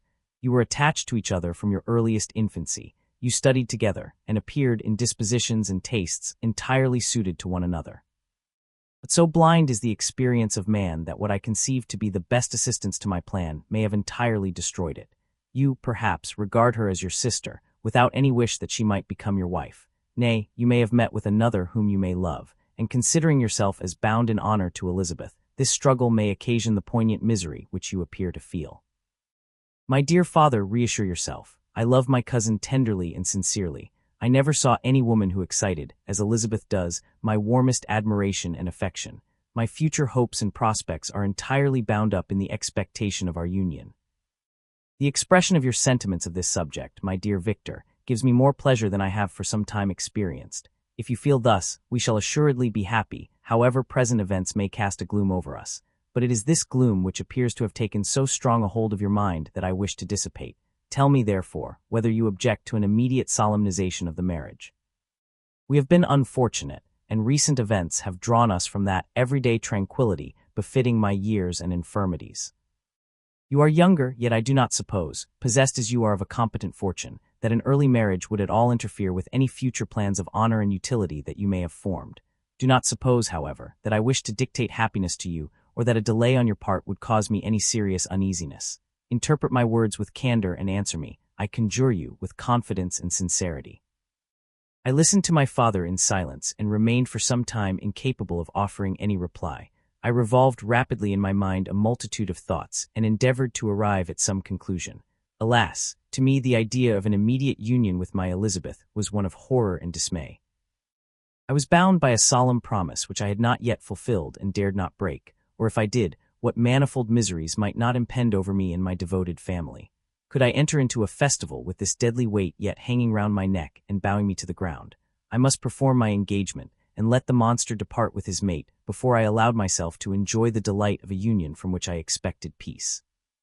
I remembered also the necessity imposed upon me of either journeying to England or entering into a long correspondence with those philosophers of that country, whose knowledge and discoveries were of indispensable use to me in my present undertaking. The latter method of obtaining the desired intelligence was dilatory and unsatisfactory. Besides, I had an insurmountable aversion to the idea of engaging myself in my loathsome task in my father's house, while in habits of familiar intercourse with those I loved. I knew that 1,000 fearful accidents might occur, the slightest of which would disclose a tale to thrill all connected with me with horror. I was aware also that I should often lose all self-command, all capacity of hiding the harrowing sensations that would possess me during the progress of my unearthly occupation. I must absent myself from all I loved while thus employed.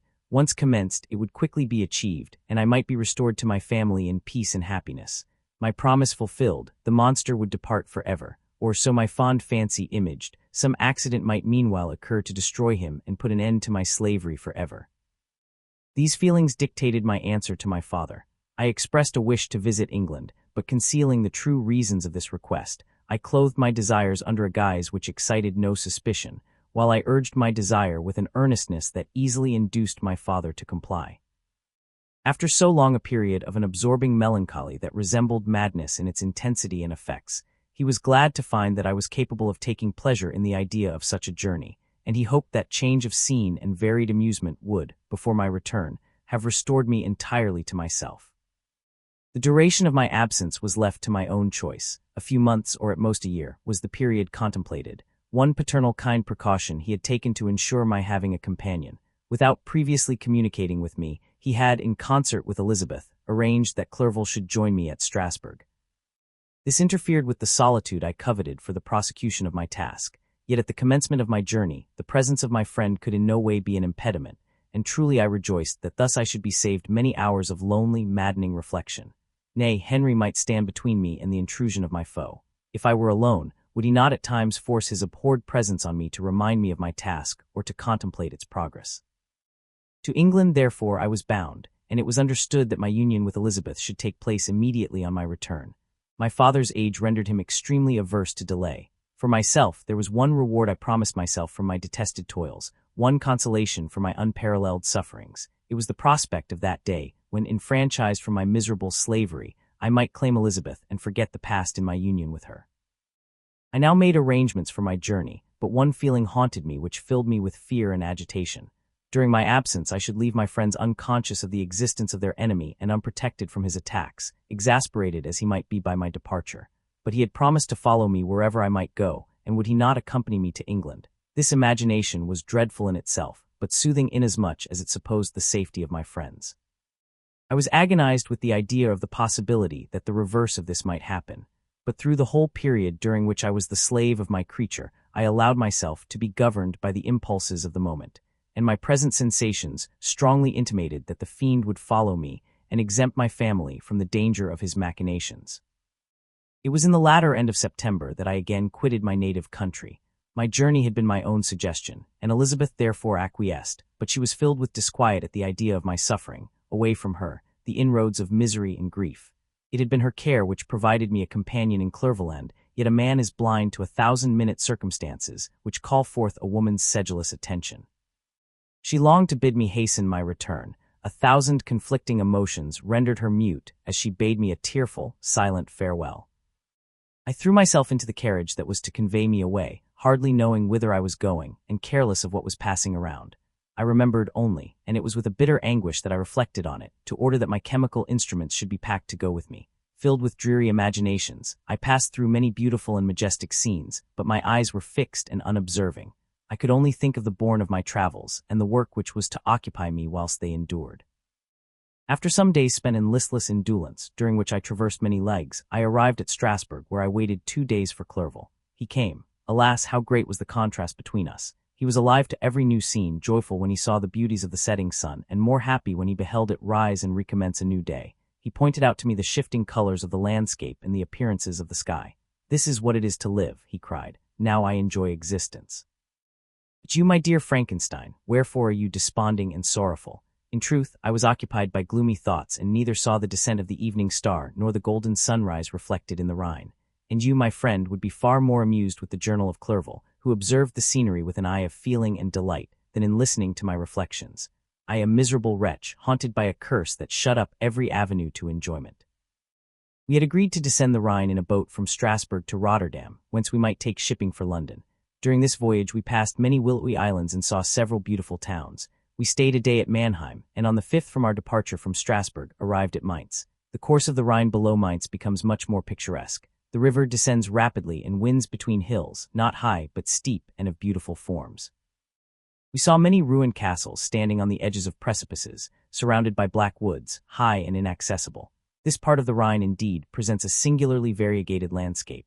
In one spot you view rugged hills, ruined castles overlooking tremendous precipices, with the dark Rhine rushing beneath, and on the sudden turn of a promontory, flourishing vineyards with green sloping banks and a meandering river and populous towns occupy the scene. We traveled at the time of the vintage and heard the song of the laborers as we glided down the stream.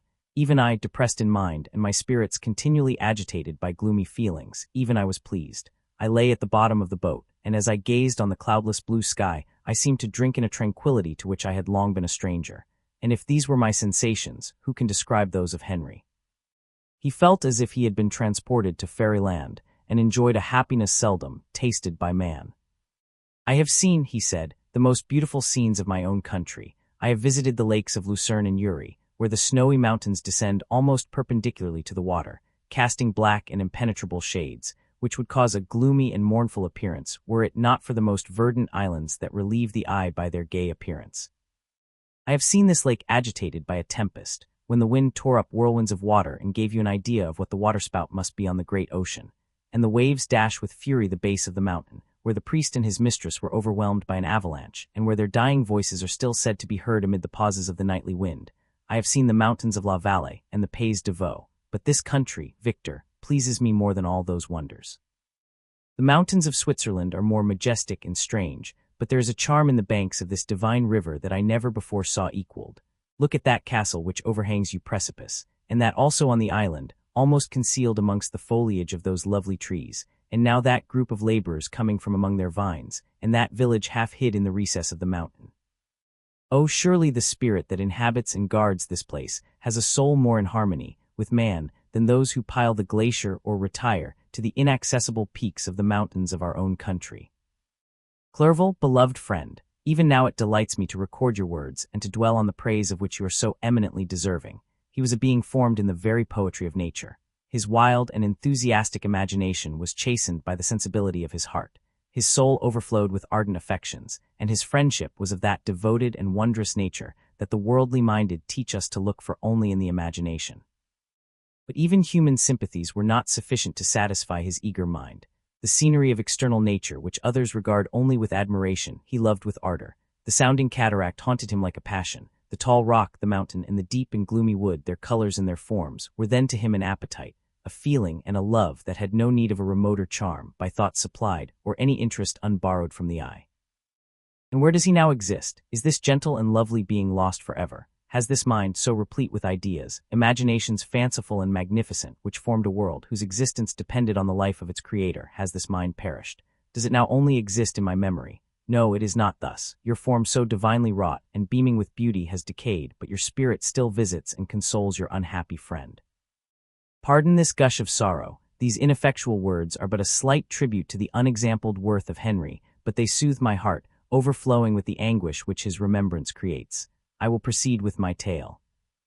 Beyond Cologne we descended to the plains of Holland, and we resolved to post the remainder of our way, for the wind was contrary, and the stream of the river was too gentle to aid us. Our journey here lost the interest arising from beautiful scenery, but we arrived in a few days at Rotterdam, whence we proceeded by sea to England. It was on a clear morning, in the latter days of December, that I first saw the white cliffs of Britain. The banks of the Thames presented a new scene. They were flat but fertile, and almost every town was marked by the remembrance of some story.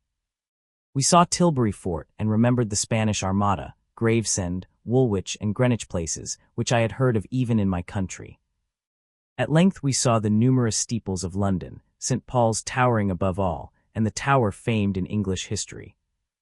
London was our present point of rest. We determined to remain several months in this wonderful and celebrated city.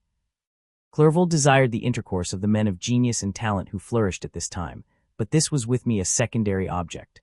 I was principally occupied with the means of obtaining the information necessary for the completion of my promise, and quickly availed myself of the letters of introduction that I had brought with me, addressed to the most distinguished natural philosophers.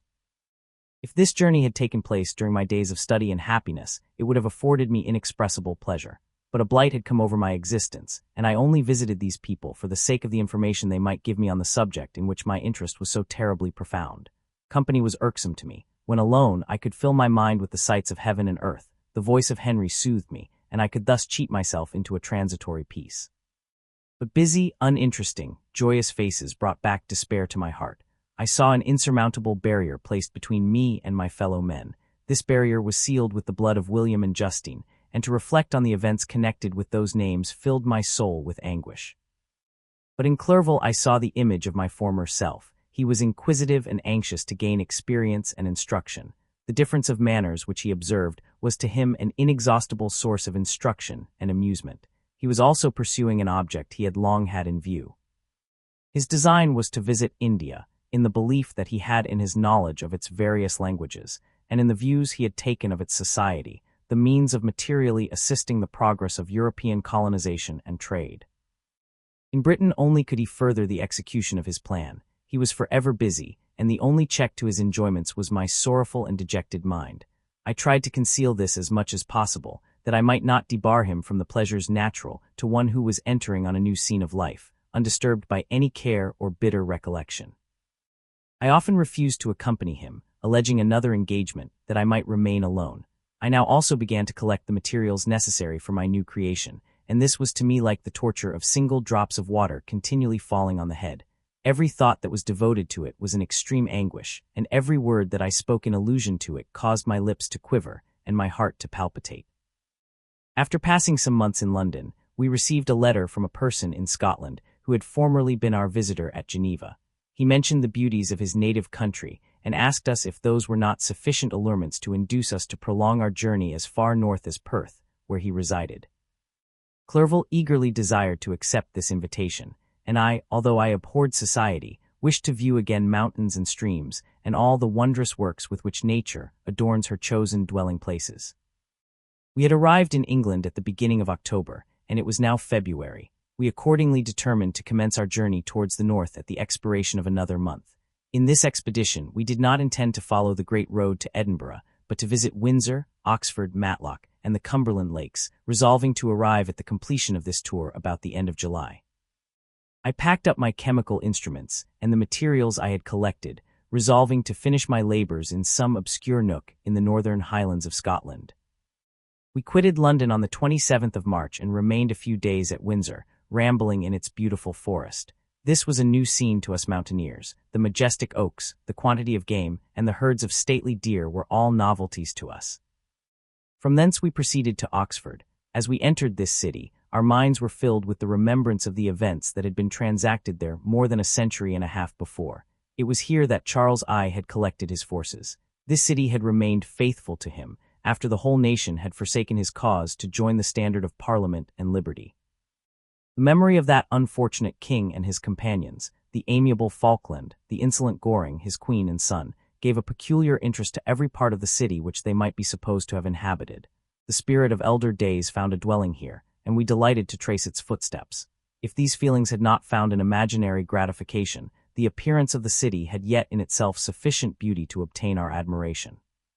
The colleges are ancient and picturesque, the streets are almost magnificent, and the lovely Isis, which flows beside it through meadows of exquisite verdure, is spread forth into a placid expanse of waters, which reflects its majestic assemblage of towers and spires and domes, embosomed among aged trees.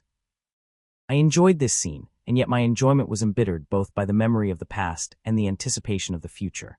I was formed for peaceful happiness. During my youthful days, discontent never visited my mind, and if I was ever overcome by ennui, the sight of what is beautiful in nature, or the study of what is excellent and sublime in the productions of man, could always interest my heart and communicate elasticity to my spirits. But I am a blasted tree, the bolt has entered my soul, and I felt then that I should survive to exhibit what I shall soon cease to be, a miserable spectacle of wrecked humanity, pitiable to others and intolerable to myself. We passed a considerable period at Oxford, rambling among its environs and endeavoring to identify every spot which might relate to the most animating epoch of English history. Our little voyages of discovery were often prolonged by the successive objects that presented themselves. We visited the tomb of the illustrious Hampden and the field on which that patriot fell. For a moment my soul was elevated from its debasing and miserable fears to contemplate the divine ideas of liberty and self-sacrifice of which these sites were the monuments and the remembrancers. For an instant I dared to shake off my chains and look around me with a free and lofty spirit, but the iron had eaten into my flesh, and I sank again, trembling and hopeless, into my miserable self. We left Oxford with regret and proceeded to Matlock, which was our next place of rest. The country in the neighborhood of this village resembled, to a greater degree, the scenery of Switzerland, but everything is on a lower scale, and the green hills want the crown of distant white Alps which always attend on the piney mountains of my native country. We visited the wondrous cave and the little cabinets of natural history, where the curiosities are disposed in the same manner as in the collections at Servox and Chamonix. The latter name made me tremble when pronounced by Henry, and I hastened to quit Matlock, with which that terrible scene was thus associated. From Derby, still journeying northwards, we passed 2 months in Cumberland and Westmoreland. I could now almost fancy myself among the Swiss mountains. The little patches of snow which yet lingered on the northern sides of the mountains, the lakes, and the dashing of the rocky streams were all familiar and dear sights to me. Here also we made some acquaintances, who almost contrived to cheat me into happiness. The delight of Clerval was proportionably greater than mine. His mind expanded in the company of men of talent, and he found in his own nature greater capacities and resources than he could have imagined himself to have possessed while he associated with his inferiors. I could pass my life here, said he to me, and among these mountains I should scarcely regret Switzerland and the Rhine. But he found that a traveler's life is one that includes much pain amidst its enjoyments.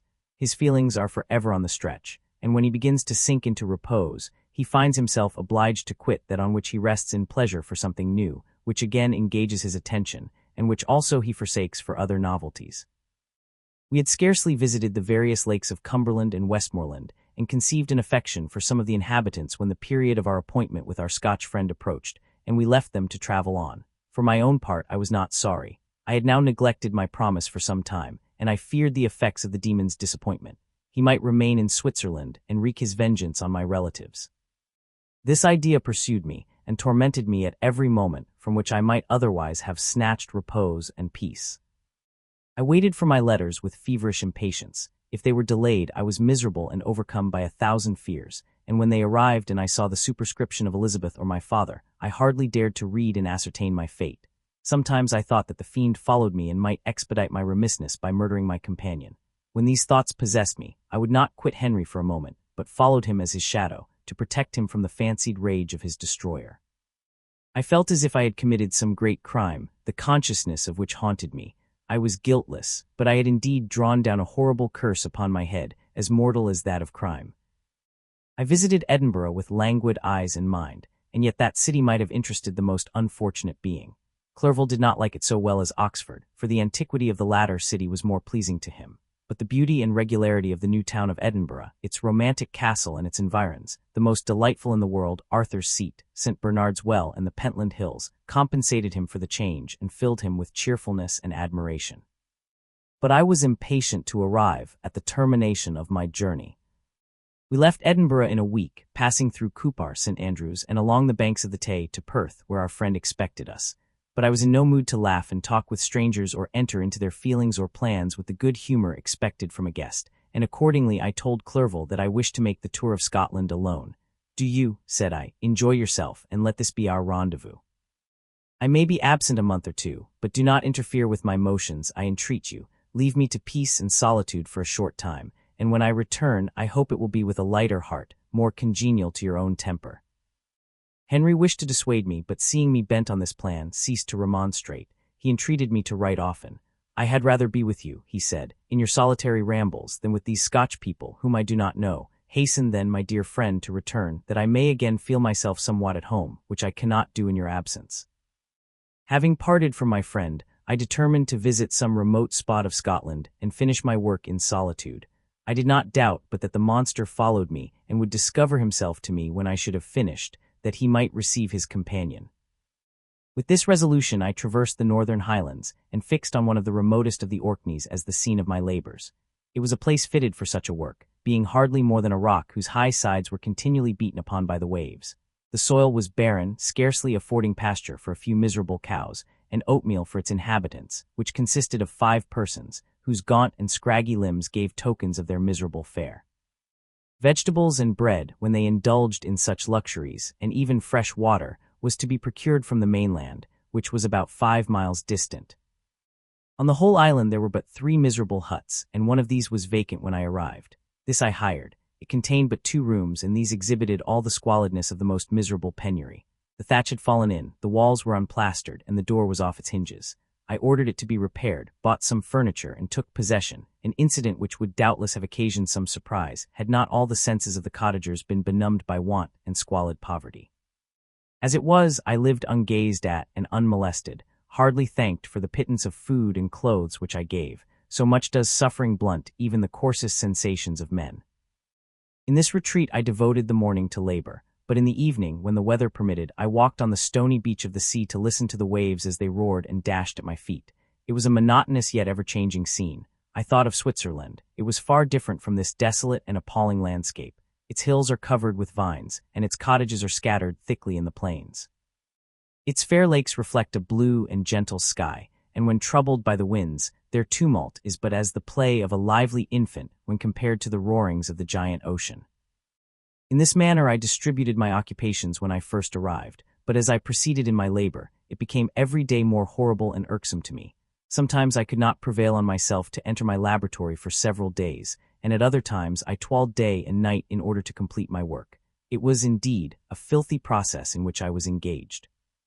During my first experiment, a kind of enthusiastic frenzy had blinded me to the horror of my employment. My mind was intently fixed on the consummation of my labor, and my eyes were shut to the horror of my proceedings. But now I went to it in cold blood, and my heart often sickened at the work of my hands.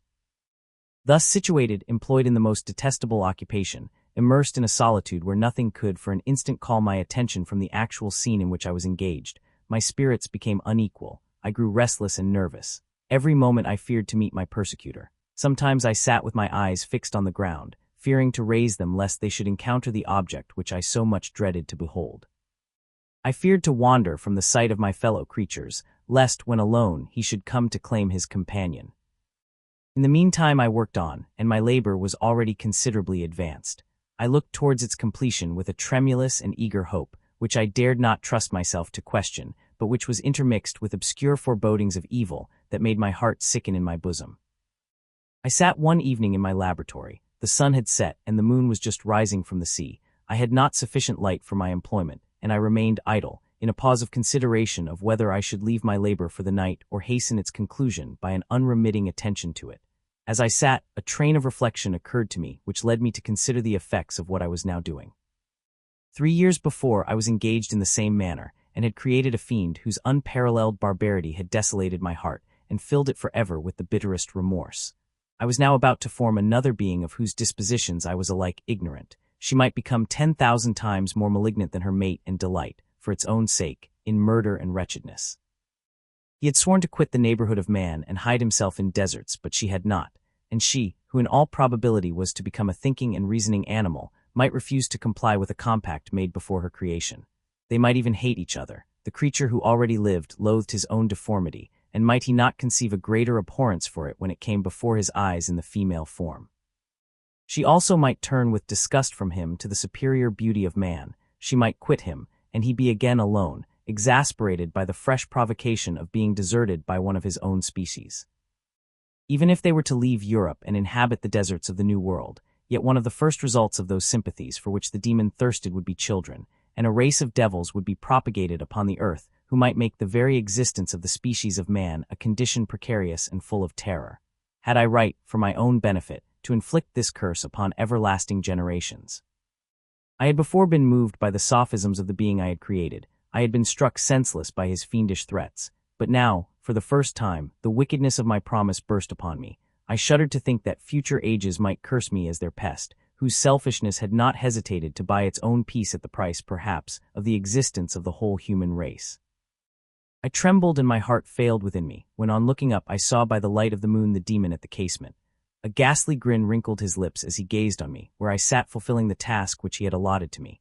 Yes, he had followed me in my travels. He had loitered in forests, hid himself in caves, or taken refuge in wide and desert heaths, and he now came to mark my progress and claim the fulfillment of my promise.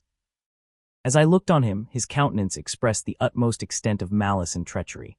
I thought with a sensation of madness on my promise of creating another like to him, and trembling with passion, tore to pieces the thing on which I was engaged. The wretch saw me destroy the creature on whose future existence he depended for happiness, and with a howl of devilish despair and revenge, withdrew. I left the room and, locking the door, made a solemn vow in my own heart never to resume my labors, and then, with trembling steps, I sought my own apartment. I was alone, none were near me to dissipate the gloom and relieve me from the sickening oppression of the most terrible reveries. Several hours passed, and I remained near my window gazing on the sea. It was almost motionless, for the winds were hushed, and all nature reposed under the eye of the quiet moon. A few fishing vessels alone specked the water, and now and then the gentle breeze wafted the sound of voices as the fishermen called to one another. I felt the silence, although I was hardly conscious of its extreme profundity, until my ear was suddenly arrested by the paddling of oars near the shore, and a person landed close to my house. In a few minutes after, I heard the creaking of my door, as if someone endeavored to open it softly. I trembled from head to foot. I felt a presentiment of who it was and wished to rouse one of the peasants who dwelt in a cottage not far from mine, but I was overcome by the sensation of helplessness, so often felt in frightful dreams, when you in vain endeavor to fly from an impending danger, and was rooted to the spot. Presently I heard the sound of footsteps along the passage. The door opened, and the wretch whom I dreaded appeared. Shutting the door, he approached me and said in a smothered voice, "You have destroyed the work which you began. What is it that you intend? Do you dare to break your promise?" "I have endured toil and misery. I left Switzerland with you. I crept along the shores of the Rhine, among its willow islands and over the summits of its hills. I have dwelt many months in the heaths of England and among the deserts of Scotland. I have endured incalculable fatigue, and cold and hunger. Do you dare destroy my hopes? Begone, I do break my promise. Never will I create another like yourself, equal in deformity and wickedness.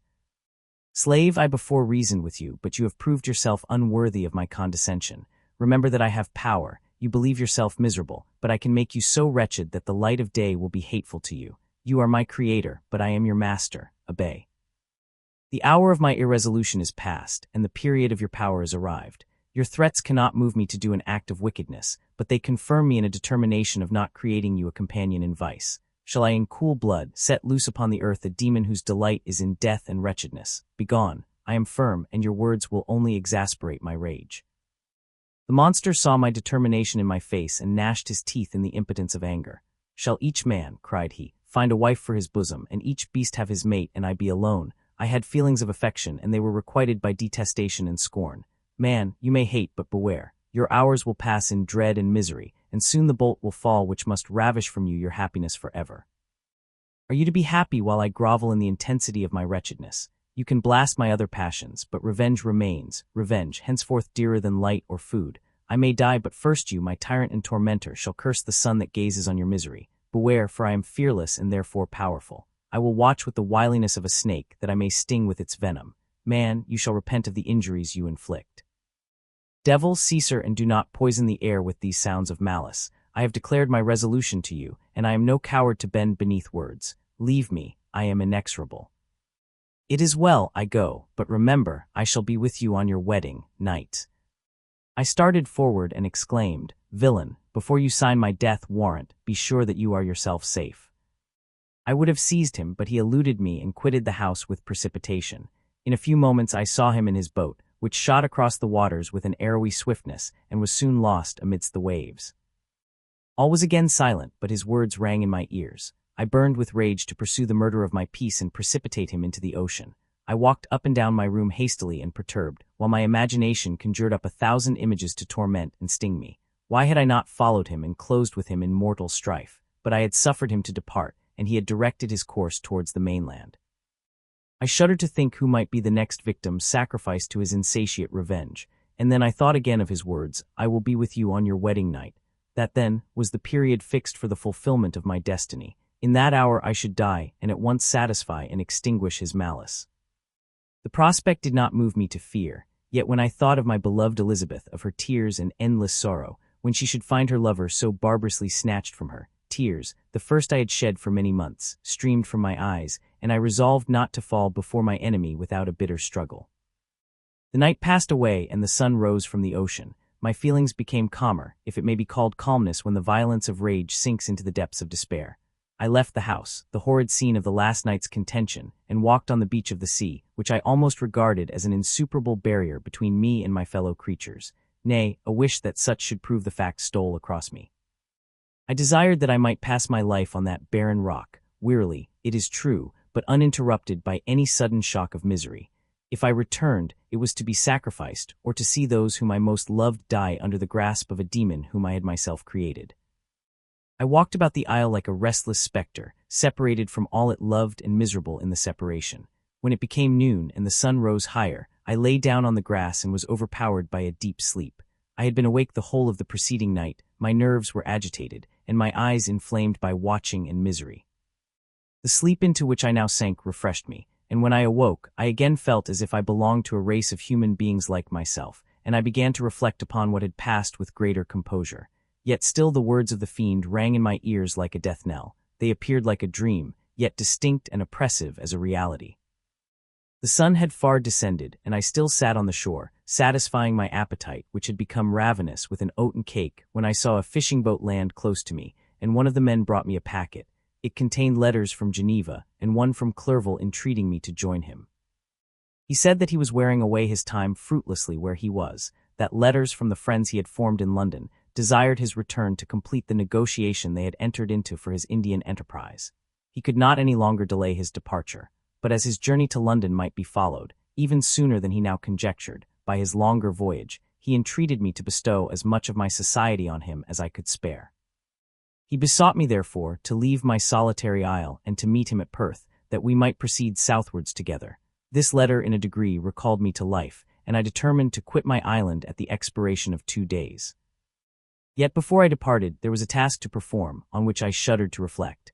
I must pack up my chemical instruments, and for that purpose I must enter the room which had been the scene of my odious work, and I must handle those utensils the sight of which was sickening to me. The next morning, at daybreak, I summoned sufficient courage and unlocked the door of my laboratory. The remains of the half-finished creature, whom I had destroyed, lay scattered on the floor, and I almost felt as if I had mangled the living flesh of a human being. I paused to collect myself, and then entered the chamber. With trembling hand I conveyed the instruments out of the room, but I reflected that I ought not to leave the relics of my work to excite the horror and suspicion of the peasants, and I accordingly put them into a basket, with a great quantity of stones, and laying them up, determined to throw them into the sea that very night, and in the meantime I sat upon the beach, employed in cleaning and arranging my chemical apparatus. Nothing could be more complete than the alteration that had taken place in my feelings since the night of the appearance of the demon. I had before regarded my promise with a gloomy despair as a thing that, with whatever consequences, must be fulfilled, but I now felt as if a film had been taken from before my eyes, and that I for the first time saw clearly. The idea of renewing my labors did not for one instant occur to me. The threat I had heard weighed on my thoughts, but I did not reflect that a voluntary act of mine could avert it. I had resolved in my own mind that to create another like the fiend I had first made would be an act of the basest and most atrocious selfishness, and I banished from my mind every thought that could lead to a different conclusion. Between 2 and 3 in the morning the moon rose, and I then, putting my basket aboard a little skiff, sailed out about 4 miles from the shore. The scene was perfectly solitary. A few boats were returning towards land, but I sailed away from them. I felt as if I was about the commission of a dreadful crime, and avoided with shuddering anxiety any encounter with my fellow creatures. At one time the moon, which had before been clear, was suddenly overspread by a thick cloud, and I took advantage of the moment of darkness and cast my basket into the sea. I listened to the gurgling sound as it sank and then sailed away from the spot. The sky became clouded, but the air was pure, although chilled by the northeast breeze that was then rising. But it refreshed me and filled me with such agreeable sensations that I resolved to prolong my stay on the water, and fixing the rudder in a direct position, stretched myself at the bottom of the boat. Clouds hid the moon, everything was obscure, and I heard only the sound of the boat as its keel cut through the waves. The murmur lulled me, and in a short time I slept soundly. I do not know how long I remained in this situation, but when I awoke I found that the sun had already mounted considerably.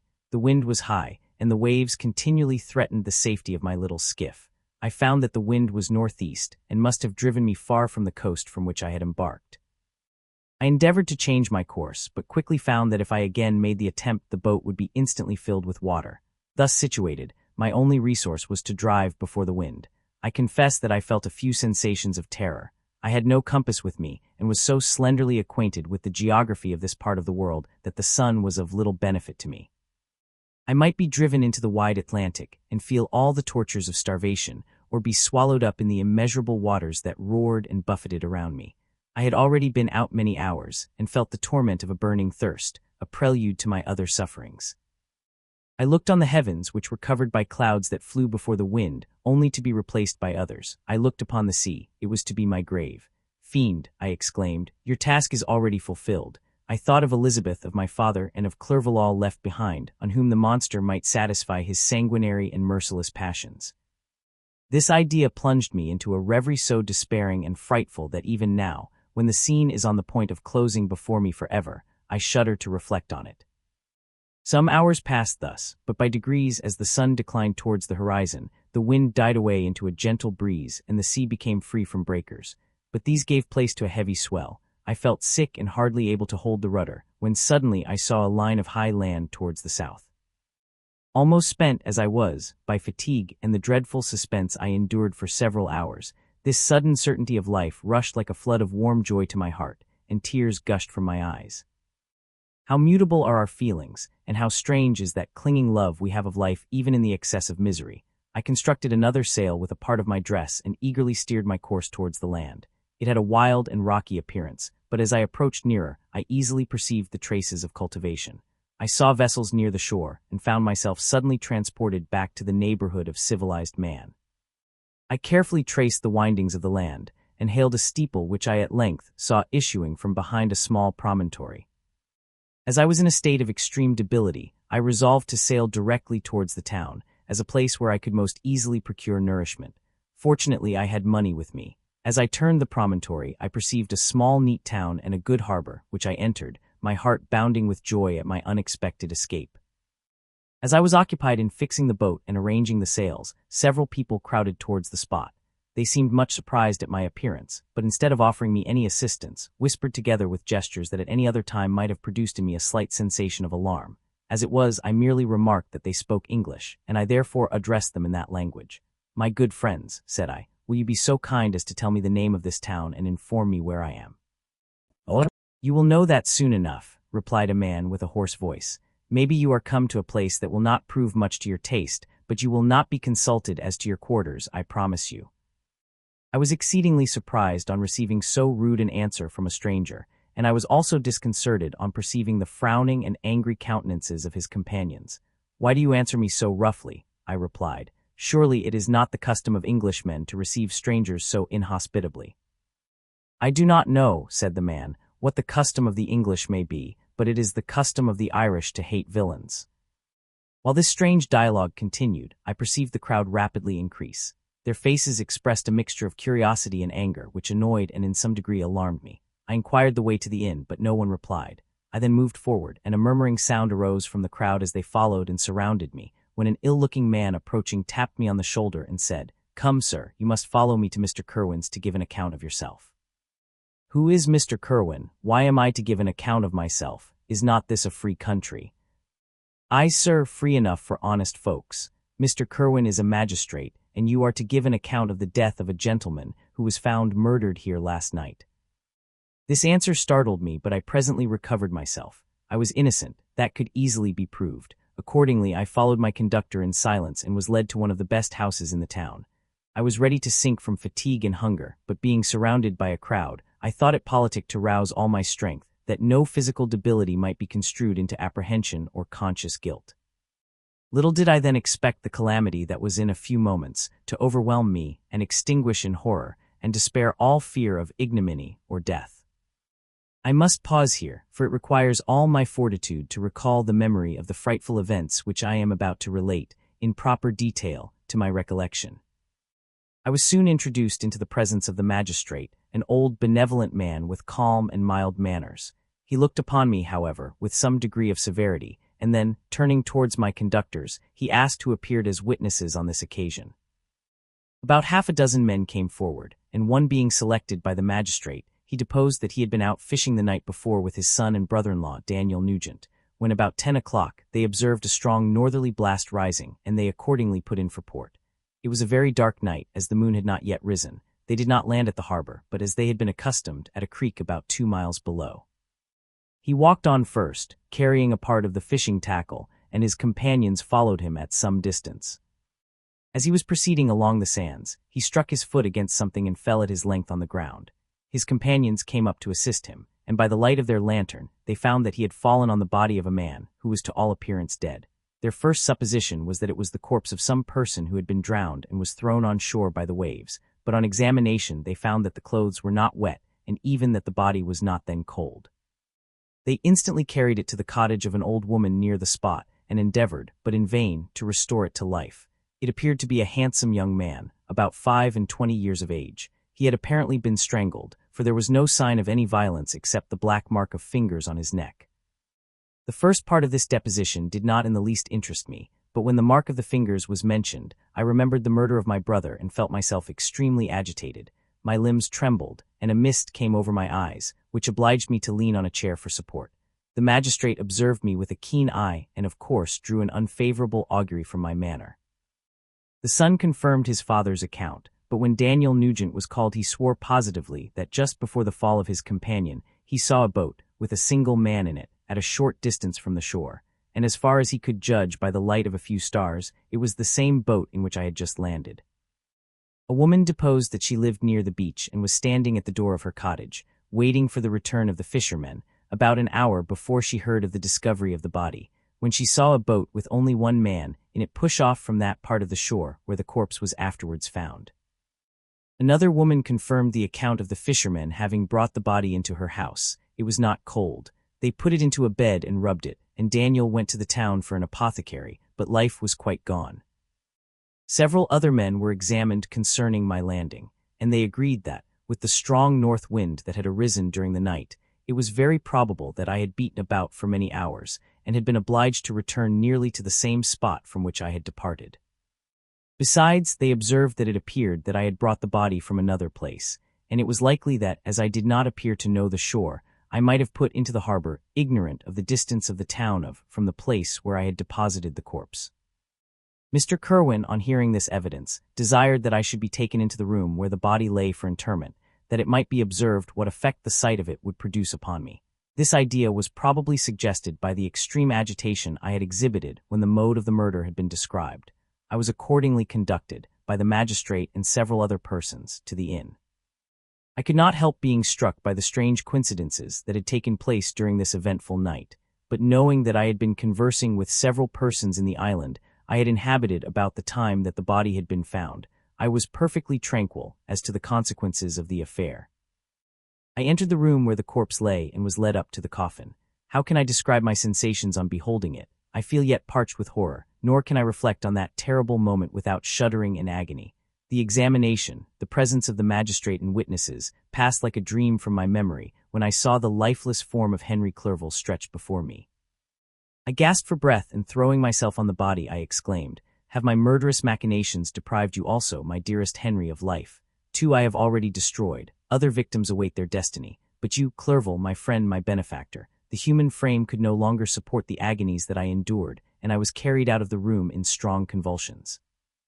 A fever succeeded to this. I lay for 2 months on the point of death. My ravings, as I afterwards heard, were frightful. I called myself the murderer of William, of Justine, and of Clerval. Sometimes I entreated my attendants to assist me in the destruction of the fiend by whom I was tormented, and at others I felt the fingers of the monster already grasping my neck, and screamed aloud with agony and terror. Fortunately, as I spoke my native language, Mr. Kerwin alone understood me, but my gestures and bitter cries were sufficient to affright the other witnesses. Why did I not die, more miserable than man ever was before? Why did I not sink into forgetfulness and rest? Death snatches away many blooming children, the only hopes of their doting parents. How many brides and youthful lovers have been one day in the bloom of health and hope, and the next to pray for worms in the decay of the tomb? Of what materials was I made that I could thus resist so many shocks, which, like the turning of the wheel, continually renewed the torture? But I was doomed to live, and in 2 months found myself as awaking from a dream, in a prison, stretched on a wretched bed, surrounded by jailers, turnkeys, bolts, and all the miserable apparatus of a dungeon. It was morning, I remember, when I thus awoke to understanding. I had forgotten the particulars of what had happened, and only felt as if some great misfortune had suddenly overwhelmed me. but when I looked around and saw the barred windows and the squalidness of the room in which I was, all flashed across my memory, and I groaned bitterly. This sound disturbed an old woman who was sleeping in a chair beside me. She was a hired nurse, the wife of one of the turnkeys, and her countenance expressed all those bad qualities which often characterize that class. The lines of her face were hard and rude, like that of persons accustomed to see without sympathizing in sights of misery. Her tone expressed her entire indifference. She addressed me in English, and the voice struck me as one that I had heard during my sufferings. "Are you better now, sir?" said she. I replied in the same language with a feeble voice, "I believe I am, but if it be all true, if indeed I did not dream, I am sorry that I am still alive to feel this misery and horror." "For that matter," replied the old woman, "if you mean about the gentleman you murdered, I believe that it were better for you if you were dead, for I fancy it will go hard with you. However, that's none of my business. I am sent to nurse you and get you well. I do my duty with a safe conscience. It were well if everybody did the same." I turned with loathing from the woman who could utter so unfeeling a speech to a person just saved, on the very edge of death, but I felt languid and unable to reflect on all that had passed. The whole series of my life appeared to me as a dream. I sometimes doubted if indeed it were all true, for it never presented itself to my mind with the force of reality. As the images that floated before me became more distinct, I grew feverish. A darkness pressed around me. No one was near me who soothed me with the gentle voice of love. No dear hand supported me. The physician came and prescribed medicines, and the old woman prepared them for me, but utter carelessness was visible in the first, and the expression of brutality was strongly marked in the visage of the second. Who could be interested in the fate of a murderer but the hangman who would gain his fee? These were my first reflections, but I soon learned that Mr. Kerwin had shown me extreme kindness. He had caused the best room in the prison to be prepared for me. Wretched indeed was the best, and it was he who had provided a physician and a nurse. It is true, he seldom came to see me, for although he ardently desired to relieve the sufferings of every human creature, he did not wish to be present at the agonies and miserable ravings of a murderer. He came, therefore, sometimes to see that I was not neglected, but his visits were short and with long intervals. One day, while I was gradually recovering, I was seated in a chair, my eyes half open and my cheeks livid like those in death. I was overcome by gloom and misery, and often reflected, I had better seek death than desire to remain in a world which to me was replete with wretchedness. At one time I considered whether I should not declare myself guilty and suffer the penalty of the law, less innocent than poor Justine had been. Such were my thoughts when the door of my apartment was opened and Mr. Kerwin entered. His countenance expressed sympathy and compassion. He drew a chair close to mine and addressed me in French. "I fear that this place is very shocking to you. Can I do anything to make you more comfortable?" "I thank you, but all that you mention is nothing to me. On the whole earth there is no comfort which I am capable of receiving. I know that the sympathy of a stranger can be but of little relief to one borne down as you are by so strange a misfortune. But you will, I hope, soon quit this melancholy abode, for doubtless evidence can easily be brought to free you from the criminal charge. That is my least concern. I am, by a course of strange events, become the most miserable of mortals. Persecuted and tortured as I am and have been, can death be any evil to me? Nothing indeed could be more unfortunate and agonizing than the strange chances that have lately occurred. You were thrown, by some surprising accident, on this shore, renowned for its hospitality, seized immediately and charged with murder. The first sight that was presented to your eyes was the body of your friend, murdered in so unaccountable a manner and placed, as it were, by some fiend across your path. As Mr. Kerwin said this, notwithstanding the agitation I endured on this retrospect of my sufferings, I also felt considerable surprise at the knowledge he seemed to possess concerning me. I suppose some astonishment was exhibited in my countenance, for Mr. Kerwin hastened to say, "Immediately upon your being taken ill, all the papers that were on your person were brought me, and I examined them that I might discover some trace by which I could send to your relations an account of your misfortune and illness. I found several letters, and among others, one which I discovered from its commencement to be from your father. I instantly wrote to Geneva. Nearly 2 months have elapsed since the departure of my letter, but you are ill, even now you tremble, you are unfit for agitation of any kind. This suspense is 1,000 times worse than the most horrible event. Tell me what new scene of death has been acted, and whose murder I am now to lament." "Your family is perfectly well," said Mr. Kerwin with gentleness, "and someone, a friend, is come to visit you." I know not by what chain of thought the idea presented itself, but it instantly darted into my mind that the murderer had come to mock at my misery and taunt me with the death of Clerval, as a new incitement for me to comply with his hellish desires. I put my hand before my eyes and cried out in agony, "Oh, take him away, I cannot see him. For God's sake, do not let him enter." Mr. Kerwin regarded me with a troubled countenance. He could not help regarding my exclamation as a presumption of my guilt, and said in rather a severe tone, "I should have thought, young man, that the presence of your father would have been welcome instead of inspiring such violent repugnance." "My father," cried I, while every feature and every muscle was relaxed from anguish to pleasure, "is my father indeed come? How kind, how very kind! But where is he? Why does he not hasten to me?" My change of manner surprised and pleased the magistrate. Perhaps he thought that my former exclamation was a momentary return of delirium, and now he instantly resumed his former benevolence. He rose and quitted the room with my nurse, and in a moment my father entered it. Nothing, at this moment, could have given me greater pleasure than the arrival of my father. I stretched out my hand to him and cried, "Are you then safe, and Elizabeth and Ernest?" My father calmed me with assurances of their welfare and endeavored, by dwelling on these subjects so interesting to my heart, to raise my desponding spirits, but he soon felt that a prison cannot be the abode of cheerfulness. "What a place is this that you inhabit, my son?" said he, looking mournfully at the barred windows and wretched appearance of the room. "You traveled to seek happiness, but a fatality seems to pursue you." And poor Clerval, the name of my unfortunate and murdered friend, was an agitation too great to be endured in my weak state. I shed tears. "Alas, yes, my father," replied I. "Some destiny of the most horrible kind hangs over me, and I must live to fulfill it, or surely I should have died on the coffin of Henry." We were not allowed to converse for any length of time, for the precarious state of my health rendered every precaution necessary that could ensure tranquility. Mr. Kerwin came in and insisted that my strength should not be exhausted by too much exertion, but the appearance of my father was to me like that of my good angel, and I gradually recovered my health. As my sickness quitted me, I was absorbed by a gloomy and black melancholy that nothing could dissipate. The image of Clerval was forever before me, ghastly and murdered. More than once the agitation into which these reflections threw me made my friends dread a dangerous relapse. Alas, why did they preserve so miserable and detested a life? It was surely that I might fulfill my destiny, which is now drawing to a close.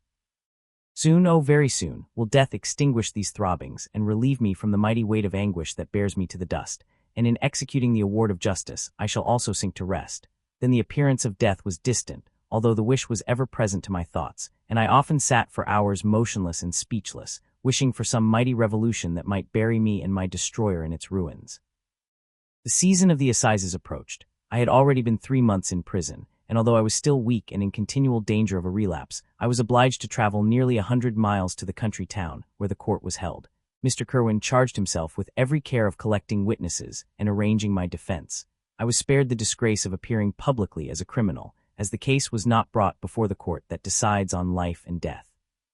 The grand jury rejected the bill, on its being proved that I was on the Orkney Islands at the hour the body of my friend was found, and a fortnight after my removal, I was liberated from prison.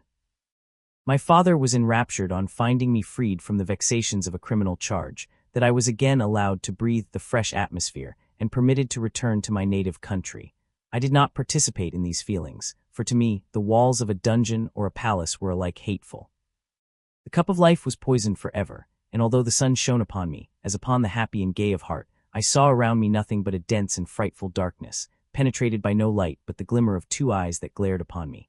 Sometimes they were the expressive eyes of Henry, languishing in death, the dark orbs nearly covered by the lids and the long black lashes that fringed them. Sometimes it was the watery, clouded eyes of the monster, as I first saw them in my chamber at Ingolstadt. My father tried to awaken in me the feelings of affection. He talked of Geneva, which I should soon visit, of Elizabeth and Ernest, but these words only drew deep groans from me. Sometimes, indeed, I felt a wish for happiness, and thought with melancholy delight of my beloved cousin, or longed, with a devouring malady du pays, to see once more the blue lake and rapid Rhone that had been so dear to me in early childhood. But my general state of feeling was a torpor in which a prison was as welcome a residence as the divinest scene in nature, and these fits were seldom interrupted, but by paroxysms of anguish and despair. At these moments I often endeavored to put an end to the existence I loathed, and it required unceasing attendance and vigilance to restrain me from committing some dreadful act of violence. Yet one duty remained to me, the recollection of which finally triumphed over my selfish despair. It was necessary that I should return without delay to Geneva, there to watch over the lives of those I so fondly loved and to lie in wait for the murderer, that if any chance led me to the place of his concealment, or if he dared again to blast me by his presence, I might, with unfailing aim, put an end to the existence of the monstrous image which I had endued with the mockery of a soul still more monstrous. My father still desired to delay our departure, fearful that I could not sustain the fatigues of a journey, for I was a shattered wreck, the shadow of a human being. My strength was gone, I was a mere skeleton, and fever night and day preyed upon my wasted frame. Still, as I urged our leaving Ireland with such inquietude and impatience, my father thought it best to yield. We took our passage on board a vessel bound for Havre de Grace and sailed with a fair wind from the Irish shores. It was midnight. I lay on the deck looking at the stars and listening to the dashing of the waves. I hailed the darkness that shut Ireland from my sight, and my pulse beat with a feverish joy when I reflected that I should soon see Geneva. The past appeared to me in the light of a frightful dream, yet the vessel in which I was, the wind that blew me from the detested shore of Ireland, and the sea which surrounded me, told me too forcibly that I was deceived by no vision, and that Clerval, my friend and dearest companion, had fallen a victim to me in the monster of my creation. I repassed in my memory my whole life, my quiet happiness while residing with my family in Geneva, the death of my mother, and my departure for Ingolstadt. I remembered, shuddering, the mad enthusiasm that hurried me on to the creation of my hideous enemy, and I called to mind the night in which he first lived. I was unable to pursue the train of thought. 1,000 feelings pressed upon me, and I wept bitterly. Ever since my recovery from the fever, I had been in the custom of taking every night a small quantity of laudanum, for it was by means of this drug only that I was enabled to gain the rest necessary for the preservation of life. Oppressed by the recollection of my various misfortunes, I now swallowed double my usual quantity and soon slept profoundly. But sleep did not afford me respite from thought and misery. My dreams presented 1,000 objects that scared me. Towards morning I was possessed by a kind of nightmare. I felt the fiend's grasp in my neck and could not free myself from it. Groans and cries rang in my ears. My father, who was watching over me, perceiving my restlessness, awoke me. The dashing waves were around, the cloudy sky above, the fiend was not here. A sense of security, a feeling that a truce was established between the present hour and the irresistible, disastrous future, imparted to me a kind of calm forgetfulness, of which the human mind is by its structure peculiarly susceptible. The voyage came to an end. We landed and proceeded to Paris. I soon found that I had overtaxed my strength and that I must repose before I could continue my journey. My father's care and attentions were indefatigable, but he did not know the origin of my sufferings and sought erroneous methods to remedy the incurable ill. He wished me to seek amusement in society. I abhorred the face of man. Oh, not abhorred. They were my brethren, my fellow beings, and I felt attracted even to the most repulsive among them, as to creatures of an angelic nature and celestial mechanism. But I felt that I had no right to share their intercourse. I had unchained an enemy among them whose joy it was to shed their blood and to revel in their groans. How they would, each and all, abhor me and hunt me from the world, did they know my unhallowed acts and the crimes which had their source in me. My father yielded at length to my desire to avoid society and strove by various arguments to banish my despair. Sometimes he thought that I felt deeply the degradation of being obliged to answer a charge of murder, and he endeavored to prove to me the futility of pride. "Alas, my father," said I, "how little do you know me. Human beings, their feelings and passions, would indeed be degraded if such a wretch as I felt pride. Justine, poor unhappy Justine, was as innocent as I, and she suffered the same charge. She died for it, and I am the cause of this. I murdered her. William, Justine, and Henry, they all died by my hands." My father had often, during my imprisonment, heard me make the same assertion. When I thus accused myself, he sometimes seemed to desire an explanation, and at others he appeared to consider it as the offspring of delirium, and that during my illness some idea of this kind had presented itself to my imagination, the remembrance of which I preserved in my convalescence. I avoided explanation and maintained a continual silence concerning the wretch I had created. I had a persuasion that I should be supposed mad, and this in itself would forever have chained my tongue. But besides, I could not bring myself to disclose a secret which would fill my hearer with consternation and make fear and unnatural horror the inmates of his breast. I checked, therefore, my impatient thirst for sympathy, and was silent when I would have given the world to have confided the fatal secret. Yet still, words like those I have recorded would burst uncontrollably from me. I could offer no explanation of them, but their truth in part relieved the burden of my mysterious woe.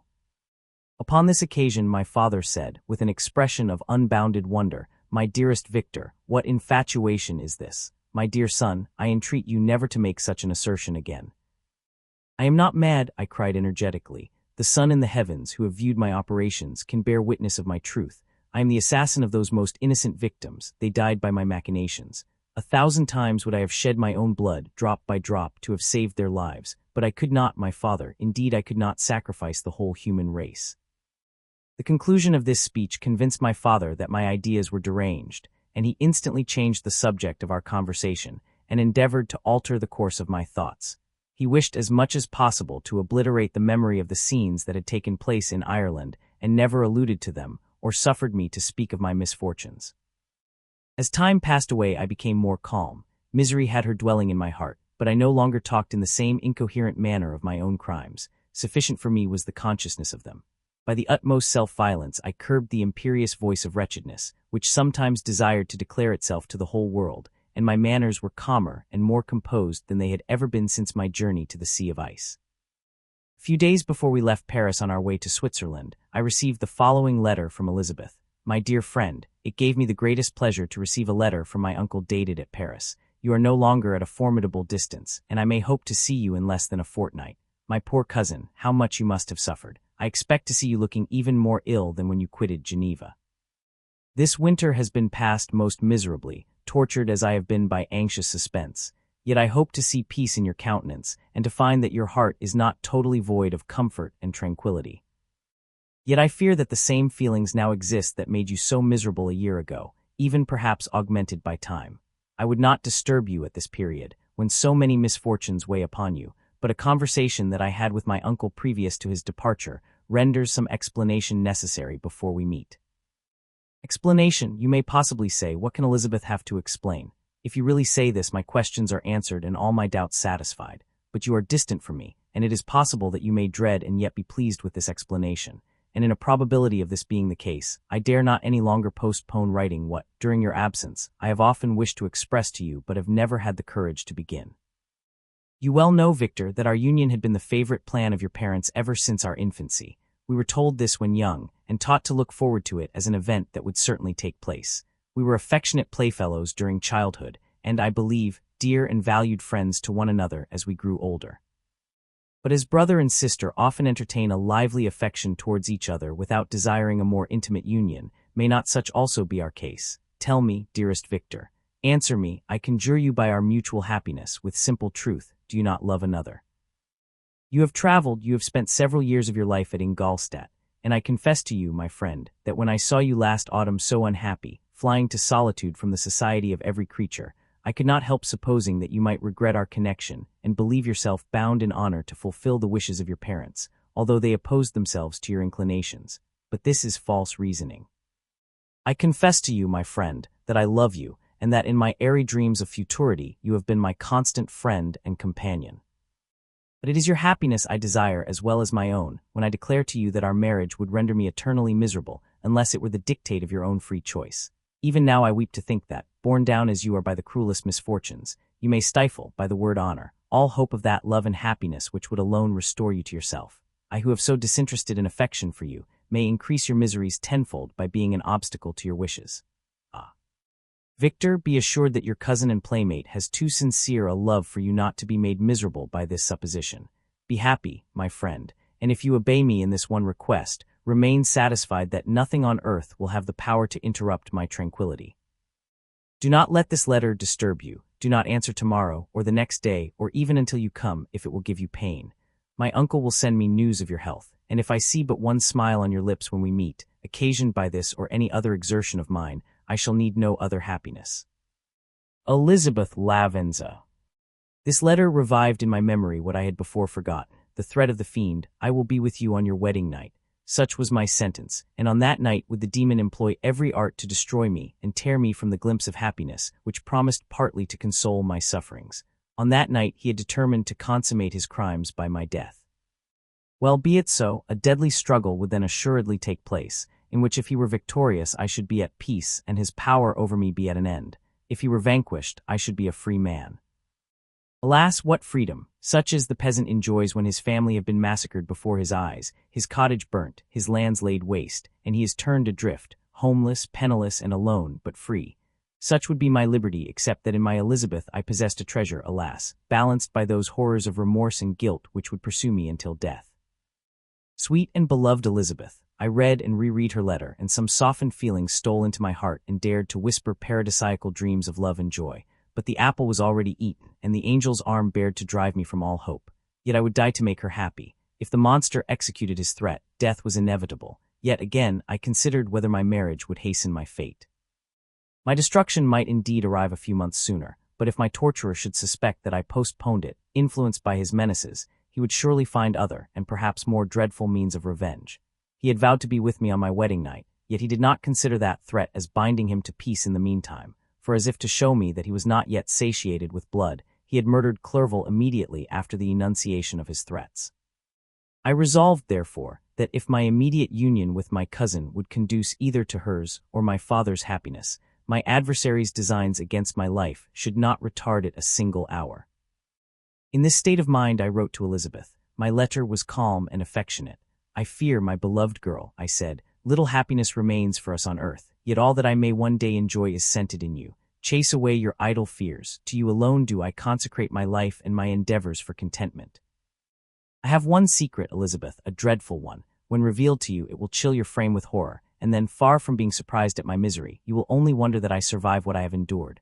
I will confide this tale of misery and terror to you the day after our marriage shall take place. For my sweet cousin, there must be perfect confidence between us. But until then, I conjure you, do not mention or allude to it. This I most earnestly entreat, and I know you will comply. In about a week after the arrival of Elizabeth's letter, we returned to Geneva. The sweet girl welcomed me with warm affection, yet tears were in her eyes as she beheld my emaciated frame and feverish cheeks.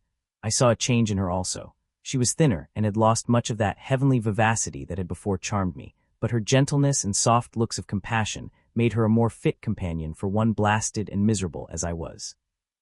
The tranquility which I now enjoyed did not endure. Memory brought madness with it, and when I thought of what had passed, a real insanity possessed me. Sometimes I was furious and burnt with rage, sometimes low and despondent. I neither spoke nor looked at anyone, but sat motionless, bewildered by the multitude of miseries that overcame me. Elizabeth alone had the power to draw me from these fits. Her gentle voice would soothe me when transported by passion, and inspire me with human feelings when sunk in torpor. She wept with me and for me. When reason returned, she would remonstrate and endeavor to inspire me with resignation. Ah, it is well for the unfortunate to be resigned, but for the guilty there is no peace. The agonies of remorse poison the luxury there is otherwise sometimes found in indulging the excess of grief. Soon after my arrival, my father spoke of my immediate marriage with Elizabeth. I remained silent. Have you, then, some other attachment? None on earth. I love Elizabeth and look forward to our union with delight. Let the day therefore be fixed, and on it I will consecrate myself, in life or death, to the happiness of my cousin. My dear Victor, do not speak thus. Heavy misfortunes have befallen us, but let us only cling closer to what remains and transfer our love for those whom we have lost to those who yet live.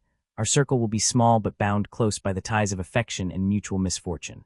And when time shall have softened your despair, new and dear objects of care will be born to replace those of whom we have been so cruelly deprived. Such were the lessons of my father, but to me the remembrance of the threat returned, nor can you wonder that, omnipotent as the fiend had yet been in his deeds of blood, I should almost regard him as invincible, and that when he had pronounced the words, "I shall be with you on your wedding night," I should regard the threatened fate as unavoidable. But death was no evil to me if the loss of Elizabeth were balanced with it, and I therefore, with a contented and even cheerful countenance, agreed with my father that if my cousin would consent, the ceremony should take place in 10 days, and thus put, as I imagined, the seal to my fate. Great God, if for one instant I had thought what might be the hellish intention of my fiendish adversary, I would rather have banished myself forever from my native country and wandered a friendless outcast over the earth than have consented to this miserable marriage. But as if possessed of magic powers, the monster had blinded me to his real intentions, and when I thought that I had prepared only my own death, I hastened that of a far dearer victim. As the period fixed for our marriage drew nearer, whether from cowardice or a prophetic feeling, I felt my heart sink within me. But I concealed my feelings by an appearance of hilarity that brought smiles and joy to the countenance of my father, but hardly deceived the ever-watchful and nicer eye of Elizabeth. She looked forward to our union with placid contentment, not unmingled with a little fear, which past misfortunes had impressed, that what now appeared certain and tangible happiness might soon dissipate into an airy dream, and leave no trace but deep and everlasting regret. Preparations were made for the event, congratulatory visits were received, and all wore a smiling appearance. I shut up, as well as I could, in my own heart the anxiety that preyed there, and entered with seeming earnestness into the plans of my father, although they might only serve as the decorations of my tragedy. Through my father's exertions, a part of the inheritance of Elizabeth had been restored to her by the Austrian government. A small possession on the shores of Como belonged to her. It was agreed that, immediately after our union, we should proceed to Villa Lavenza and spend our first days of happiness beside the beautiful lake near which it stood. In the meantime, I took every precaution to defend my person in case the fiend should openly attack me. I carried pistols and a dagger constantly about me and was ever on the watch to prevent artifice, and by these means gained a greater degree of tranquility. Indeed, as the period approached, the threat appeared more as a delusion, not to be regarded as worthy to disturb my peace, while the happiness I hoped for in my marriage wore a greater appearance of certainty as the day fixed for its solemnization drew nearer, and I heard it continually spoken of as an occurrence which no accident could possibly prevent. Elizabeth seemed happy. My tranquil demeanor contributed greatly to calm her mind, but on the day that was to fulfill my wishes and my destiny, she was melancholy, and a presentiment of evil pervaded her, and perhaps also she thought of the dreadful secret which I had promised to reveal to her on the following day. My father was in the meantime overjoyed, and in the bustle of preparation, only recognized in the melancholy of his niece the diffidence of a bride. After the ceremony was performed, a large party assembled at my father's, but it was agreed that Elizabeth and I should commence our journey by water, sleeping that night at Evian, and continuing our voyage on the following day. The day was fair, the wind favorable, all smiled on our nuptial embarkation. Those were the last moments of my life, during which I enjoyed the feeling of happiness.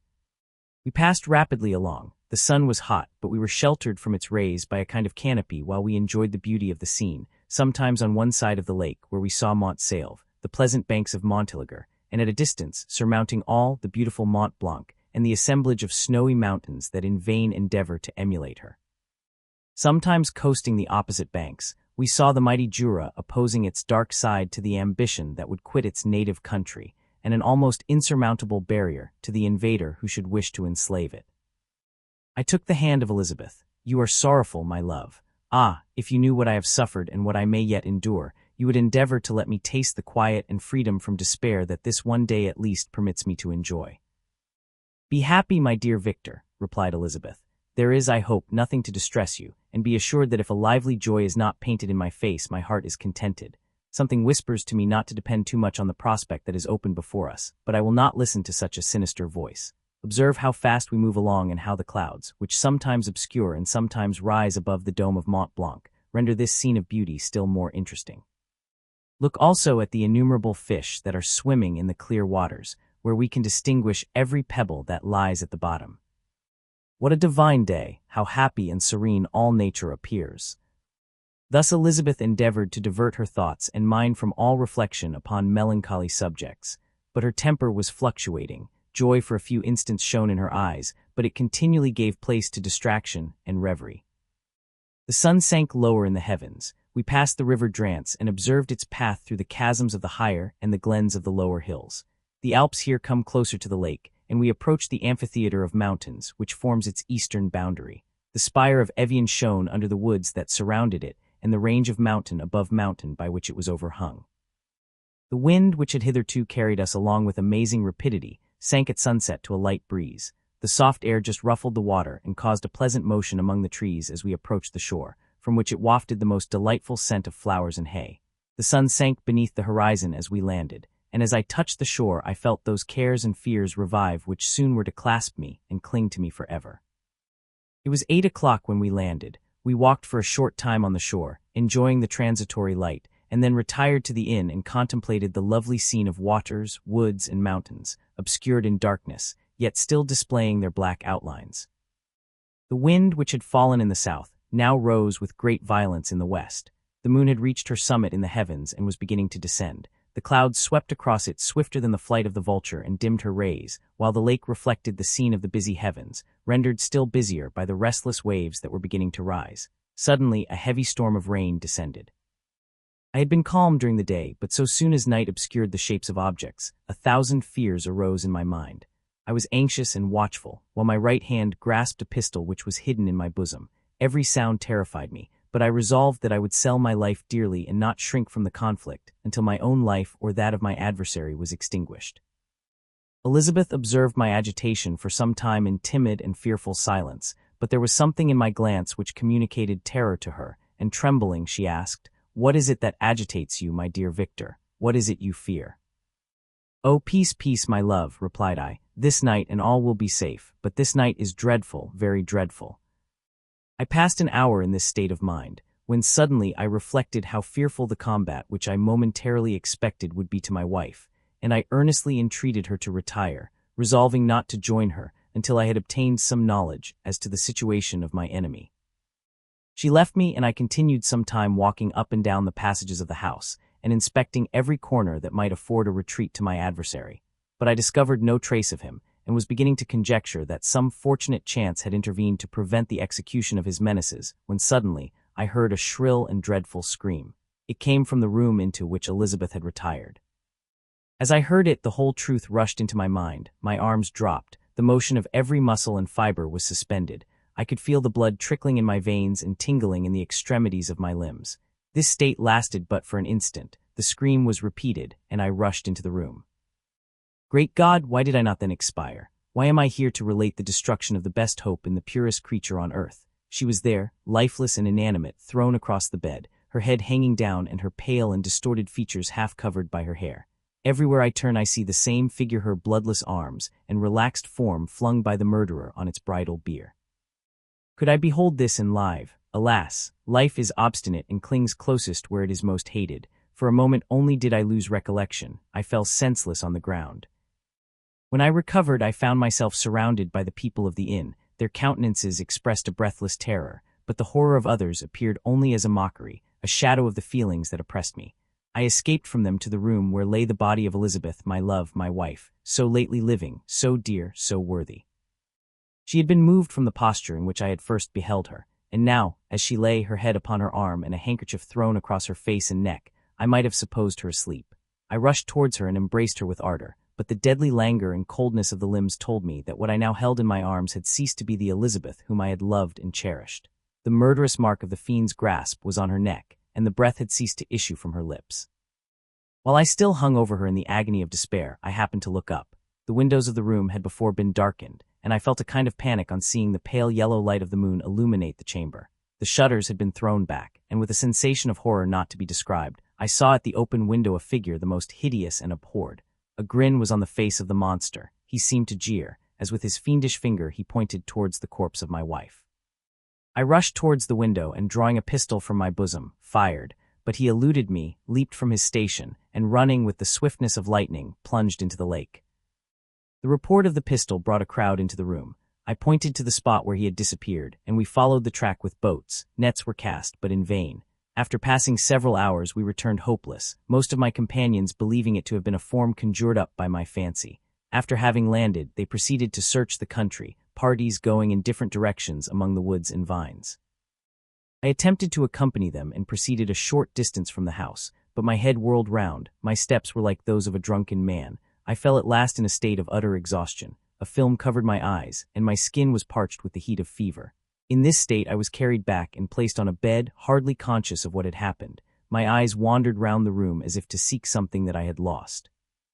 After an interval I arose and, as if by instinct, crawled into the room where the corpse of my beloved lay.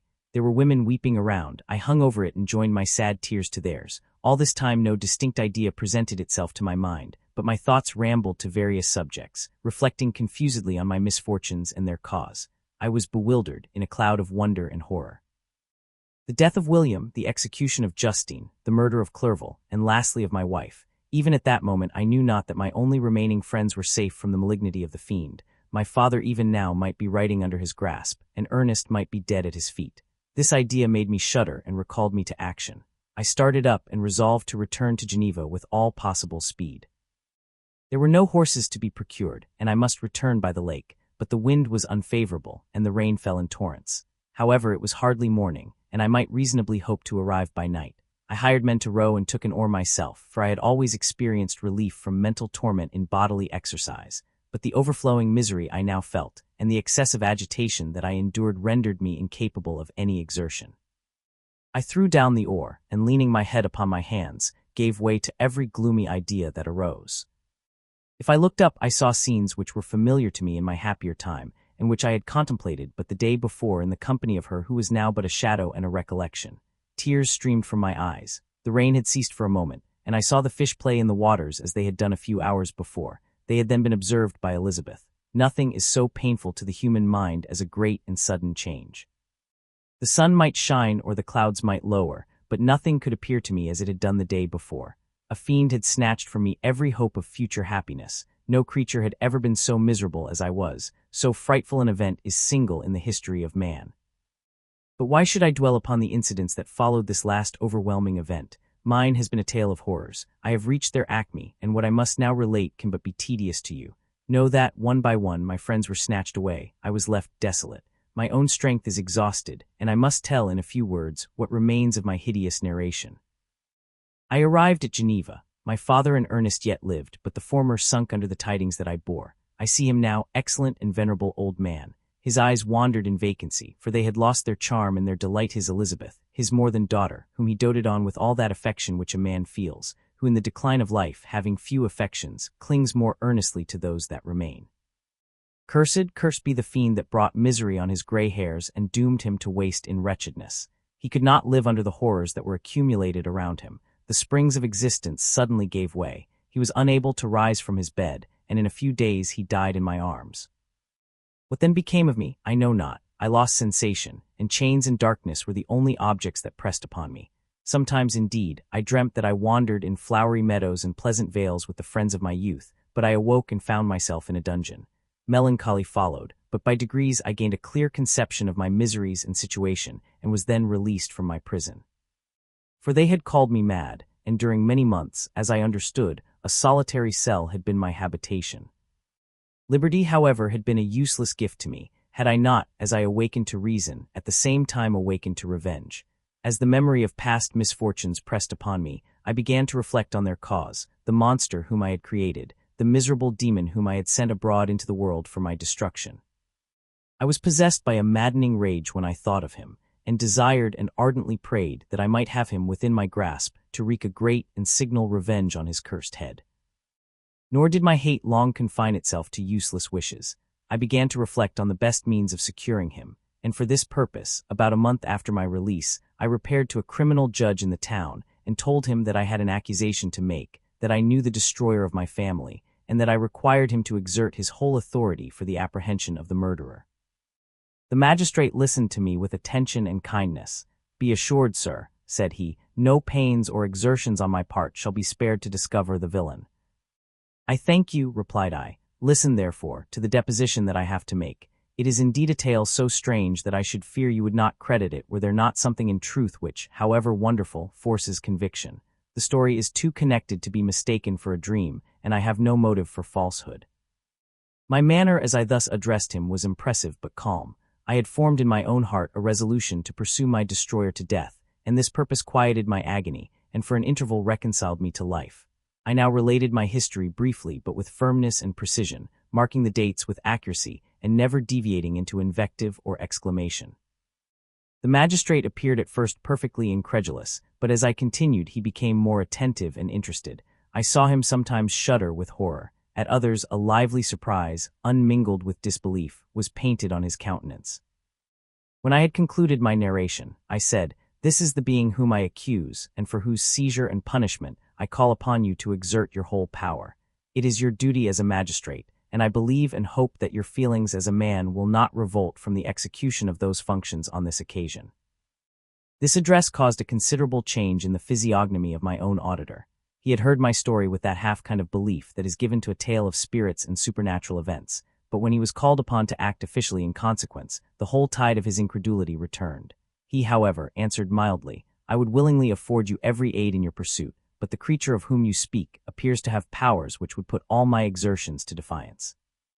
Who can follow an animal which can traverse the sea of ice and inhabit caves and dens where no man would venture to intrude? Besides, some months have elapsed since the commission of his crimes, and no one can conjecture to what place he has wandered or what region he may now inhabit." I do not doubt that he hovers near the spot which I inhabit, and if he has indeed taken refuge in the Alps, he may be hunted like the chamois and destroyed as a beast of prey.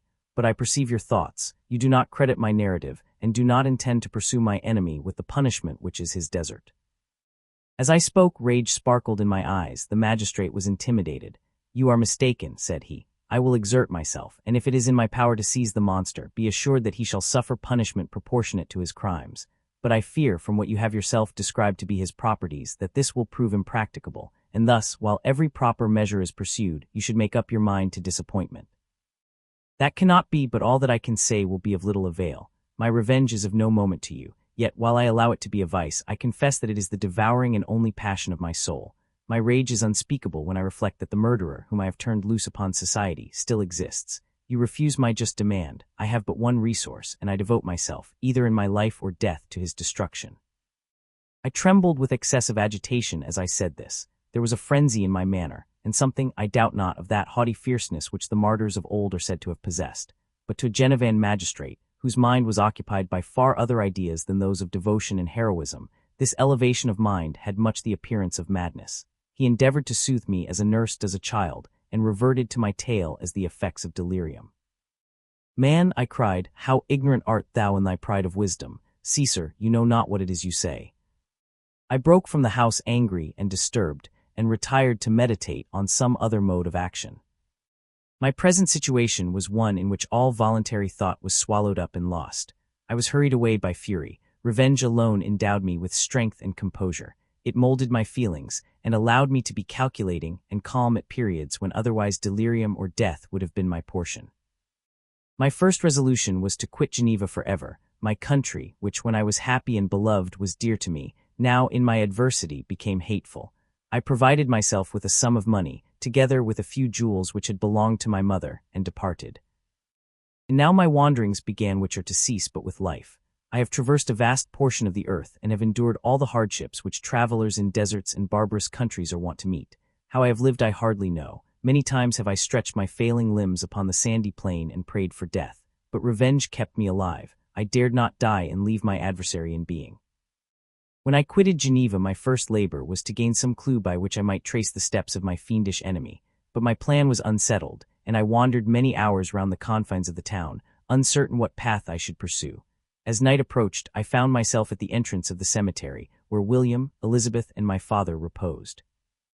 I entered it and approached the tomb which marked their graves. Everything was silent except the leaves of the trees, which were gently agitated by the wind. The night was nearly dark, and the scene would have been solemn and affecting even to an uninterested observer.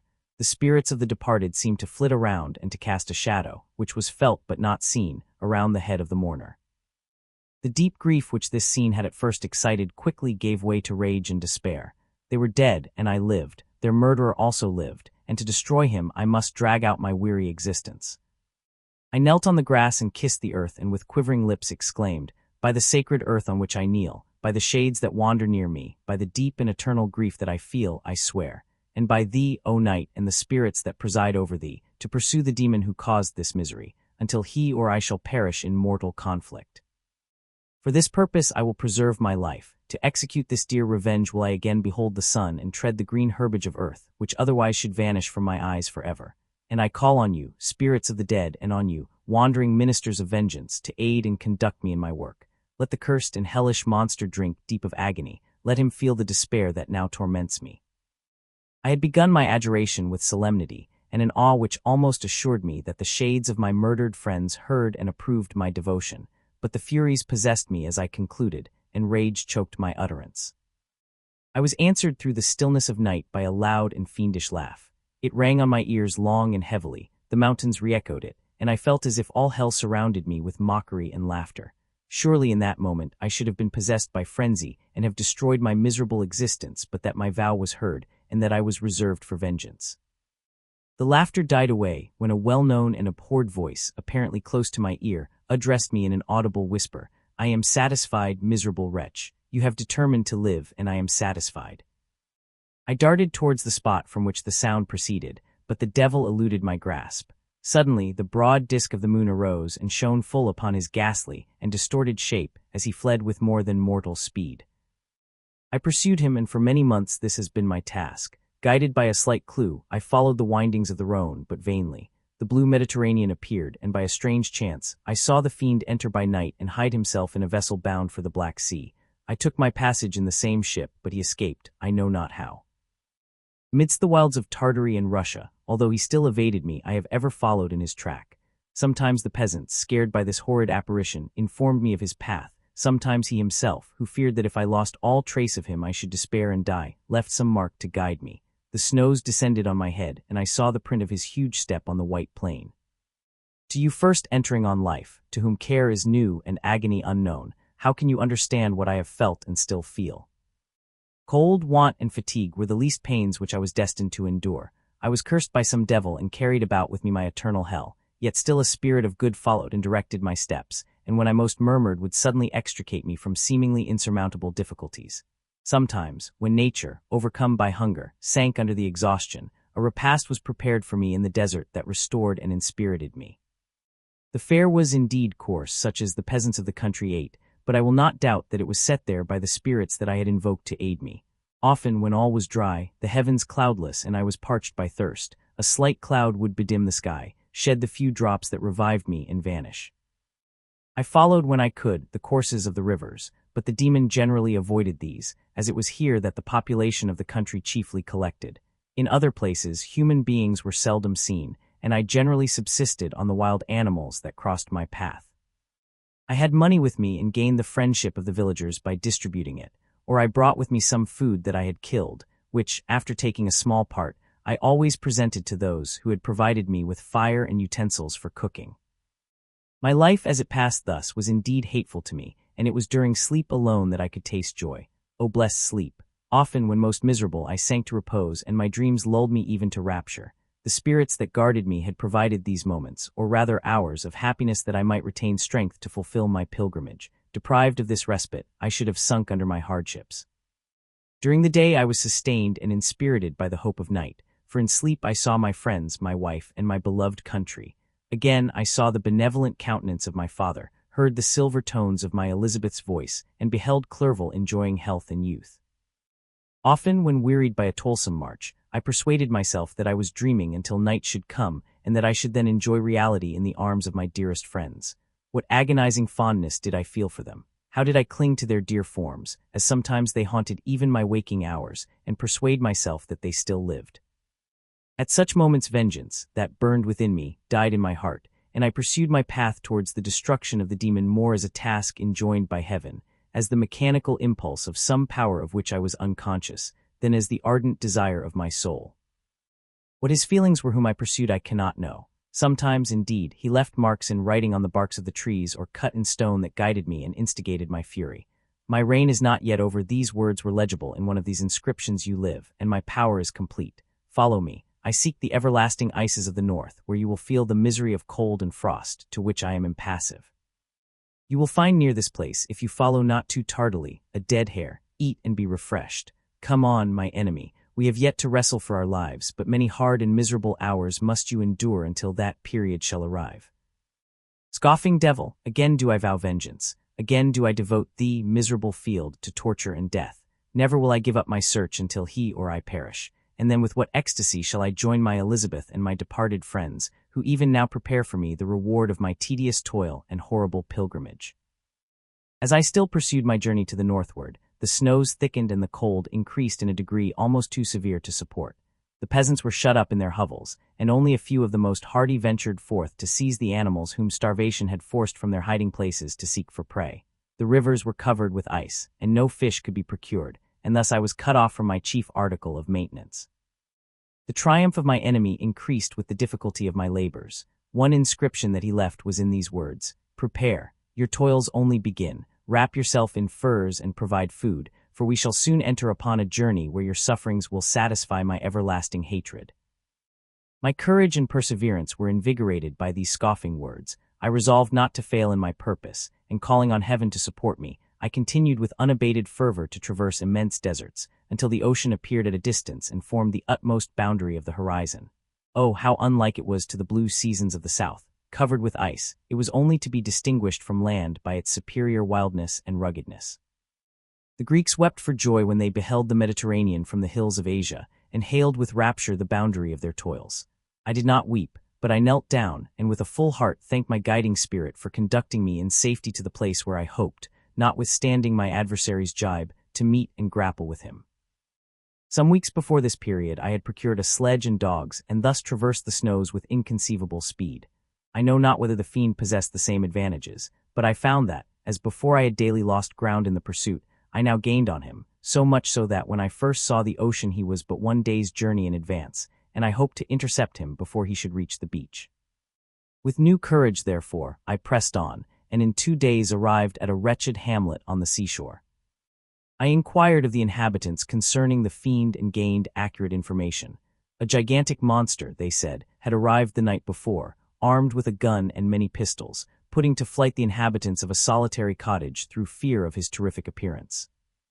He had carried off their store of winter food, and placing it in a sledge, to draw which he had seized on a numerous drove of trained dogs, he had harnessed them, and the same night, to the joy of the horror-struck villagers, had pursued his journey across the sea in a direction that led to no land, and they conjectured that he must speedily be destroyed by the breaking of the ice or frozen by the eternal frosts.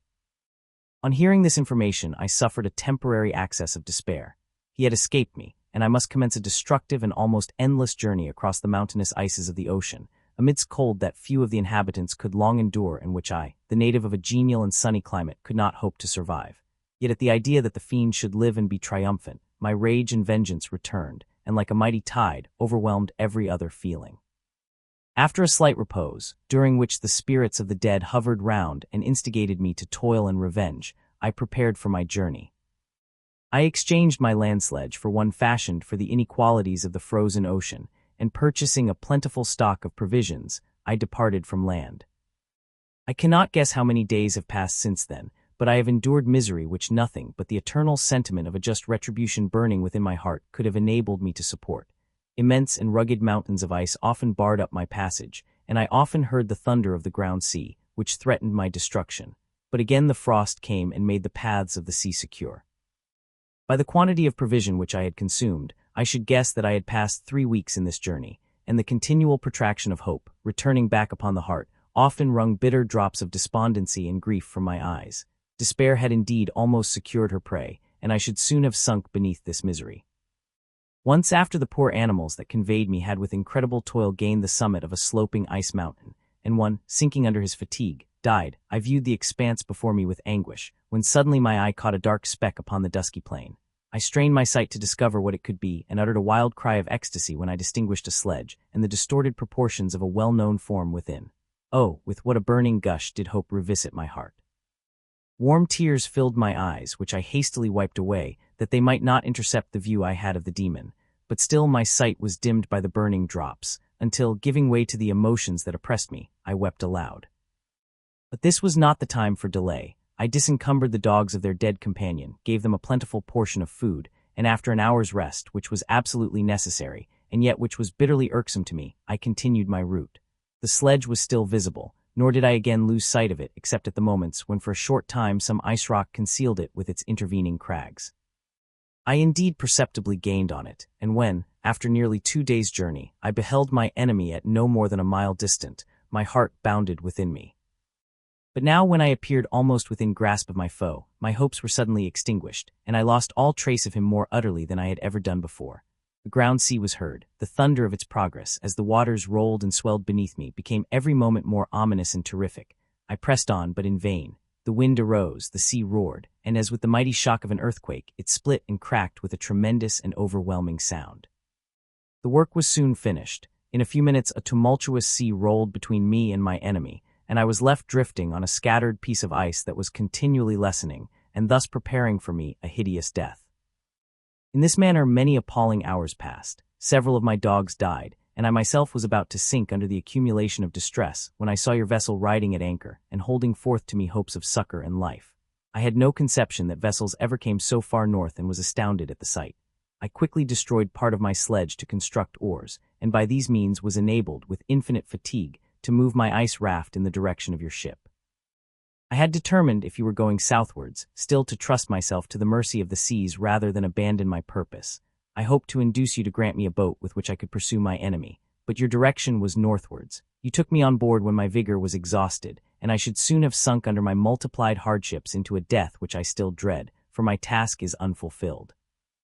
Oh, when will my guiding spirit, in conducting me to the demon, allow me the rest I so much desire, or must I die and he yet live? If I do, swear to me, Walton, that he shall not escape, that you will seek him and satisfy my vengeance in his death. And do I dare to ask of you to undertake my pilgrimage, to endure the hardships that I have undergone? No, I am not so selfish. Yet when I am dead, if he should appear, if the ministers of vengeance should conduct him to you, swear that he shall not live, swear that he shall not triumph over my accumulated woes and survive to add to the list of his dark crimes. He is eloquent and persuasive, and once his words had even power over my heart, but trust him not. His soul is as hellish as his form, full of treachery and fiend-like malice. Hear him not call on the names of William, Justine, Clerval, Elizabeth, my father, and of the wretched Victor, and thrust your sword into his heart. I will hover near and direct the steel aright. You have read this strange and terrific story, Margaret, and do you not feel your blood congeal with horror, like that which even now curdles mine? Sometimes, seized with sudden agony, he could not continue his tale. At others, his voice broken yet piercing, uttered with difficulty the words so replete with anguish. His fine and lovely eyes were now lighted up with indignation, now subdued to downcast sorrow and quenched in infinite wretchedness. Sometimes he commanded his countenance and tones, and related the most horrible incidents with a tranquil voice, suppressing every mark of agitation. Then, like a volcano bursting forth, his face would suddenly change to an expression of the wildest rage, as he shrieked out imprecations on his persecutor. His tale is connected and told with an appearance of the simplest truth, yet I own to you that the letters of Felix and Safie, which he showed me, and the apparition of the monster seen from our ship, brought to me a greater conviction of the truth of his narrative than his asseverations, however earnest and connected. Such a monster has, then, really existence. I cannot doubt it, yet I am lost in surprise and admiration. Sometimes I endeavored to gain from Frankenstein the particulars of his creature's formation, but on this point he was impenetrable. "Are you mad, my friend?" said he, "or whither does your senseless curiosity lead you? Would you also create for yourself and the world a demoniacal enemy? Peace, peace, learn my miseries and do not seek to increase your own." Frankenstein discovered that I made notes concerning his history. He asked to see them, and then himself corrected and augmented them in many places, but principally in giving the life and spirit to the conversations he held with his enemy. "Since you have preserved my narration," said he, "I would not that a mutilated one should go down to posterity." Thus has a week passed away, while I have listened to the strangest tale that ever imagination formed. My thoughts and every feeling of my soul have been drunk up by the interest for my guest which this tale and his own elevated and gentle manners have created. I wish to soothe him, yet can I counsel one so infinitely miserable, so destitute of every hope of consolation, to live? Oh no, the only joy that he can now know will be when he composes his shattered spirit to peace and death. Yet he enjoys one comfort, the offspring of solitude and delirium. He believes that when in dreams he holds converse with his friends, and derives from that communion consolation for his miseries or excitements to his vengeance, that they are not the creations of his fancy, but the beings themselves who visit him from the regions of a remote world. This faith gives a solemnity to his reveries that render them to me almost as imposing and interesting as truth. Our conversations are not always confined to his own history and misfortunes. On every point of general literature he displays unbounded knowledge and a quick and piercing apprehension. His eloquence is forcible and touching, nor can I hear him, when he relates a pathetic incident or endeavors to move the passions of pity or love, without tears. What a glorious creature must he have been in the days of his prosperity, when he is thus noble and godlike in ruin. He seems to feel his own worth and the greatness of his fall. "When younger," said he, "I believed myself destined for some great enterprise. My feelings are profound, but I possessed a coolness of judgment that fitted me for illustrious achievements. This sentiment of the worth of my nature supported me when others would have been oppressed, for I deemed it criminal to throw away in useless grief those talents that might be useful to my fellow creatures. When I reflected on the work I had completed, no less a one than the creation of a sensitive and rational animal, I could not rank myself with the herd of common projectors. But this thought, which supported me in the commencement of my career, now serves only to plunge me lower in the dust. All my speculations and hopes are as nothing, and like the archangel who aspired to omnipotence, I am chained in an eternal hell. My imagination was vivid, yet my powers of analysis and application were intense. By the union of these qualities I conceived the idea and executed the creation of a man. Even now I cannot recollect without passion my reveries while the work was incomplete. I trod heaven in my thoughts, now exulting in my powers, now burning with the idea of their effects. From my infancy I was imbued with high hopes and a lofty ambition, but how am I sunk? My friend, if you had known me as I once was, you would not recognize me in this state of degradation. Despondency rarely visited my heart. A high destiny seemed to bear me on, until I fell never, never again to rise. Must I then lose this admirable being? I have longed for a friend. I have sought one who would sympathize with and love me. Behold, on these desert seas I have found such a one, but I fear I have gained him only to know his value and lose him. I would reconcile him to life, but he repulses the idea. I thank you, Walton, he said, for your kind intentions towards so miserable a wretch. But when you speak of new ties and fresh affections, think you that any can replace those who are gone? Can any man be to me as Clerval was, or any woman another Elizabeth? Even where the affections are not strongly moved by any superior excellence, the companions of our childhood always possess a certain power over our minds which hardly any later friend can obtain. They know our infantine dispositions, which, however they may be afterwards modified, are never eradicated, and they can judge of our actions with more certain conclusions as to the integrity of our motives.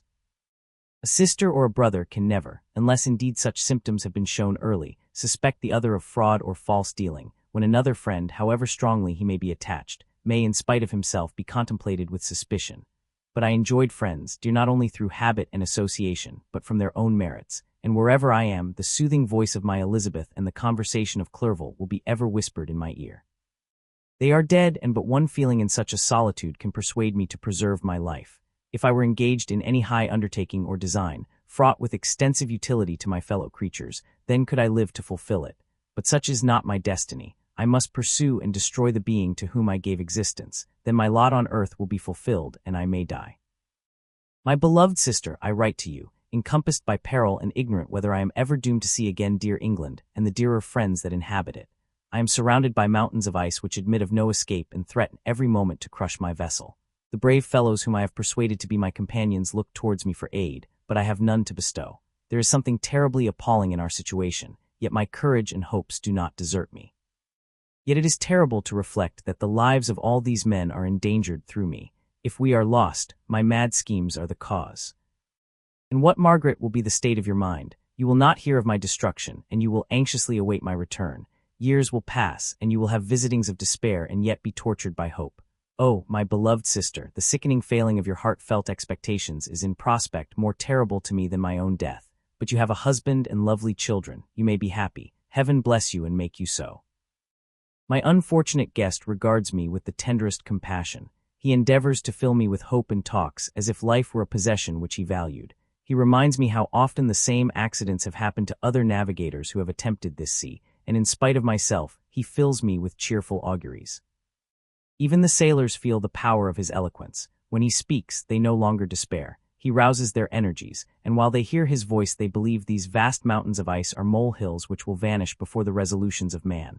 These feelings are transitory. Each day of expectation delayed fills them with fear, and I almost dread a mutiny caused by this despair. September 5th. A scene has just passed of such uncommon interest that, although it is highly probable that these papers may never reach you, yet I cannot forbear recording it. We are still surrounded by mountains of ice, still in imminent danger of being crushed in their conflict.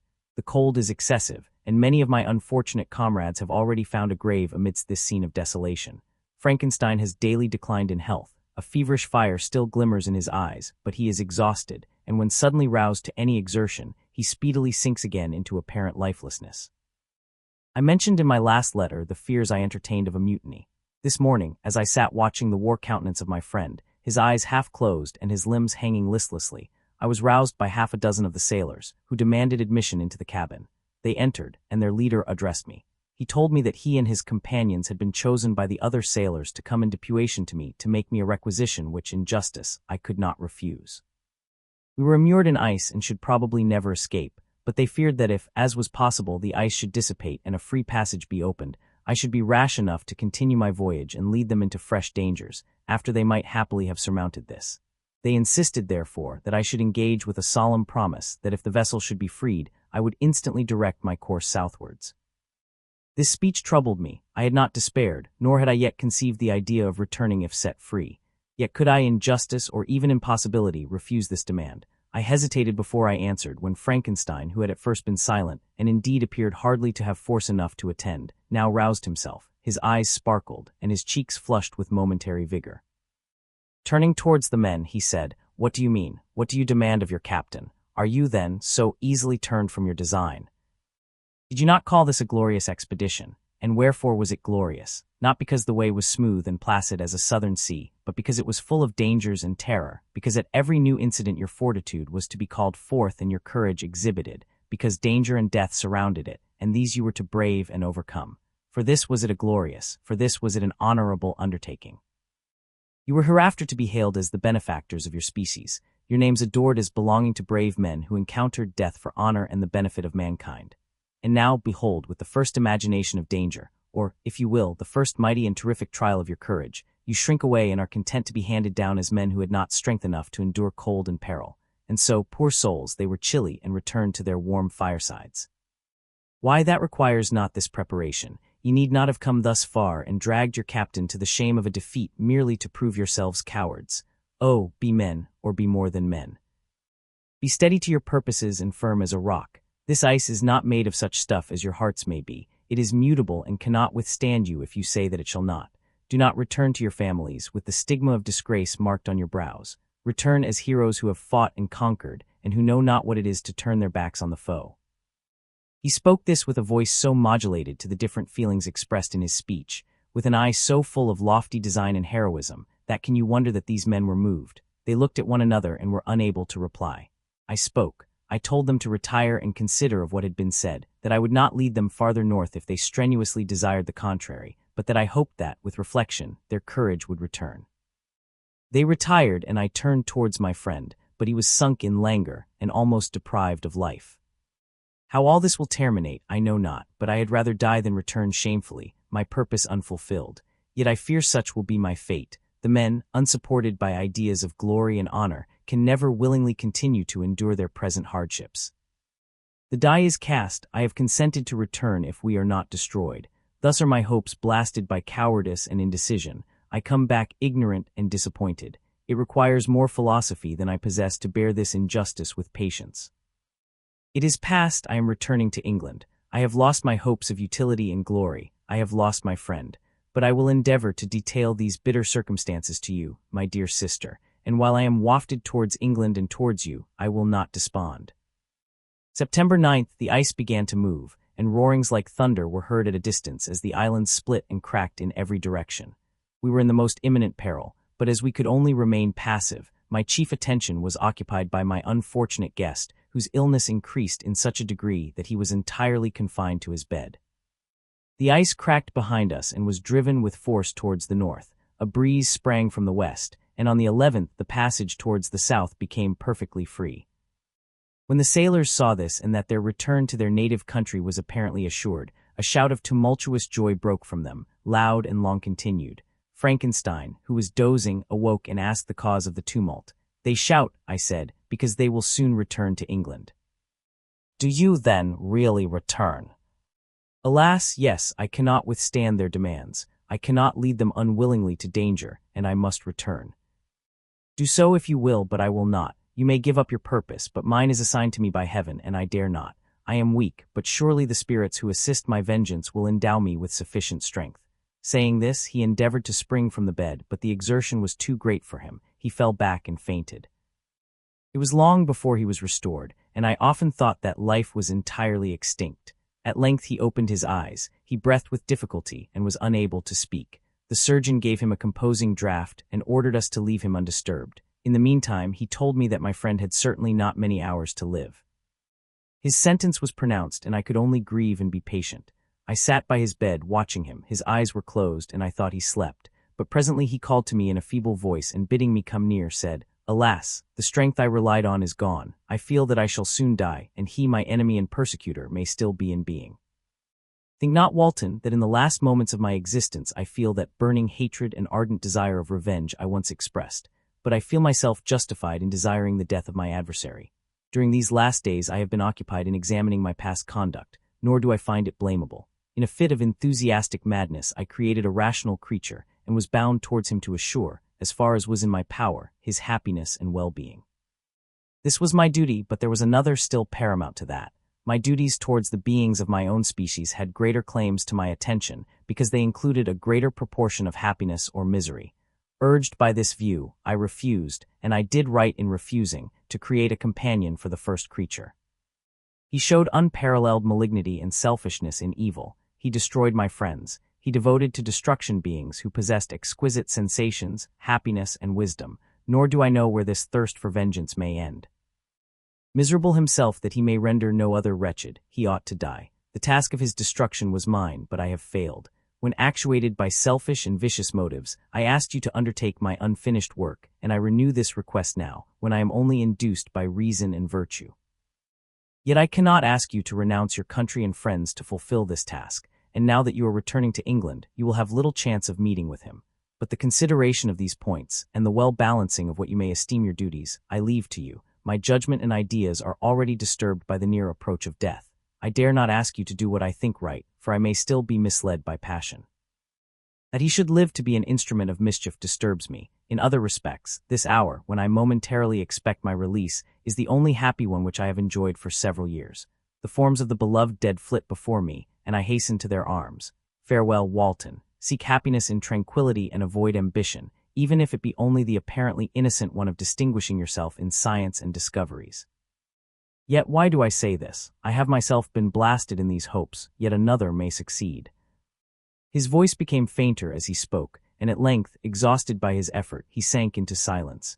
About half an hour afterwards he attempted again to speak but was unable. He pressed my hand feebly, and his eyes closed forever, while the irradiation of a gentle smile passed away from his lips.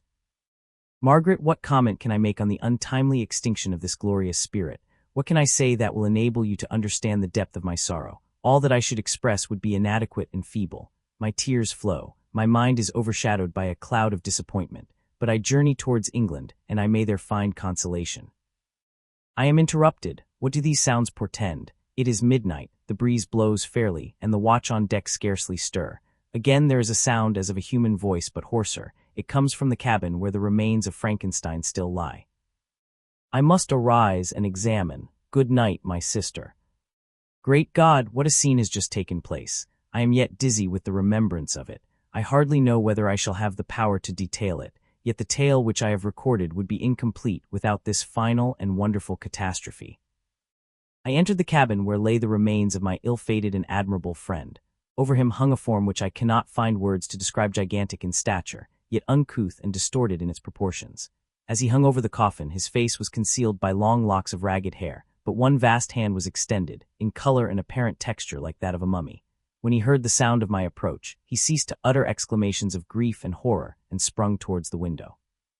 Never did I behold a vision so horrible as his face, of such loathsome yet appalling hideousness. I shut my eyes involuntarily, and endeavored to recollect what were my duties with regard to this destroyer. I called on him to stay.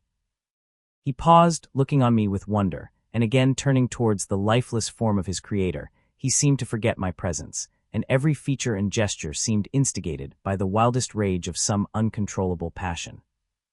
That is also my victim, he exclaimed. In his murder my crimes are consummated, the miserable series of my being is wound to its close.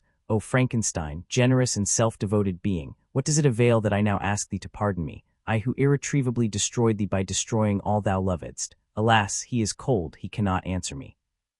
His voice seemed suffocated, and my first impulses, which had suggested to me the duty of obeying the dying request of my friend in destroying his enemy, were now suspended by a mixture of curiosity and compassion. I approached this tremendous being. I dared not again raise my eyes to his face. There was something so scaring and unearthly in his ugliness. I attempted to speak, but the words died away on my lips. The monster continued to utter wild and incoherent self-reproaches. At length I gathered resolution to address him in a pause of the tempest of his passion. Your repentance, I said, is now superfluous. If you had listened to the voice of conscience and heeded the stings of remorse before you had urged your diabolical vengeance to this extremity, Frankenstein would yet have lived. And do you dream, said the demon, do you think that I was then dead to agony and remorse? He continued, pointing to the corpse, he suffered not in the consummation of the deed. Oh, not the 10,000th portion of the anguish that was mine during the lingering detail of its execution. A frightful selfishness hurried me on, while my heart was poisoned with remorse. Think you that the groans of Clerval were music to my ears? My heart was fashioned to be susceptible of love and sympathy, and when wrenched by misery to vice and hatred, it did not endure the violence of the change without torture such as you cannot even imagine. After the murder of Clerval, I returned to Switzerland, heartbroken and overcome. I pitied Frankenstein. My pity amounted to horror. I abhorred myself. But when I discovered that he, the author at once of my existence and of its unspeakable torments, dared to hope for happiness, that while he accumulated wretchedness and despair upon me, he sought his own enjoyment in feelings and passions, from the indulgence of which I was forever barred, then impotent envy and bitter indignation filled me with an insatiable thirst for vengeance. I recollected my threat and resolved that it should be accomplished. I knew that I was preparing for myself a deadly torture, but I was the slave, not the master, of an impulse which I detested yet could not disobey. Yet when she died, nay, then I was not miserable. I had cast off all feeling, subdued all anguish, to riot in the excess of my despair. Evil thenceforth became my good. Urged thus far, I had no choice but to adapt my nature to an element which I had willingly chosen. The completion of my demoniacal design became an insatiable passion, and now it is ended. There is my last victim. I was at first touched by the expressions of his misery, yet when I called to mind what Frankenstein had said of his powers of eloquence and persuasion, and when I again cast my eyes on the lifeless form of my friend, indignation was rekindled within me. "Wretch," I said, "it is well that you come here to whine over the desolation that you have made. You throw a torch into a pile of buildings, and when they are consumed, you sit among the ruins and lament the fall. Hypocritical fiend! If he whom you mourn still lived, still would he be the object, again would he become the prey, of your accursed vengeance. It is not pity that you feel, you lament only because the victim of your malignity is withdrawn from your power." "Oh, it is not thus, interrupted the being. "Yet such must be the impression conveyed to you by what appears to be the purport of my actions. Yet I seek not a fellow feeling in my misery, no sympathy may I ever find. When I first sought it, it was the love of virtue, the feelings of happiness and affection with which my whole being overflowed, that I wished to be participated. But now that virtue has become to me a shadow, and that happiness and affection are turned into bitter and loathing despair, in what should I seek for sympathy? I am content to suffer alone while my suffering shall endure. When I die, I am well satisfied that abhorrence and opprobrium should load my memory. Once my fancy was soothed with dreams of virtue, of fame, and of enjoyment. Once I falsely hoped to meet with beings who, pardoning my outward form, would love me for the excellent qualities which I was capable of unfolding. I was nourished with high thoughts of honor and devotion. But now crime has degraded me beneath the meanest animal. No guilt, no mischief, no malignity, no misery can be found comparable to mine. When I run over the frightful catalogue of my sins, I cannot believe that I am the same creature whose thoughts were once filled with sublime and transcendent visions of the beauty and the majesty of goodness. But it is even so, the fallen angel becomes a malignant devil.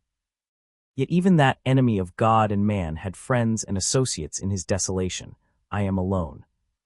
You who call Frankenstein your friend seem to have a knowledge of my crimes and his misfortunes, but in the detail which he gave you of them, he could not sum up the hours and months of misery which I endured wasting in impotent passions, for while I destroyed his hopes, I did not satisfy my own desires.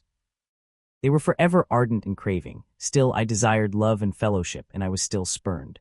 Was there no injustice in this? Am I to be thought the only criminal when all humankind sinned against me? Why do you not hate Felix, who drove his friend from his door with contumely? Why do you not execrate the rustic who sought to destroy the savior of his child? Nay, these are virtuous and immaculate beings. I, the miserable and the abandoned, am an abortion, to be spurned at and kicked and trampled on. Even now my blood boils at the recollection of this injustice.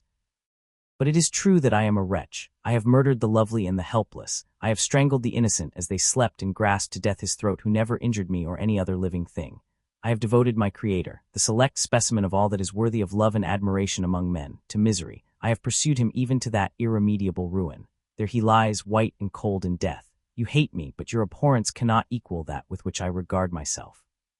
I look on the hands which executed the deed. I think on the heart in which the imagination of it was conceived, and long for the moment when these hands will meet my eyes, when that imagination will haunt my thoughts no more. Fear not that I shall be the instrument of future mischief. My work is nearly complete. Neither yours nor any man's death is needed to consummate the series of my being and accomplish that which must be done, but it requires my own. Do not think that I shall be slow to perform this sacrifice. I shall quit your vessel on the ice raft which brought me thither, and shall seek the most northern extremity of the globe. I shall collect my funeral pile and consume to ashes this miserable frame. that its remains may afford no light to any curious and unhallowed wretch who would create such another as I have been. I shall die.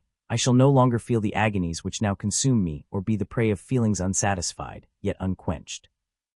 He is dead who called me into being, and when I shall be no more, the very remembrance of us both will speedily vanish. I shall no longer see the sun or stars or feel the winds play on my cheeks.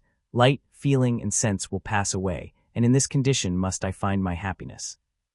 Some years ago, when the images which this world affords first opened upon me, when I felt the cheering warmth of summer and heard the rustling of the leaves and the warbling of the birds, and these were all to me, I should have wept to die. Now it is my only consolation. Polluted by crimes and torn by the bitterest remorse, where can I find rest but in death? Farewell, I leave you, and in you the last of humankind whom these eyes will ever behold. Farewell, Frankenstein. If thou wert yet alive and yet cherished a desire of revenge against me, it would be better satiated in my life than in my destruction. But it was not so. Thou didst seek my extinction, that I might not cause greater wretchedness. And if yet, in some mode unknown to me, thou hadst not ceased to think and feel, thou wouldst not desire against me a vengeance greater than that which I feel. Blasted as thou wert, my agony was still superior to thine, for the bitter sting of remorse will not cease to rankle in my wounds until death shall close them forever. But soon, he cried with sad and solemn enthusiasm, I shall die, and what I now feel be no longer felt. Soon these burning miseries will be extinct. I shall ascend my funeral pile triumphantly and exult in the agony of the torturing flames. The light of that conflagration will fade away. My ashes will be swept into the sea by the winds. My spirit will sleep in peace, or if it thinks, it will not surely think thus. Farewell. He sprang from the cabin window as he said this, upon the ice raft which lay close to the vessel. He was soon borne away by the waves and lost in darkness and distance.